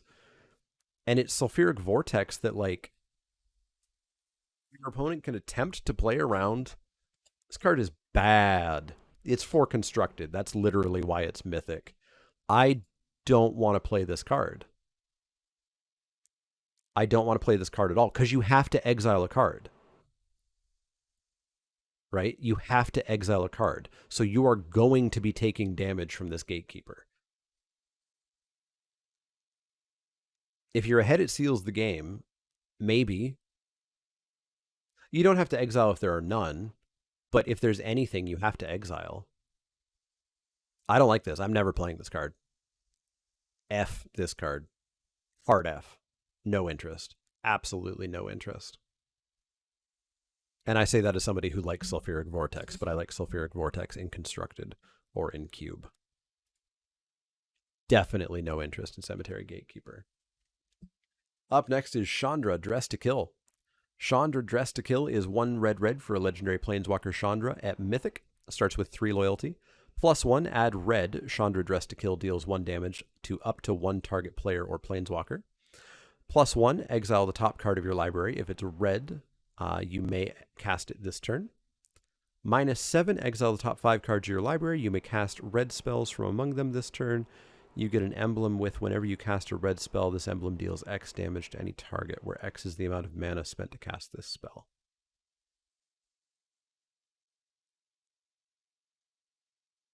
Chandra's not very good.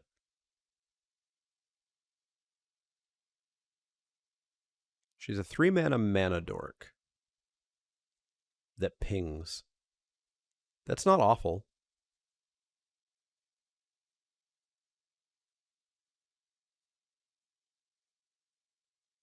I have to be very red to want to play this card. This does say a little bit more. This does say gain 4 life. Because your opponents are going to freak out and attack this, because they always do. but this card's not very good. You should pick this relatively late. I'm talking like 5th, 6th pick, which means you'll probably never see this until everybody finally figures out that it's not very good. Or if you're deep, deep, deep, deep, deep in red, here you go. You can play this, and it gets better in that case. But yeah, 5th, 6th pick this. It's a pretty weak Planeswalker. Up next is Change of Fortune. Change of Fortune is 3 and a red for a sorcery at rare. Discard your hand, then draw a card for each card you've discarded this turn. It's terrible. Also terrible. Absolute F. Absolute F. Absolute F. The later you get in the game, the less cards you have to discard. You have to discard your hand, so if you do have something you want, too bad, you can't keep it. Card's terrible. F. It's yet more constructed stuff. Ruining my limited. Up next is Creepy Puppeteer. Creepy Puppeteer is 3 and a red for a creature human rogue at rare. It's a 4/3. It's got haste. Whenever Creepy Puppeteer attacks, if you attacked with exactly one other creature this combat, you may have that creature's base power and toughness become 4/3 until end of turn. How is this person not flying?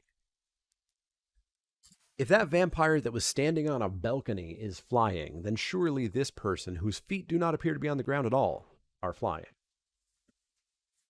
Right? 4 mana 4/3 haste, totally fine. 4 mana 4/3 haste that makes its friend a 4/3 is okay. Maybe she's doing a ballet jump. Well, that's flying by the rules of Magic, if standing on a balcony is flying. This card's good. Where am I putting this?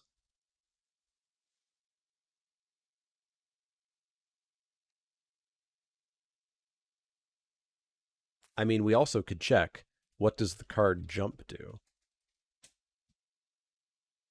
Gives flying. It's good. How good is it? It's a 4/3 haste for 4. That's not a rare, that's not amazing, but it's fine. And I need a creature to upgrade to a 4/3. This is probably in like the 3rd, 4th pick range. I think you still pick this relatively high up. I would pick really good removal over this for sure. But yeah, let's go 3rd, 4th pick on Creepy Puppeteer. It's a good aggro card. It'll do what you need to do. It's a decent top end in your aggro deck. Surprise, I have a 4/3, and that 1/1 that I played on turn 1 that's kind of been outclassed, it's also now a 4/3. Enjoy. Yeah, let's go 3rd, 4th pick on Creepy Puppeteer.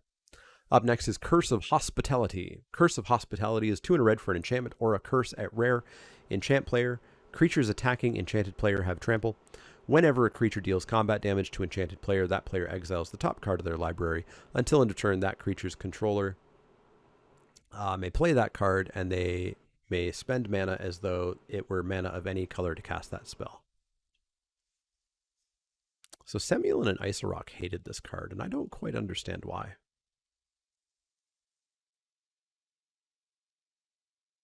You're turning all of your creatures into Thief of Sanities.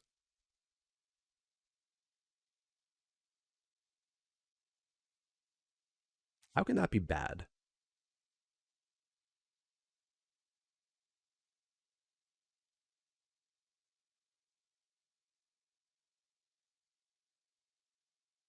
No, they don't. Until end of turn, that creature's controller. Who's the creature? Who's the creature? It's not their creature. You get to play the cards. You get to play their cards.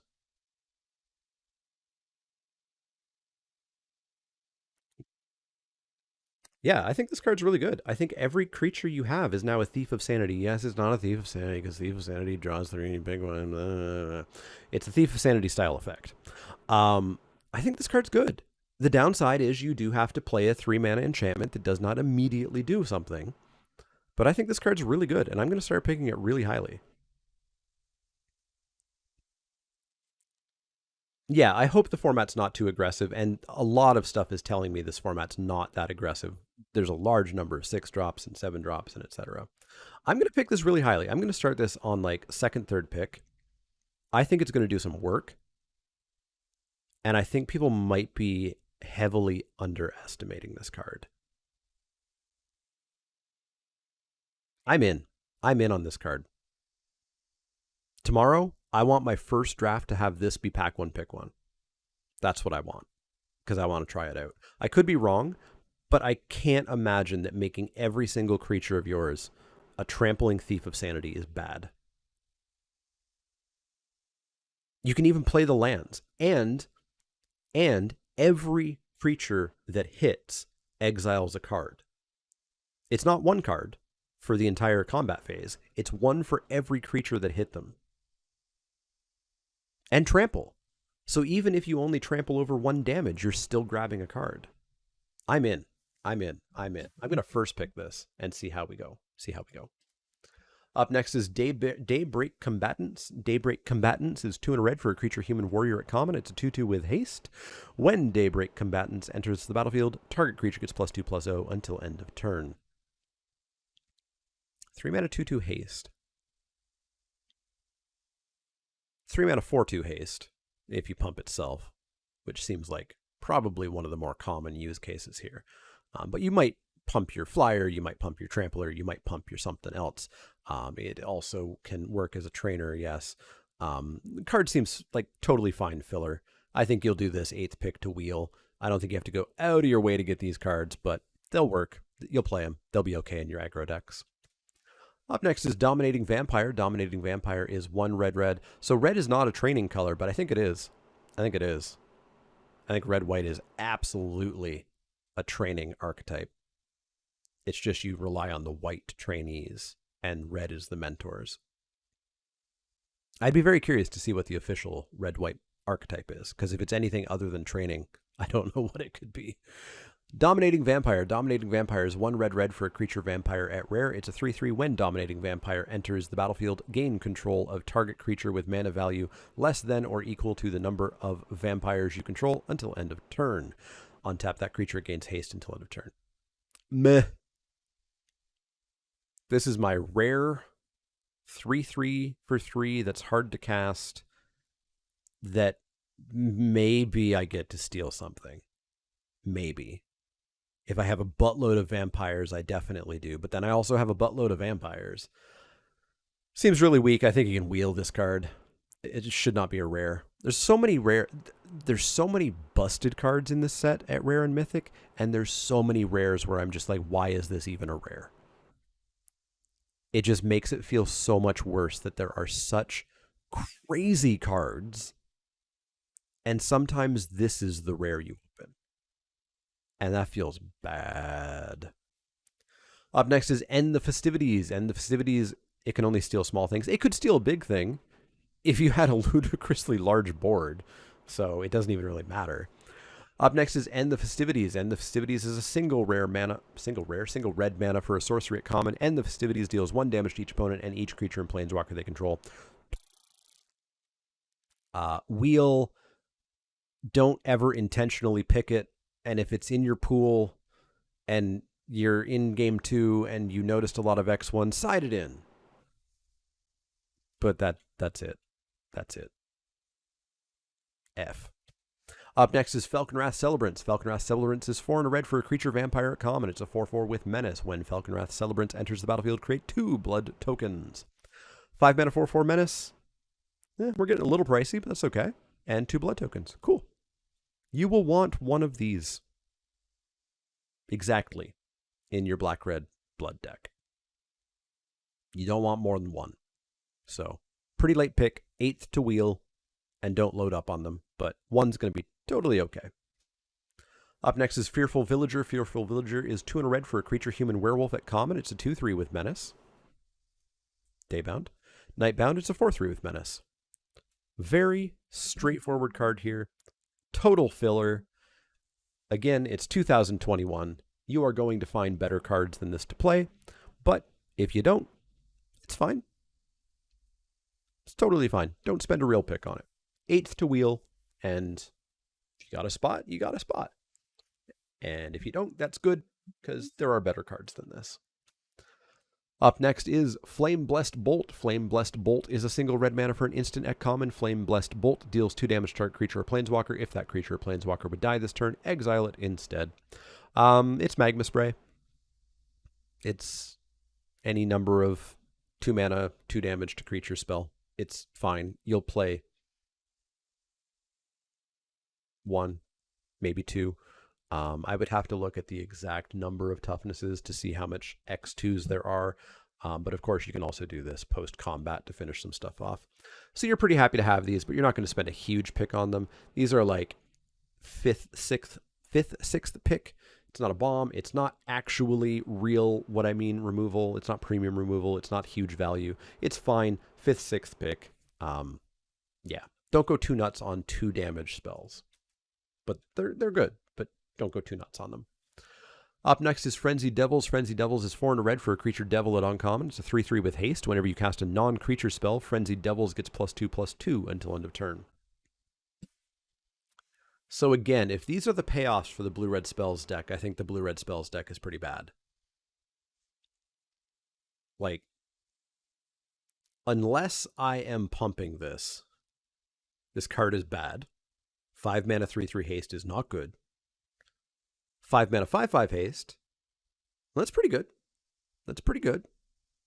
You're starting to ask yourself to have a whole lot of mana if you're doing that all in one turn when the haste matters.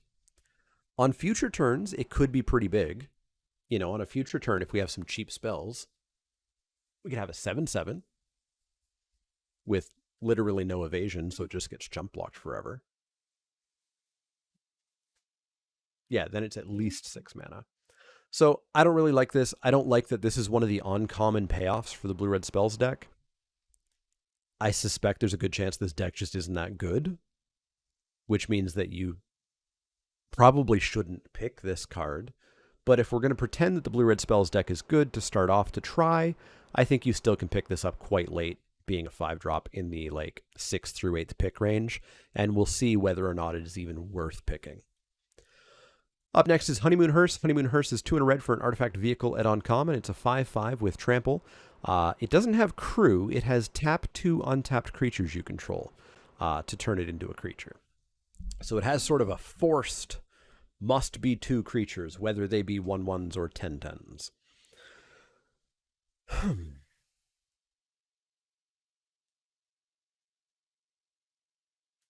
So this might attack on turn 4. And a 5/5 attacking on turn 4 is pretty good. It blocks pretty well, but I don't know. It reminds me of, what was it called? Enchanted Carriage? The one that made mice. And the mice crewed the carriage. And I didn't like that carriage. And I don't think I like this. I don't like vehicles, really. I think you have to play 1-drops to enable this. Yeah.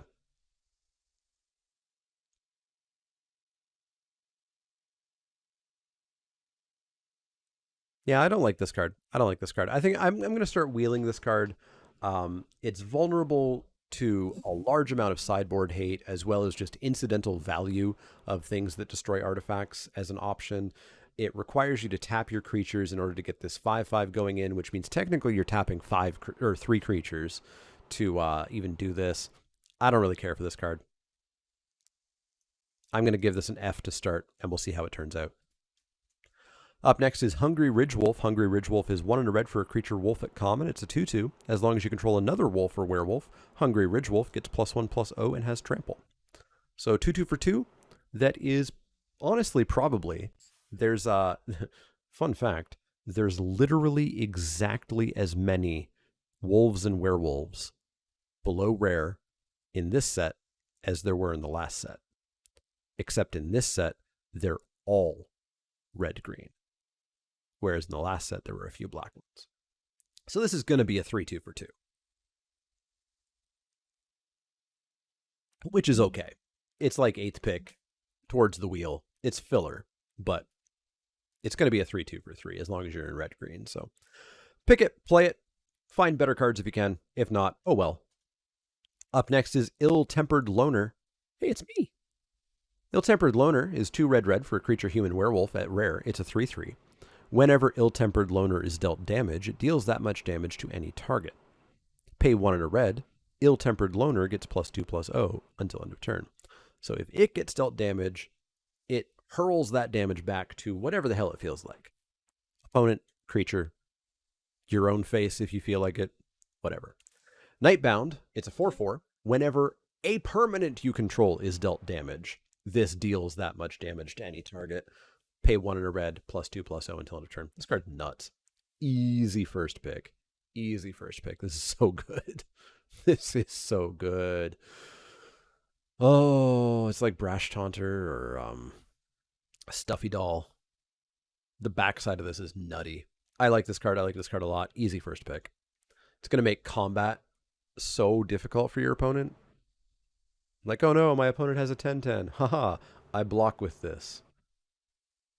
You are the one who takes 10. Up next is Into the Night. Into the Night is 3 and a red for a sorcery at uncommon. It becomes night. Discard any number of cards, then draw that many +1. No. You know what I can do to make it night? Pass the turn. How much mana does that cost me? Doesn't cost me 4. This card's an F. Don't play this card. It's very bad. Up next is Kessig Flamebreather. Kessig Flamebreather is 1 and a red for a creature human shaman at common. Common shaman. It's a 1/3. Whenever you cast a non-creature spell, Kessig Flamebreather deals 1 damage to each opponent. We have finally found our blue-red spells payoff, and it's still not that good. Our blue-red spells deck basically must be this card times preferably 4, which you can't do. On average, there's 2.5 copies of this. Way worse Festival Crasher. Festival Crasher wasn't very good. Festival Crasher was a best of 1 card. We had this in Hour of Devastation or Amonkhet, one of the two. It was an archer. It was a 2/1, and it dealt a damage when you cast a spell. And it was good. It was good. There were absolutely decks purely built around it. But there was a little bit more blue-red spells going on in that set than there is in this set. So be aware of this. If you can get multiples, you can go into this. And I think this is one of the only ways to get into this deck. But if you have 2 or more of these, they are very real threats. But there's a lot going on, so I think you should try to wheel these. I just don't think the blue-red spells deck is going to work out if this is what we have to try to do to make it work out. Up next is Kessig Wolfrider. Kessig Wolfrider is a single red mana for a 1/2 creature human knight at rare. It's got menace. Pay 2 and a red, tap, exile 3 cards from your graveyard, make a 3/2 red wolf creature token. Why does it have menace?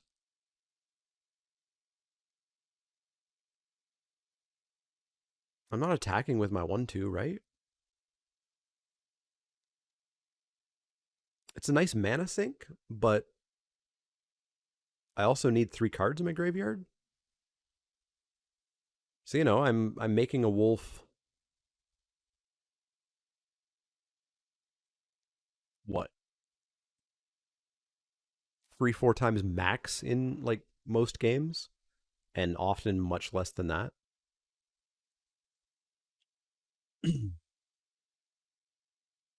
Yeah, you can attack the first 2-3 turns, so you can get it for 1 damage.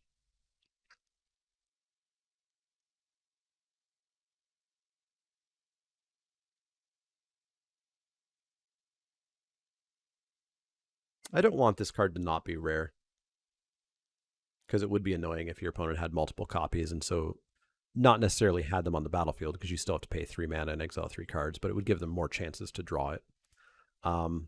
It's fine. It's fine. I think this is like a 4th, 5th pick. This is not a rare that I want to see in my pack. Yeah, I'll go 4th, 5th pick. 1-drops have to be insane for me to want to play them, and this is not insane.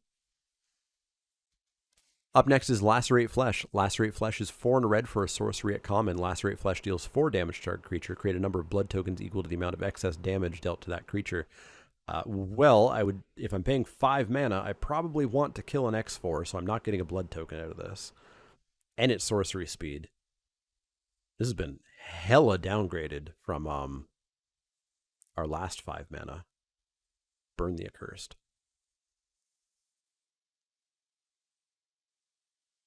5 mana sorcery for 4 damage. We've had 4 damage at 2 mana at sorcery speed.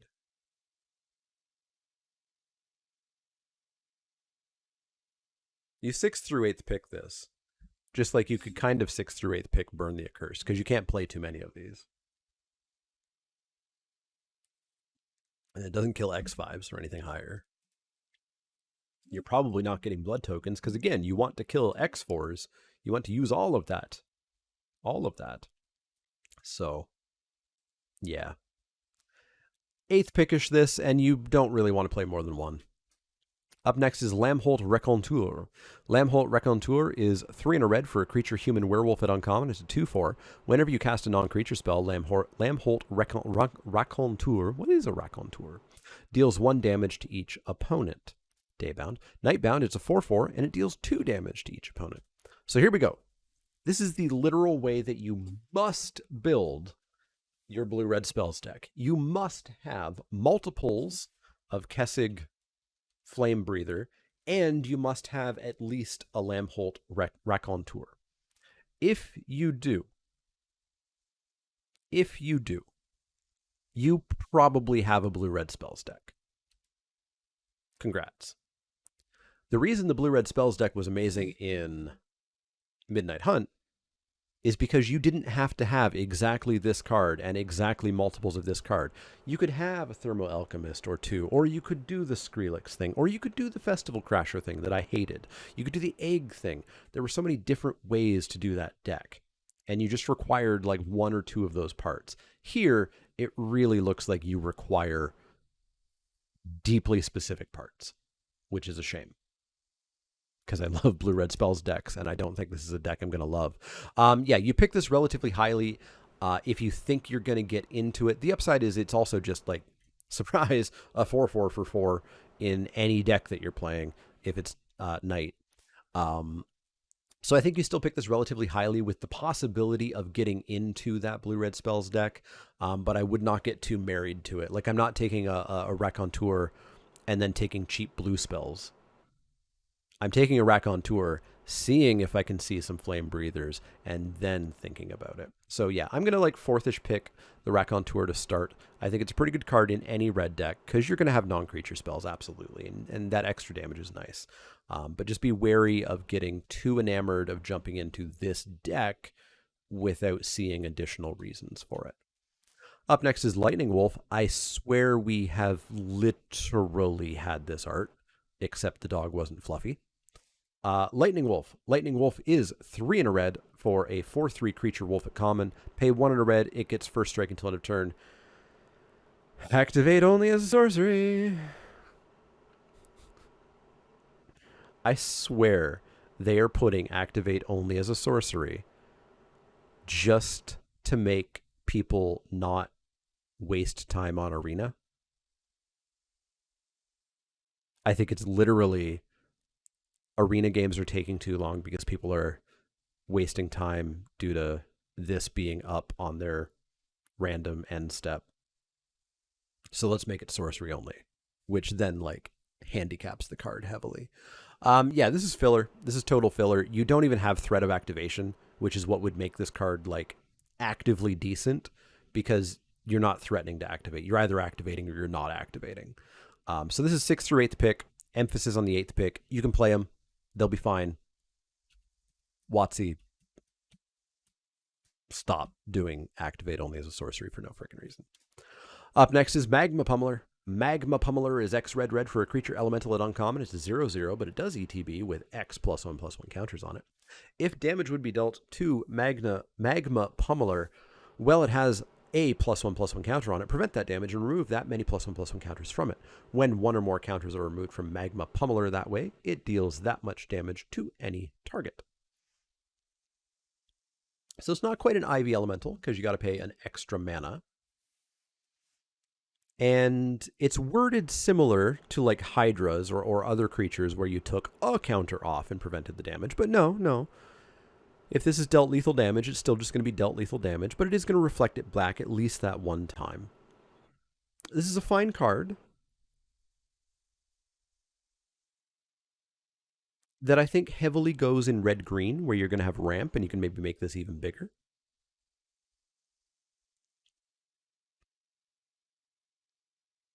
And it does go to any target, which is nice. So unless you're like threatening to kill your opponent, you can just kill off their creatures. It doesn't die to death touch creatures. That is true. It's a cool card. I think I'm in the fourth-ish pick range. Fourth, fifth. I don't know how much I wanted in red-white or red-black. I really wanted in red-green specifically, I think. But I think it's decent. I'm going to go for fourth pick on this, and we'll see how it goes. Up next is Manaform Hellkite. Manaform Hellkite is 2 red for a creature dragon at Mythic. It's a 4/4 flyer. Whenever you cast a non-creature spell, make an XX red dragon illusion creature token with flying and haste, where X is the amount of mana spent to cast the spell. Exile that token at the beginning of the end step. We figured it out. We figured out how to build the blue-red spells deck. We open this explicit Mythic. Easy first pick, easy first pick. You'll put this in literally any red deck because it's a 4/4 flyer. Maybe you'll play 1 or 2 more spells that you might not have otherwise. But yeah, Busted Mythic Dragon on Innistrad is a Busted Mythic Dragon on Innistrad. First pick. Up next is Markov Retribution. Markov Retribution is 2 and a red for a sorcery uncommon. Choose one or both.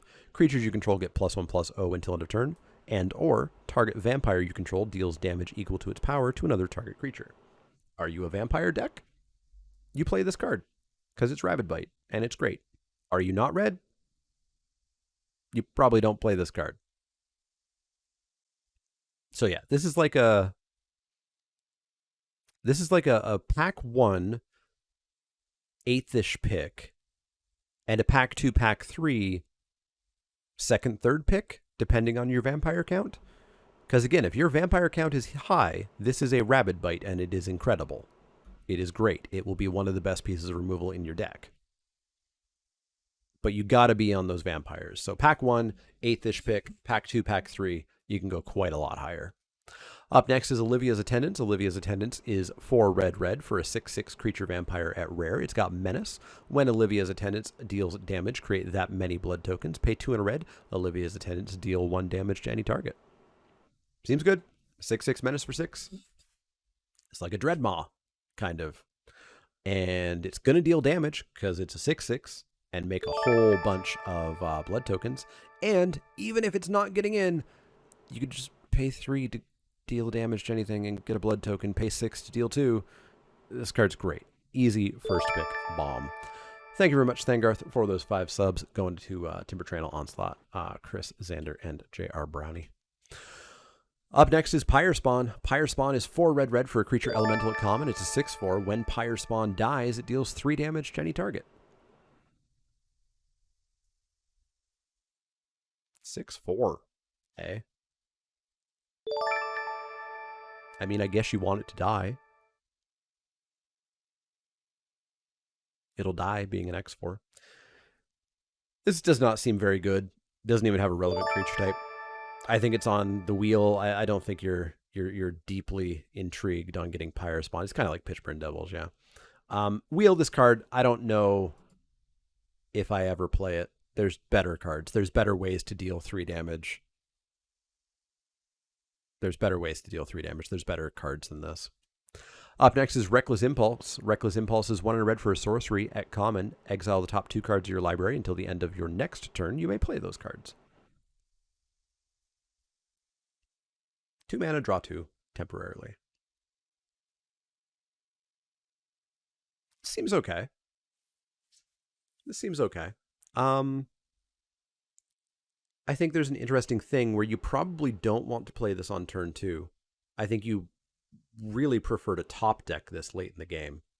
Because on turn 2, of course, there's always the chance of, oops, I hit, 2 spells I can't cast at all. That sucks. So yeah, late game, this seems pretty good. It is until next turn, which does help it a little bit. But again, I'm not looking to cast this on turn 2, but I think it's a decent top deck late in the game. So I'm going to pick these moderately highly, still in the 6th through 8th range. You can't take this over removal. You can't take this over bombs. You can't take this over really good creatures, which does drop this down to 6th through 8th. But I'll try playing them to start. Up next is Rending Flame. Rending Flame is 2 and a red for an instant at uncommon. Rending Flame deals 5 damage to target creature or planeswalker. If that permanent is a spirit, Rending Flame also deals 2 damage to that permanent's controller. Here we go. Here's really good removal. This will kill a whole lot in the format. If it happens to be a spirit, hey, opponent, sucks to be your face. Take 2. This is a very high pick. This will be the first pick in some packs. It should not go over bombs, though, so realistically, it's a second, third pick. Up next is Runebound Wolf. Runebound Wolf is 1 and a red for a 2/2 creature wolf at uncommon. Pay 3 and a red tap. Runebound Wolf deals damage equal to the number of wolves and werewolves you control to target opponent. I really like this card because it really reminds me of Vent Sentinel. You play this card and you never attack with it. This card is your precious little baby that sits off to the side. You're playing red-green. There are 17 wolves or werewolves in red-green, below rare. You play mono werewolves, and this on like turn, I don't know, let's say turn 7, is pay 4 tap Lava Axe your opponent every turn. Yes, maybe you also kill them because you have 5 creatures down. But board stalls exist, and inefficient attacks exist, and your opponent is stuck facing this down. As much as they might want to kill your gigantic scary werewolf, maybe they have to kill this thing because this thing's threatening 5 unblockable damage a turn. I'm going to build the hell out of this wolf deck, and I'm going to pick this wolf really highly to start, around like 4th-ish pick. I really like this card. Could be that it sucks, who knows, but I'm going to pick it 4th because it reminds me of Vent Sentinel, and I really want to draft Rise of the Eldrazi. Up next is Sanguine Statuette. Sanguine Statuette is 1 and a red for an artifact at uncommon. When Sanguine Statuette enters the battlefield, make a blood token. Whenever you sacrifice a blood token, you may have Sanguine Statuette become a 3/3 vampire artifact creature with haste until end of turn.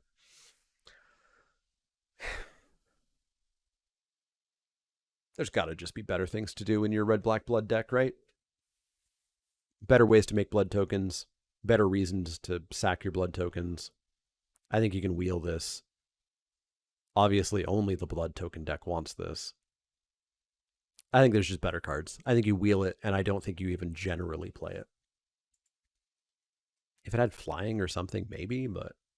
See, this one is simply standing on a punch bowl or something, and therefore is not flying, unlike the balcony or the bush. Up next is Stensia Uprising. Stensia Uprising is 2 red for an enchantment at rare.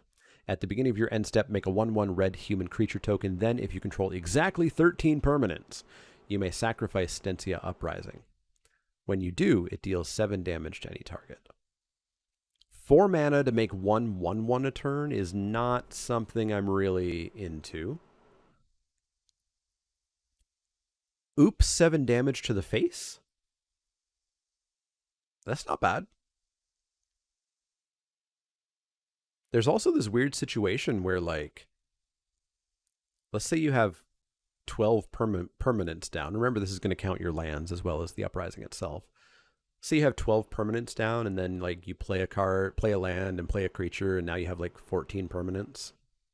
And so now you can't sack this anymore until you lose some stuff. This will be interesting. This will be really interesting as you, like, just make... I think you basically just make 1/1s every turn until your opponent is down to 7 life. And then you try to get down to 13.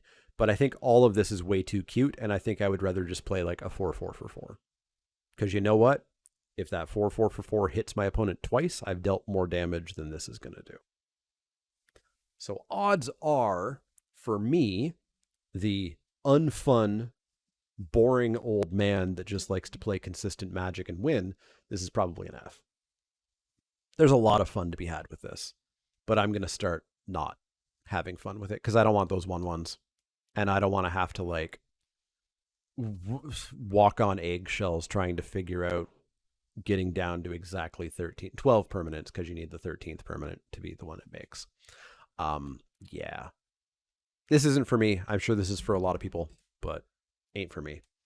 Up next is Sure Strike. Sure Strike sure is for me. 1 and a red for an instant at common. Target creature gets +3/+0 and gains first strike until end of turn. This is one of my favorite combat tricks. First strike on a combat trick is really good. It's really good. It's really good. Yeah. It's not a first pick. It's not that good. This is still a wheel. This is still a wheel. But this is a combat trick that I'm pretty happy to play.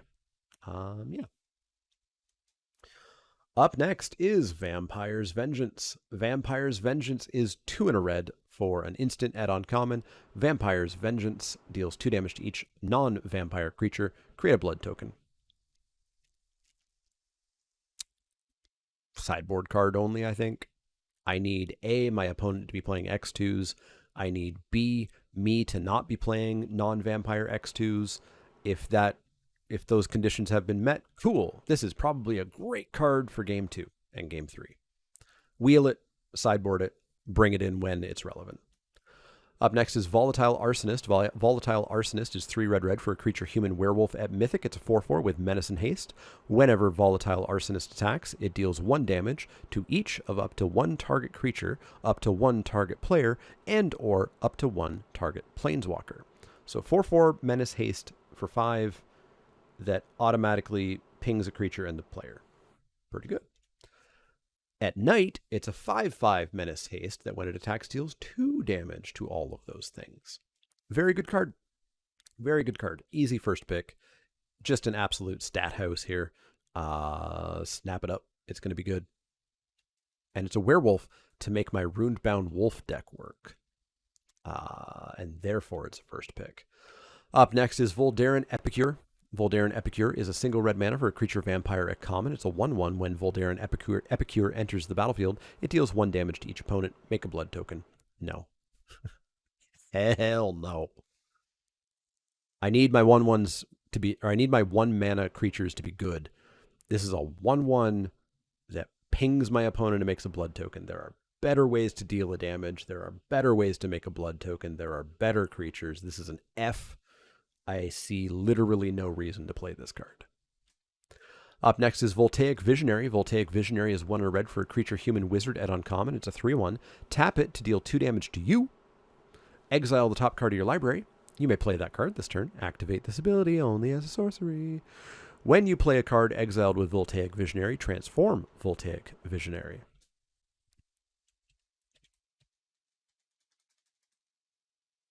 Why is that broken?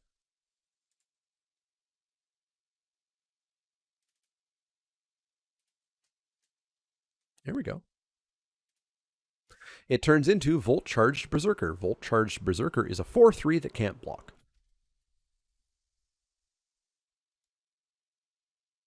Okay, I like 2/1s. I like 3/1s for 2.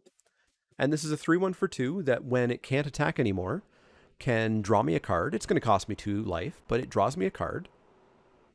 And as long as I'm not an idiot and don't play my land first, which I will, I can just play the land that I reveal off of this, or I can play the card that reveals off of it. And then I've got a 4/3 that can start attacking again. I think this card's fine. It's going to suck when, like, on turn 4, you tap it and you deal 2 and you reveal your 6-drop. And then you're an idiot like me and you play your land and you tap this and deal 2 and then reveal a land. But I think the general play patterns of this are going to be pretty decent. I think this card actually reads poorly and will play a bit better. I'm going to pick this moderately highly, up around like the 4th, 5th pick range, until I discover that it sucks. But it's a 3/1 for 2, so it can't possibly suck.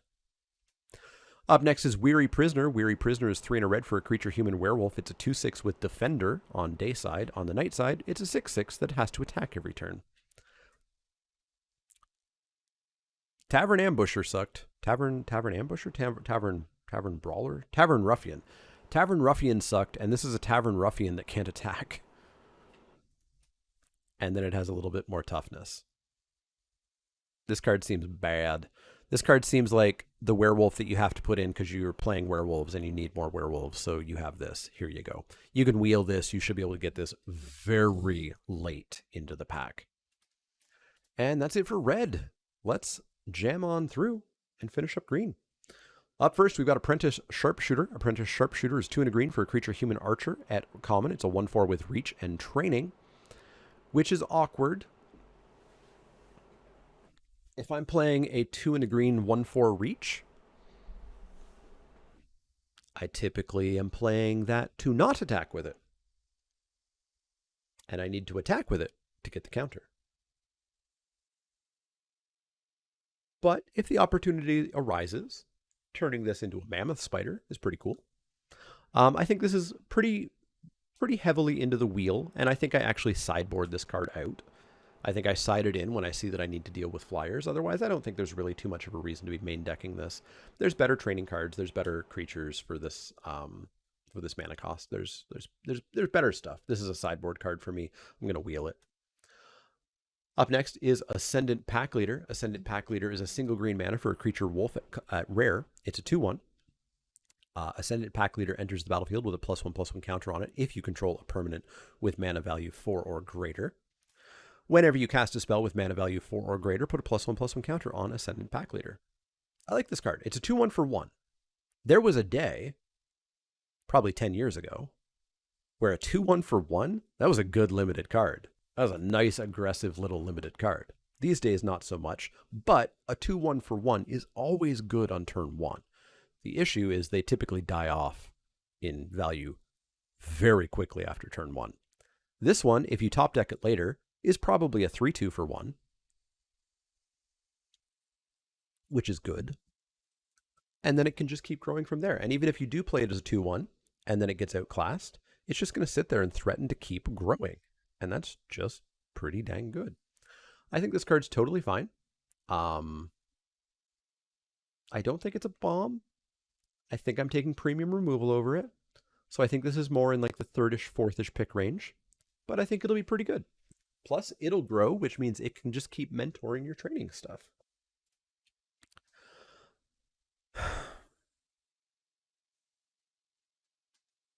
Up next is Bramble Armor. Bramble Armor is 1 and a green for an artifact equipment at common. When Bramble Armor enters the battlefield, attach it to target creature you control. Equipped creature gets +2/+1, equip 4. It was bad in Midnight Hunt. It'll be bad in this set. Havabruck Caretaker is a 4 green creature human werewolf at Mythic. It's a 4/4 with hexproof. For some reason, at the beginning of combat on your turn, put 2 +1/+1 counters on another target creature you control, so it's hexproof Citadel Siege. Daybound, Nightbound, it still has hexproof. So does every single other thing on your board, and you put 2 +1/+1 counters on every creature you control.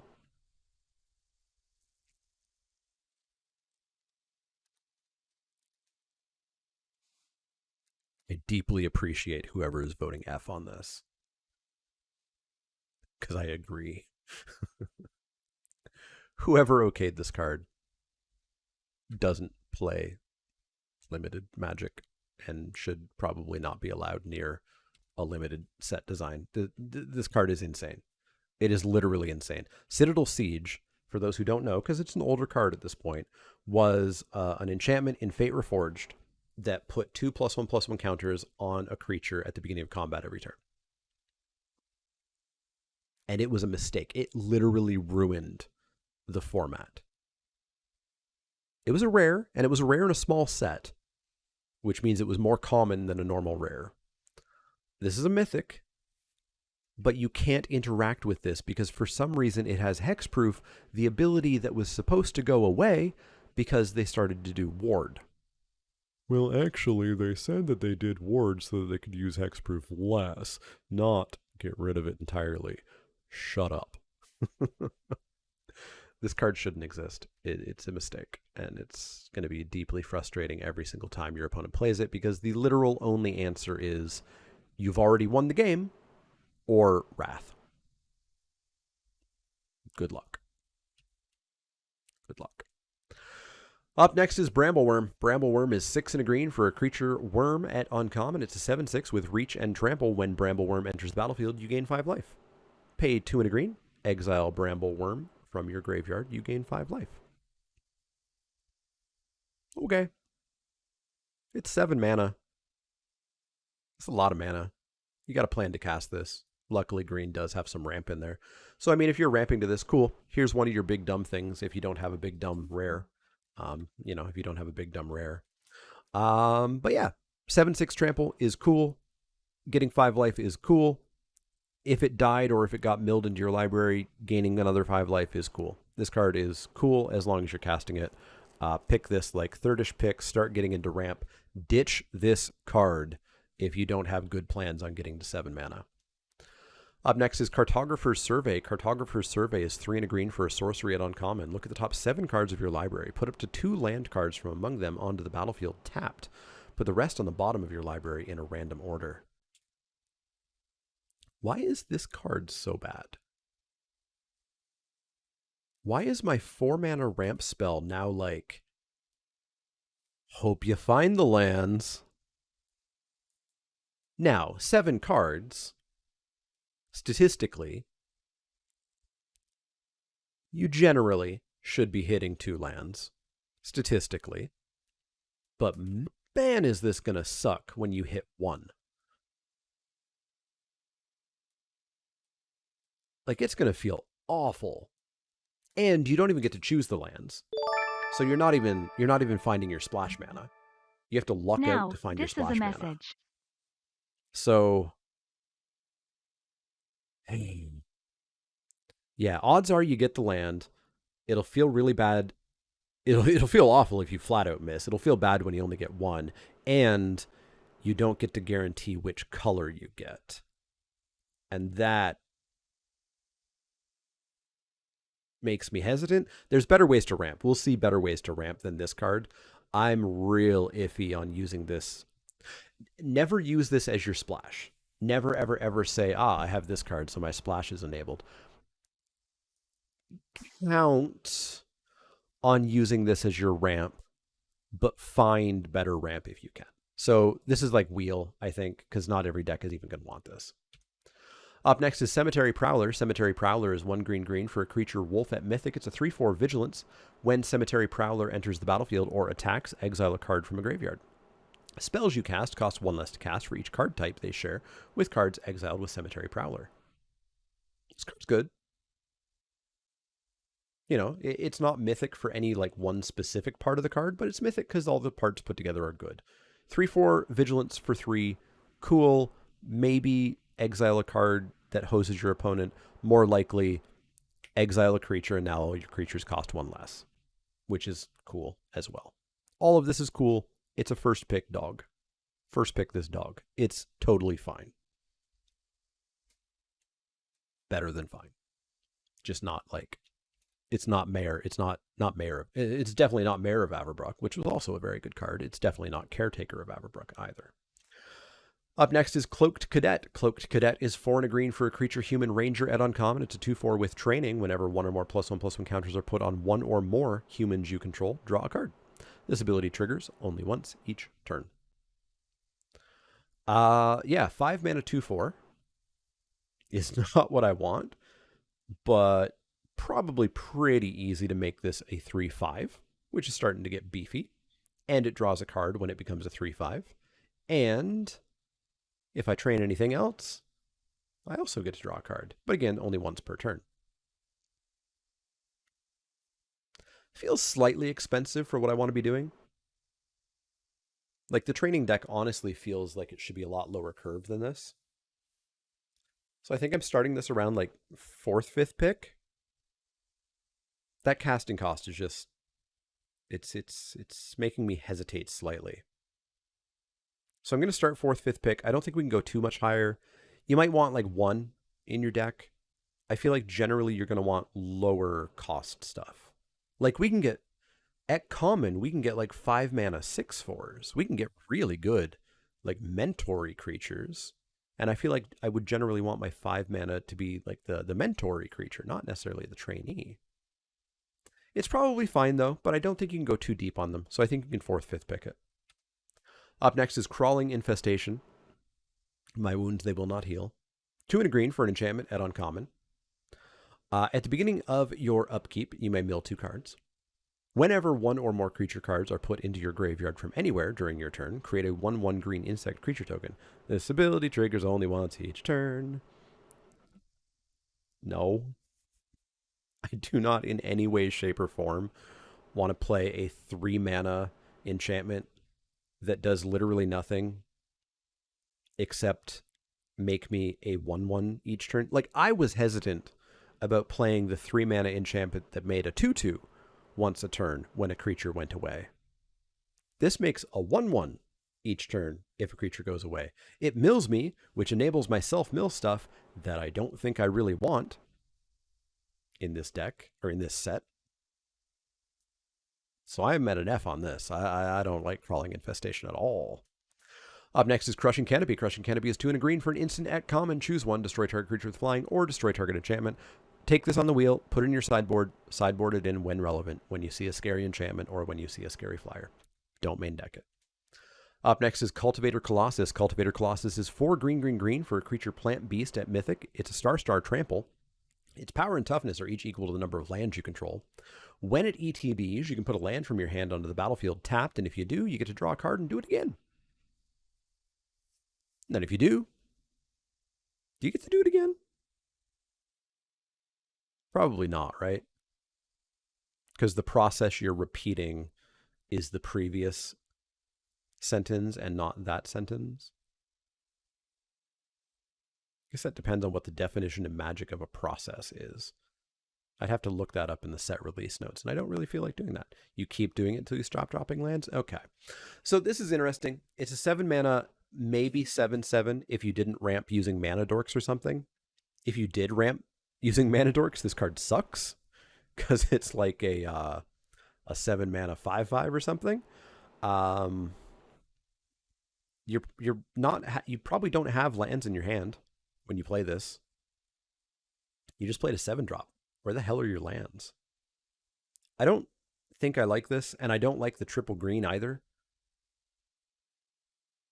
Like, I think this card's a trap. I think this card's a trap that you play sometimes. There's nothing better in the pack, and so you go, why not? I'll do it this time, I guess. I'll try. And maybe you'll win or maybe you'll lose. And who knows how much of that even has to do with the Cultivator Colossus. And you'll walk away from it and say, well, I did that. So I'm pretty off of this. I don't want a green card that I may not be able to cast. It has trample, and maybe the trample just flat out saves it.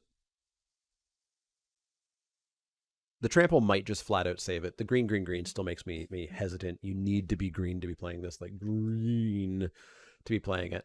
So let's start out with this being... These are the grades that I hate to give. Let's start out with it being a first pick. You have to build around it. You have to know exactly what you're doing. You have to know exactly when to get the hell away from this card. And first pick does not mean that it is just good and is always going to be good. Be aware. There's a lot of caveats with this card. I think the trample might just save it, though. So I'll keep an eye on it, and I'll first pick it the first time I see it. Up next is Dawnheart Disciple. Dawnheart Disciple is 1 and a green for a creature human Warlock at common. It's a 2/2. Whenever another human enters the battlefield under your control, Dawnheart Disciple gets +1/+1 until end of turn. You can find better creatures. You don't have to feel bad for playing this one, but you can wheel this one. It's nice that it'll be a 3/3, so it'll train well. But you can find better cards than this. Wheel it, play it if you have to. If you have like some weird, wacky, multi-token generator thing happening and this gets +2/+2 or +3/+3, that's cool, but wheel it. Up next is Dig Up, stupid. Dig Up is a single green mana for a sorcery at rare. Search your library for a basic land card, reveal it, put it in your hand, then shuffle. Cleave 1 black, search your library for a card, put it into your hand, then shuffle. I don't hate this. I don't hate this. This will let you keep some sketchier looking hands because you have a single green find whatever land you want. If you're black green, it's not the worst tutor. I'd prefer to play this to splash. I'm not really playing this to be a tutor. I don't like tutors. Again, I like tutors if they're real cheap or instant speed or something. And this one is not real cheap. This one's real hard to cast. So I'll probably put this in my green decks that I'm splashing. I would definitely put it in decks that aren't playing black if I'm splashing. Like if I'm green, blue, splash, red, I'll put this into splash. And yeah, like the I guess the tutor part is free because if I end up in the situation in which I can cast it and I don't need a land, well, that is cool. But realistically, I'm playing this to splash. So this is like a 6th through 8th pick for me, which means I'll probably literally never see it. Up next is Dormant Grove. Dormant Grove is 3 and a green for an enchantment at uncommon. At the beginning of combat on your turn, put a +1/+1 counter on target creature you control. Then, if that creature has toughness 6 or greater, transform Dormant Grove into a 3/6 vigilance. And your other creatures you control have vigilance. Unless I need this creature for some reason, I'm just going to keep putting counters on stuff as long as I can without flipping it. And then sure, at some point I'll probably have to flip it. This card's cute. There's a possibility that 4 mana do nothing the turn it comes down is rough. But I mean, if you can play this, getting the counters starting on the next turn is pretty decent. And I mean, there's going to be situations where like you play this and you can immediately flip it and a 3/6 is exactly what you needed. So there's some flexibility to this, but I think you can pick it a bit later, kind of in like the 6th-ish range. It's going to make training better because you can mold your creatures to be the right sizes to make training keep happening. Makes flyers better, makes tramplers better, makes everything better. +1/+1 counters make everything better. So yeah, I'm on like a 6th-ish. Oh yeah, sorry, beginning of combat. Yeah, you could play this main phase. Yeah, you could play this main phase 1. I was being a good Magic player and thinking about never playing anything in main phase 1 because I'm definitely a good Magic player who always follows that advice. Yeah, you can get the counter right away. Yeah, this is like a 6th-ish pick for me. Maybe upwards of 5th-ish.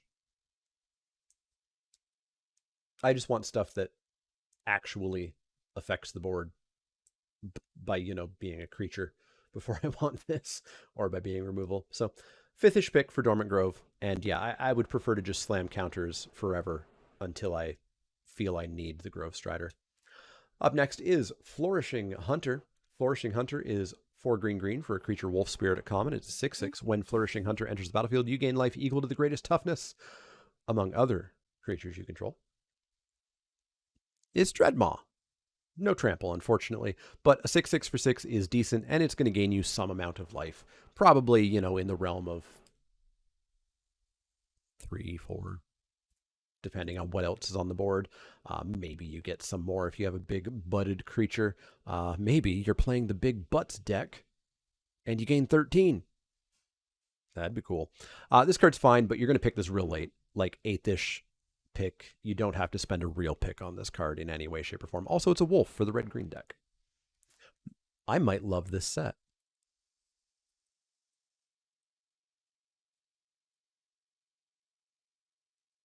How many times have I looked at a card and been like, well, this card has this for this archetype, and it has this for this archetype, and it has this for this archetype, and it has this for this archetype? That tends to be sets that I like where the draft is not on rails.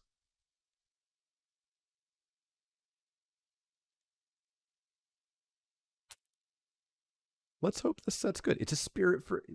Yeah.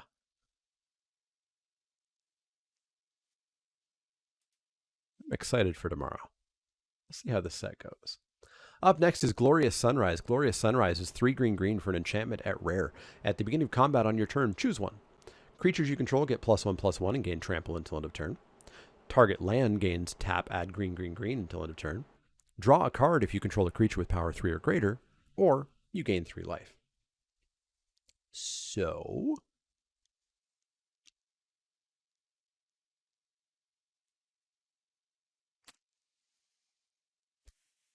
you're never doing the second one. Tell you that much.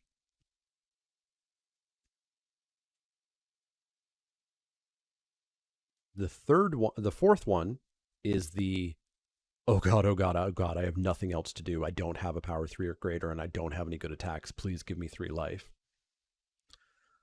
Drawing a card is nice if you don't have good attacks, and antheming your team plus trample, 1/3 of an overgrowth or overrun, is okay. But it might be too expensive of an enchantment. So I am hesitant heavily about this card.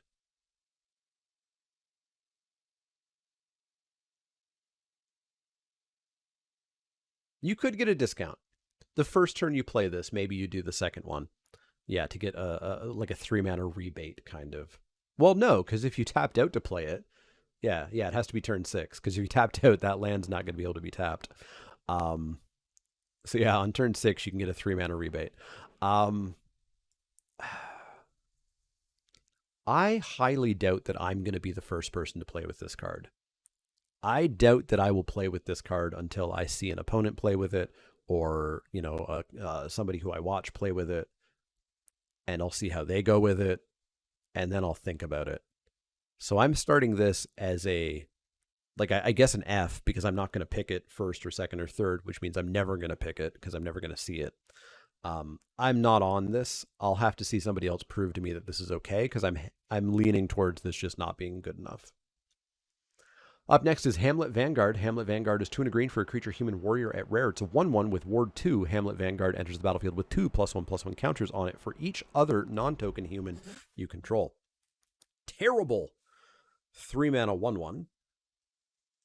Totally okay 3-mana 3/3. And then, oh god, oh god, oh god, why is it a 5/5 for 3? Or a 7/7 or a 9/9?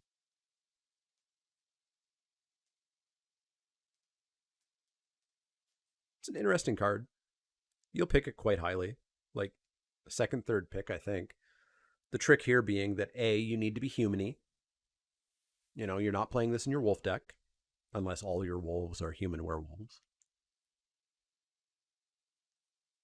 And it's going to suck if this is like the one creature in your hand and you don't have any humans down. So you can't play this. You can't play this for a 1/1 for 3. But yeah, I think this has a huge upside on it. You just need to make sure that you're very human-y. And if you're very human-y, I think this is good. Second, third pick. Up next is Hiveheart Shaman. Hiveheart Shaman is 3 and a green for a creature human shaman at rare. It's a 3/5. Whenever Hiveheart Shaman attacks, you may search your library for a basic land card that doesn't share a land type with a land you control. Put that card onto the battlefield, then shuffle.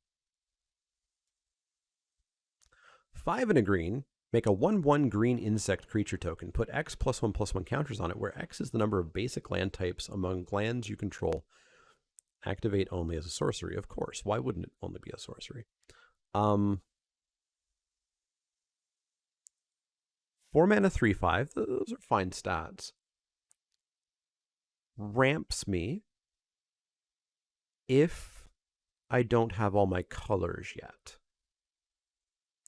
So in a 2-color deck, exceptionally good chance this does not ramp you.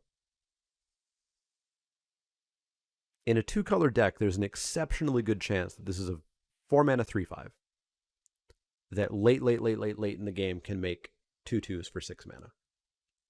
It's not that good. If the format's slow and grindy, and having a 3/5 will help it be grindy, then maybe making a 2/2 every turn is fine. If you're splashing, this does help you splash, and now suddenly you're making 3/3s.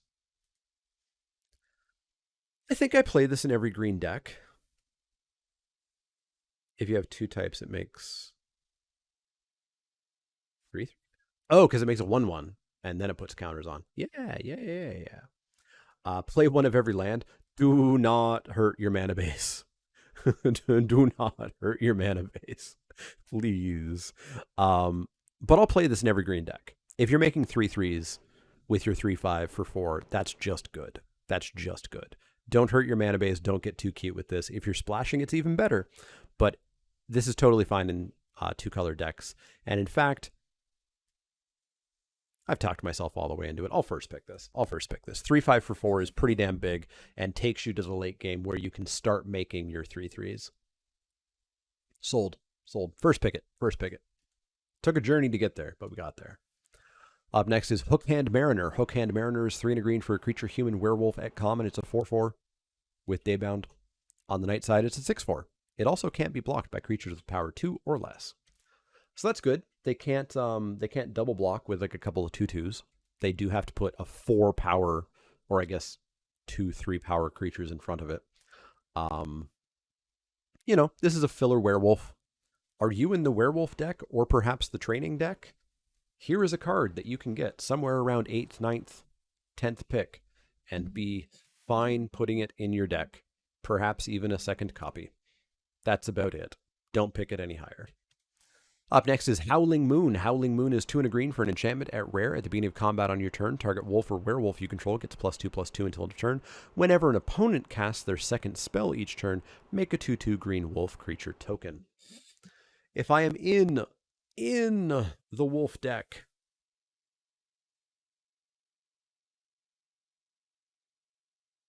I feel like I could just play a 3-drop creature. Right? If I want to add 2/2 to my board, there's 3 mana 2/2s I could find, I'm sure. There's 2 mana 2/2s I could find. And then some number of times in the game, maybe I might make a 2/2. I don't like this card. This card doesn't do anything. I think it's an F. I do like that it encourages your opponent to not make it day, thereby keeping it night, so your werewolves stay on the nightbound side. But realistically, as long as your opponent is not a moron, they're going to look at the board and make an informed decision on whether they're fine with you having a 2/2. And guess what? They're probably fine with you having a 2/2. So I'm not in on this. I think it's pretty bad. I'm going to go F. I'll wait to see if this is any good, and I don't think it's any good. Up next is Howlpack Piper. Howlpack Piper is 3 and a green for a creature human werewolf at rare. It's a 2/2. This spell can't be countered. Pay 1 and a green, tap. You may put a creature card from your hand onto the battlefield. Period. Space.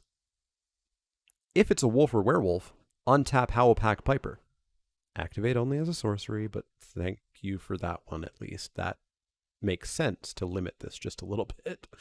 That's the day side. The night side, it's a 4/4. Whenever this creature enters the battlefield or transforms into Wildsong Howler, look at the top 6 cards of your library. You may reveal a creature card from among them and put it into your hand. Put the rest on the bottom of your library in a random order. This is Elvish Piper. Just in case you haven't thought about this, this is every creature in your hand costs 2 mana. Or at least the first one. That's pretty good. That's pretty good. You know that gigantic, hard to cast 4 green, or 3 green, was it 4 green? Whatever that gigantic thing was, it cost 2 mana. Yeah, it's Elvish Piper. It's Elvish Piper where if you play a werewolf, you get to untap it and play another werewolf if you want. This card's really good. It's an easy first pick. It also does a very cool thing that Orcish mentioned where you're not casting those creatures. You are playing those creatures via this ability, which means if you don't do anything else, she is going to flip. And when she flips, you get to go find more creatures in your hand. This card's really good. Easy first pick for me. I think this card is absolutely not so good. Piper was green to activate. Didn't untap or flip, yeah. It's basically Elvish Piper. Up next is Infestation Expert. Infestation Expert is 4 and a green for a creature human werewolf at uncommon. It's a 3/4. Whenever Infestation Expert enters the battlefield or attacks, create a 1/1 green insect creature token. Question for those of you with lore in chat for supplemental products: where's the bug planeswalker from? Just question. Please let me know. 5 mana, 3/4. ETBs. ETBs or attacks, it makes a 1/1. Nightbound, it's a 4/5. Whenever Infested Werewolf enters the battlefield or attacks, create 2 1/1 green insect creature tokens. Okay, so you get 1 or you get 2. Seems fine. Yeah, Greased or Graced or whatever their name is. Where are they from? This is a 5 mana 4/5 because you get the 1/1. This is good. It's not like insane value or like game breaking, but I think we're up like 4th-ish pick. It's a werewolf. That's great. I'm all in on this. We don't know where Grist is from? Okay. There's a lot of insect stuff going on all of a sudden on Innistrad in this set. I'm wondering if either A, Grist is from Innistrad, or if Grist has come to Innistrad for our next run around with Innistrad. Up next is Laid to Rest, because why are there so many random bugs? Laid to Rest is 3 and a green for an enchantment at uncommon. Whenever a human you control dies, draw a card. Whenever a creature you control with a +1/+1 counter on it dies, you gain 2 life. That's a whole lot of do nothing to hope that your creatures die.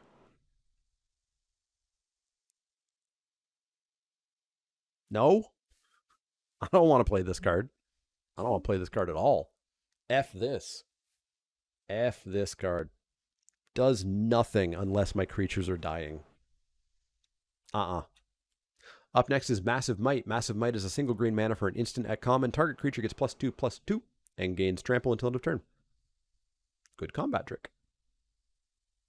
Single mana. Super easy to cast. Trample. Hyper relevant right there. You should be able to wheel these. Don't spend a real pick on them. But these are fine. I like the art too. It's very like storybooky.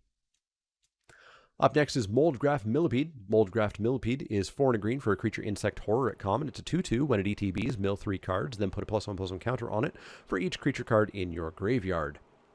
You are real sad if this is a 2/2. You are real sad if this is a 3/3. Frankly, you're real sad if this is a 4/4. At 5/5, you're okay. But you might be questioning why you put a 5/5 vanilla no synergy in your deck. So really, I want this to be a 6/6, and that requires 4 creatures in my yard, eh? This is why I'm iffy about the blue-green self-mill deck, because I don't know why I'm milling myself. Like, I don't want to mill my disturb auras. I want to play the creature side and have them die, get value, and then get the aura. I don't want to mill myself to get, hopefully, counters on this thing. I don't want to mill myself for the spider spawning imitator. I don't want to mill myself. So I don't like this card. I have this card at like... Again, I have this at an F. I'm not picking or playing this card. If it turns out this deck works and really, really works, this is probably still wheel at best. So wheel at best for Moldgraft Millipede. Up next is Mulch. Mulch is 1 and a green for a sorcery at common. Reveal the top 4 cards of your library. Put all land cards revealed this way into your hand. Rest into your graveyard. Mulch was kind of okay in original Innistrad because it had flashback. It had a lot more reasons to mill yourself. Mulch in this case, again, I'm going to have to see if the blue-green self-mill deck has anything that I want, and we're almost done this entire set review, and I don't recall seeing anything that I want. So I don't think Mulch is going to be very good, and if you want one, I think you can wheel it. Up next is Nature's Embrace. Nature's Embrace is 2 and a green for an enchantment aura, enchant creature or land. As long as enchanted permanent is a creature, it gets +2/+2. Don't do that.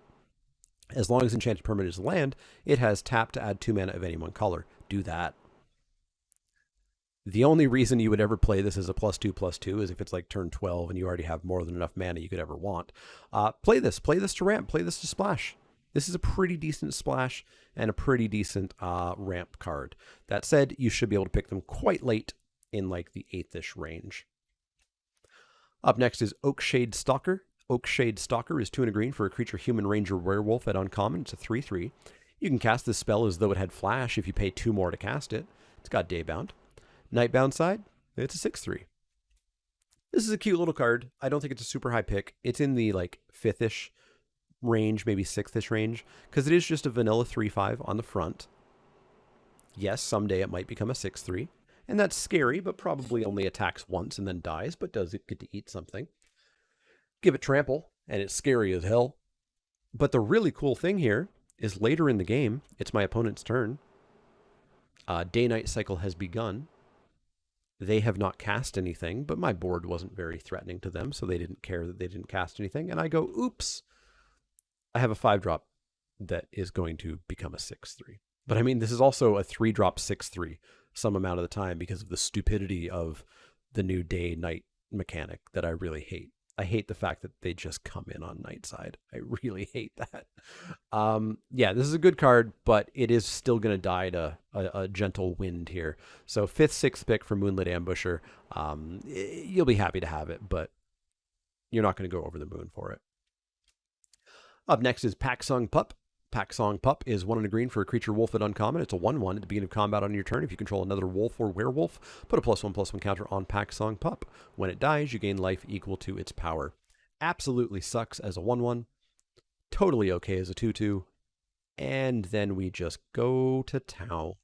As I said, there are just as many wolves and werewolves in this set as there were in the last, below rare, and entirely in red-green as opposed to being in a few other colors like the other set. As long as you are in the red-green werewolf deck, this card is great. Really good. Pretty mediocre top deck, but I'm happy to play it despite that. I'll pick it a little bit lower because of that in more of like the 5th-ish range, but card's good. Card's good. Up next is Reclusive Taxidermist. Reclusive Taxidermist is 1 and a green for a creature human druid at uncommon. It's a 1/2. Reclusive Taxidermist gets +3/+2 as long as there are 4 or more creature cards in your graveyard. Tap, add 1 mana of any color. 2 mana, color fixing, mana dork, absolutely sold. There are packs where I will first pick this, but it is a second, third pick. And if it's ever a 4/4, cool. It's a mana dork that might be relevant in the late game too. Real good card here, second, third pick, easy peasy. Up next is Retrieve. Retrieve is 2 and a green for a sorcery. Return up to 1 target creature card and up to 1 target non-creature permanent card from your graveyard to your hand. Exile Retrieve. I do not like Retrieve. I don't like these cards. I need them to be cheap and instant. Sorcery speed, 3 mana. Return a creature card and a non-creature permanent card. No.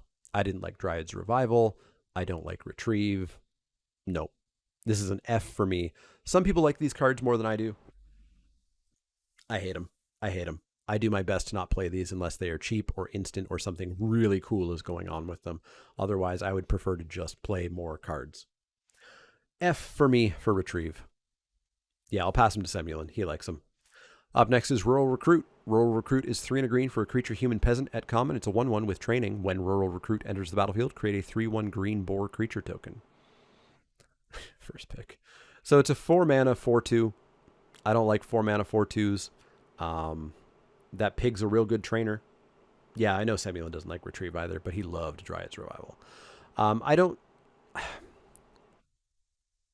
not sold on this card being that good. I'm definitely on the wheel. I think if you want one, you can get one. It's a bunch of stats. It's a bunch of ways to go a little bit wide.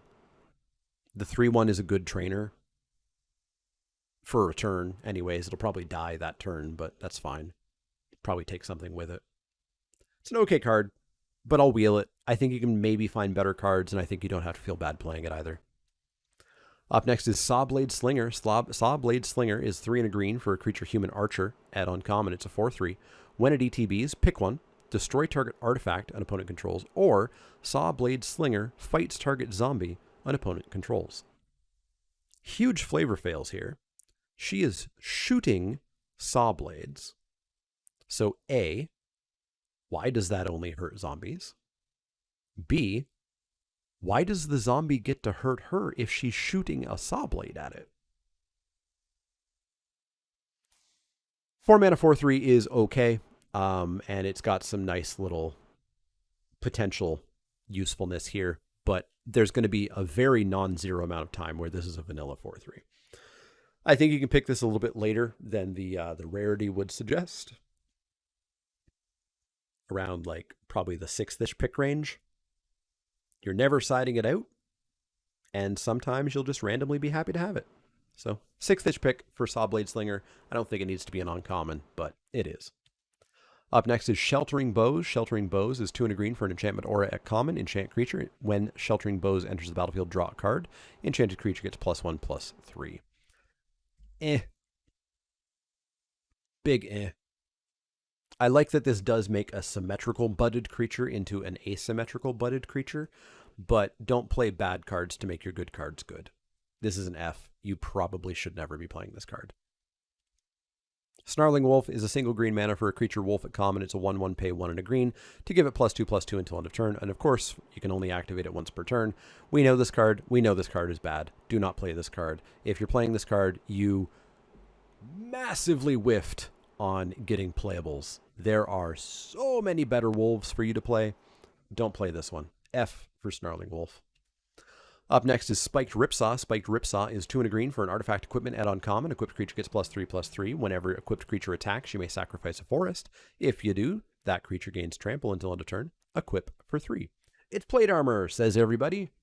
It's not plate armor, because plate armor sometimes had that discount, but it's pretty close to plate armor. This equipment could be annoying. +3/+3 is quite a lot of stats to not go away when you kill the creature that it's attached to. Sacking a forest to get trample, if it's relevant in that exact moment, sure. I don't know that you're getting a ton of synergy out of doing that, but maybe that trample helps out. This is definitely going to be equipment that I just hate playing against, and I guess you probably should pick it pretty highly, up in like the 3rd, 4th pick range.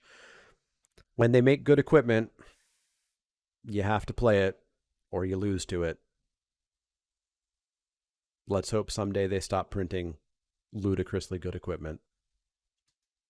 Up next is Splendid Reclamation. Splendid Reclamation is 3 and a green for a sorcery at rare. Return all land cards from your graveyard to the battlefield tapped. F+.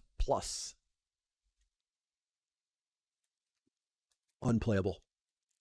No reason for you to ever put that in a deck.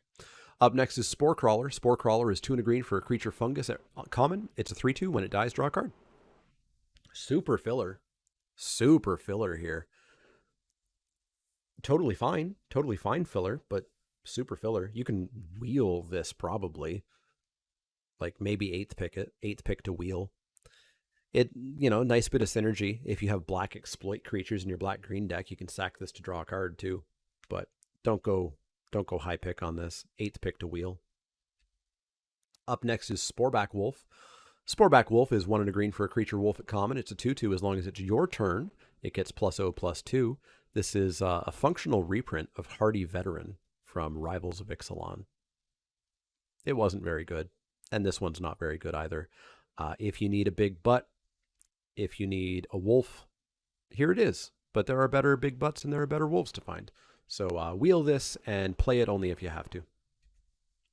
Up next is Toxic Scorpion. Toxic Scorpion is 1 and a green for a creature scorpion at common. It's a 1/1 with Death Touch. There we go. 1/1 Death Touch. I have to pay 2 for it, but whatever. When it ETBs, another target creature you control gains Death Touch until end of turn. Why? Why? Like, I guess I get an attack in that's going to definitely kill something or go unblocked. That's cool. But I don't think I want to pay an extra mana for that. But this is still fine. I'll still pick it 6th through 8th and still play them. 1/1 Death Touches for cheap are good. 6th through 8th pick. Up next is Ulvenwald Oddity. Ulvenwald Oddity is one heck of a moose. 2 green for a creature beast at rare. It's a 4/4. Trample haste. Good stats, good cost, good abilities. And then if it lives long enough, we can pay 5 green green to turn it into an 8/8 trample. Haste for some. Haste? Yeah, I guess if you have 11 mana, you got an 8/8 trample haste. Other creatures you control get +1/+1 and have trample and haste if you haven't already won somehow. First pick, just an absolute prototypical rare green creature means big stats and trample. And that is what this one is. First pick for Ulvenwald Oddity. That brings us to Weaver of Blossoms. Weaver of Blossoms is 2 and a green for a creature human werewolf at common. It's a 2/3. Tap to add 1 mana of any color. Another mana dork. This one's a 3 mana. I prefer them to be 1 or 2, but 3 is fine. On the backside, 3/4. Add 2 mana of any one color. This is great. This is great. There is so much splashability in green that I'm all about playing green with a splashed color. Not a third color. Not a third color. Don't do that. But splashing, sold. I'll pick this relatively highly. It is still just, a 2/3 for 3. I want my mana dorks to be cheaper, so this is in the 5th-ish pick range for me. But I'll pick this and I'll love playing these for sure. Up next is Witch's Web, which again looks very Kingdom Death Monster. Reminds me of Spidiculous. Witch's Web is 1 and a green for an instant at common. Target creature gets +3/+3 and gains reach until end of turn. On tap it. This is a combat trick that you probably... I mean, the nice thing is you can main deck this. It's a giant growth with 1 extra mana cost, and you get to untap it on attacks. And it's got that fun special surprise reach. Generally, you're going to look to sideboard this in. You're probably just going to have more playables than you need to put in a combat trick. But it'll be a nice sideboard card to ping out some flyers, and you can main deck it if you want to, but pick it up on the wheel. You can get these very late. Up next is Wolf Strike. How many more we got? All right, we're almost done. Wolf Strike is 2 and a green for an instant at common. Target creature you control gets +2/+0 until end of turn. If it's night, then it deals damage equal to its power to target creature you don't control. Rabid Bite is good. This is Rabid Bite. And if it's night, it's Rabid Bite +2/+0. Pick this very highly. Like 3rd, 4th pick. Very, very, very good. You want as many copies as possible in every green deck of this card. 3rd, 4th pick. Up next is Wolfkin Outcast. Wolfkin Outcast is 5 and a green. Creature human, werewolf. At uncommon, it's a 5/4. This spell costs 2 less to cast if you control a wolf or werewolf, which by turn 6 I would hope you do, which makes this a 4 mana 5/4. And then it becomes Vince Vaughn, the Wedding Crasher. It's a 6/5. Whenever Wedding Crasher or another wolf or werewolf you control dies, draw a card. This card's great. I'm going to pick this very highly, like 3rd pick for sure. Because remember, if it's night, this is a... hey, Magic, thanks for the host. If it's night, this is a 4 mana 6/5 that automatically has the draw card stuff, which, that's really good. I'm going to pick this really highly. 3rd pick for sure. I am all about the werewolf deck in this format, which is hilarious being the vampire set. And that's it. We finished. For those of you watching on YouTube, you could have been on Twitch and having fun clicking the heat map thing. It's really fun here on Twitch. I'm here on Wednesday afternoons and Thursday evenings. If you like this video, make sure that you like, share, subscribe, all that good stuff, and come check me out on Twitch.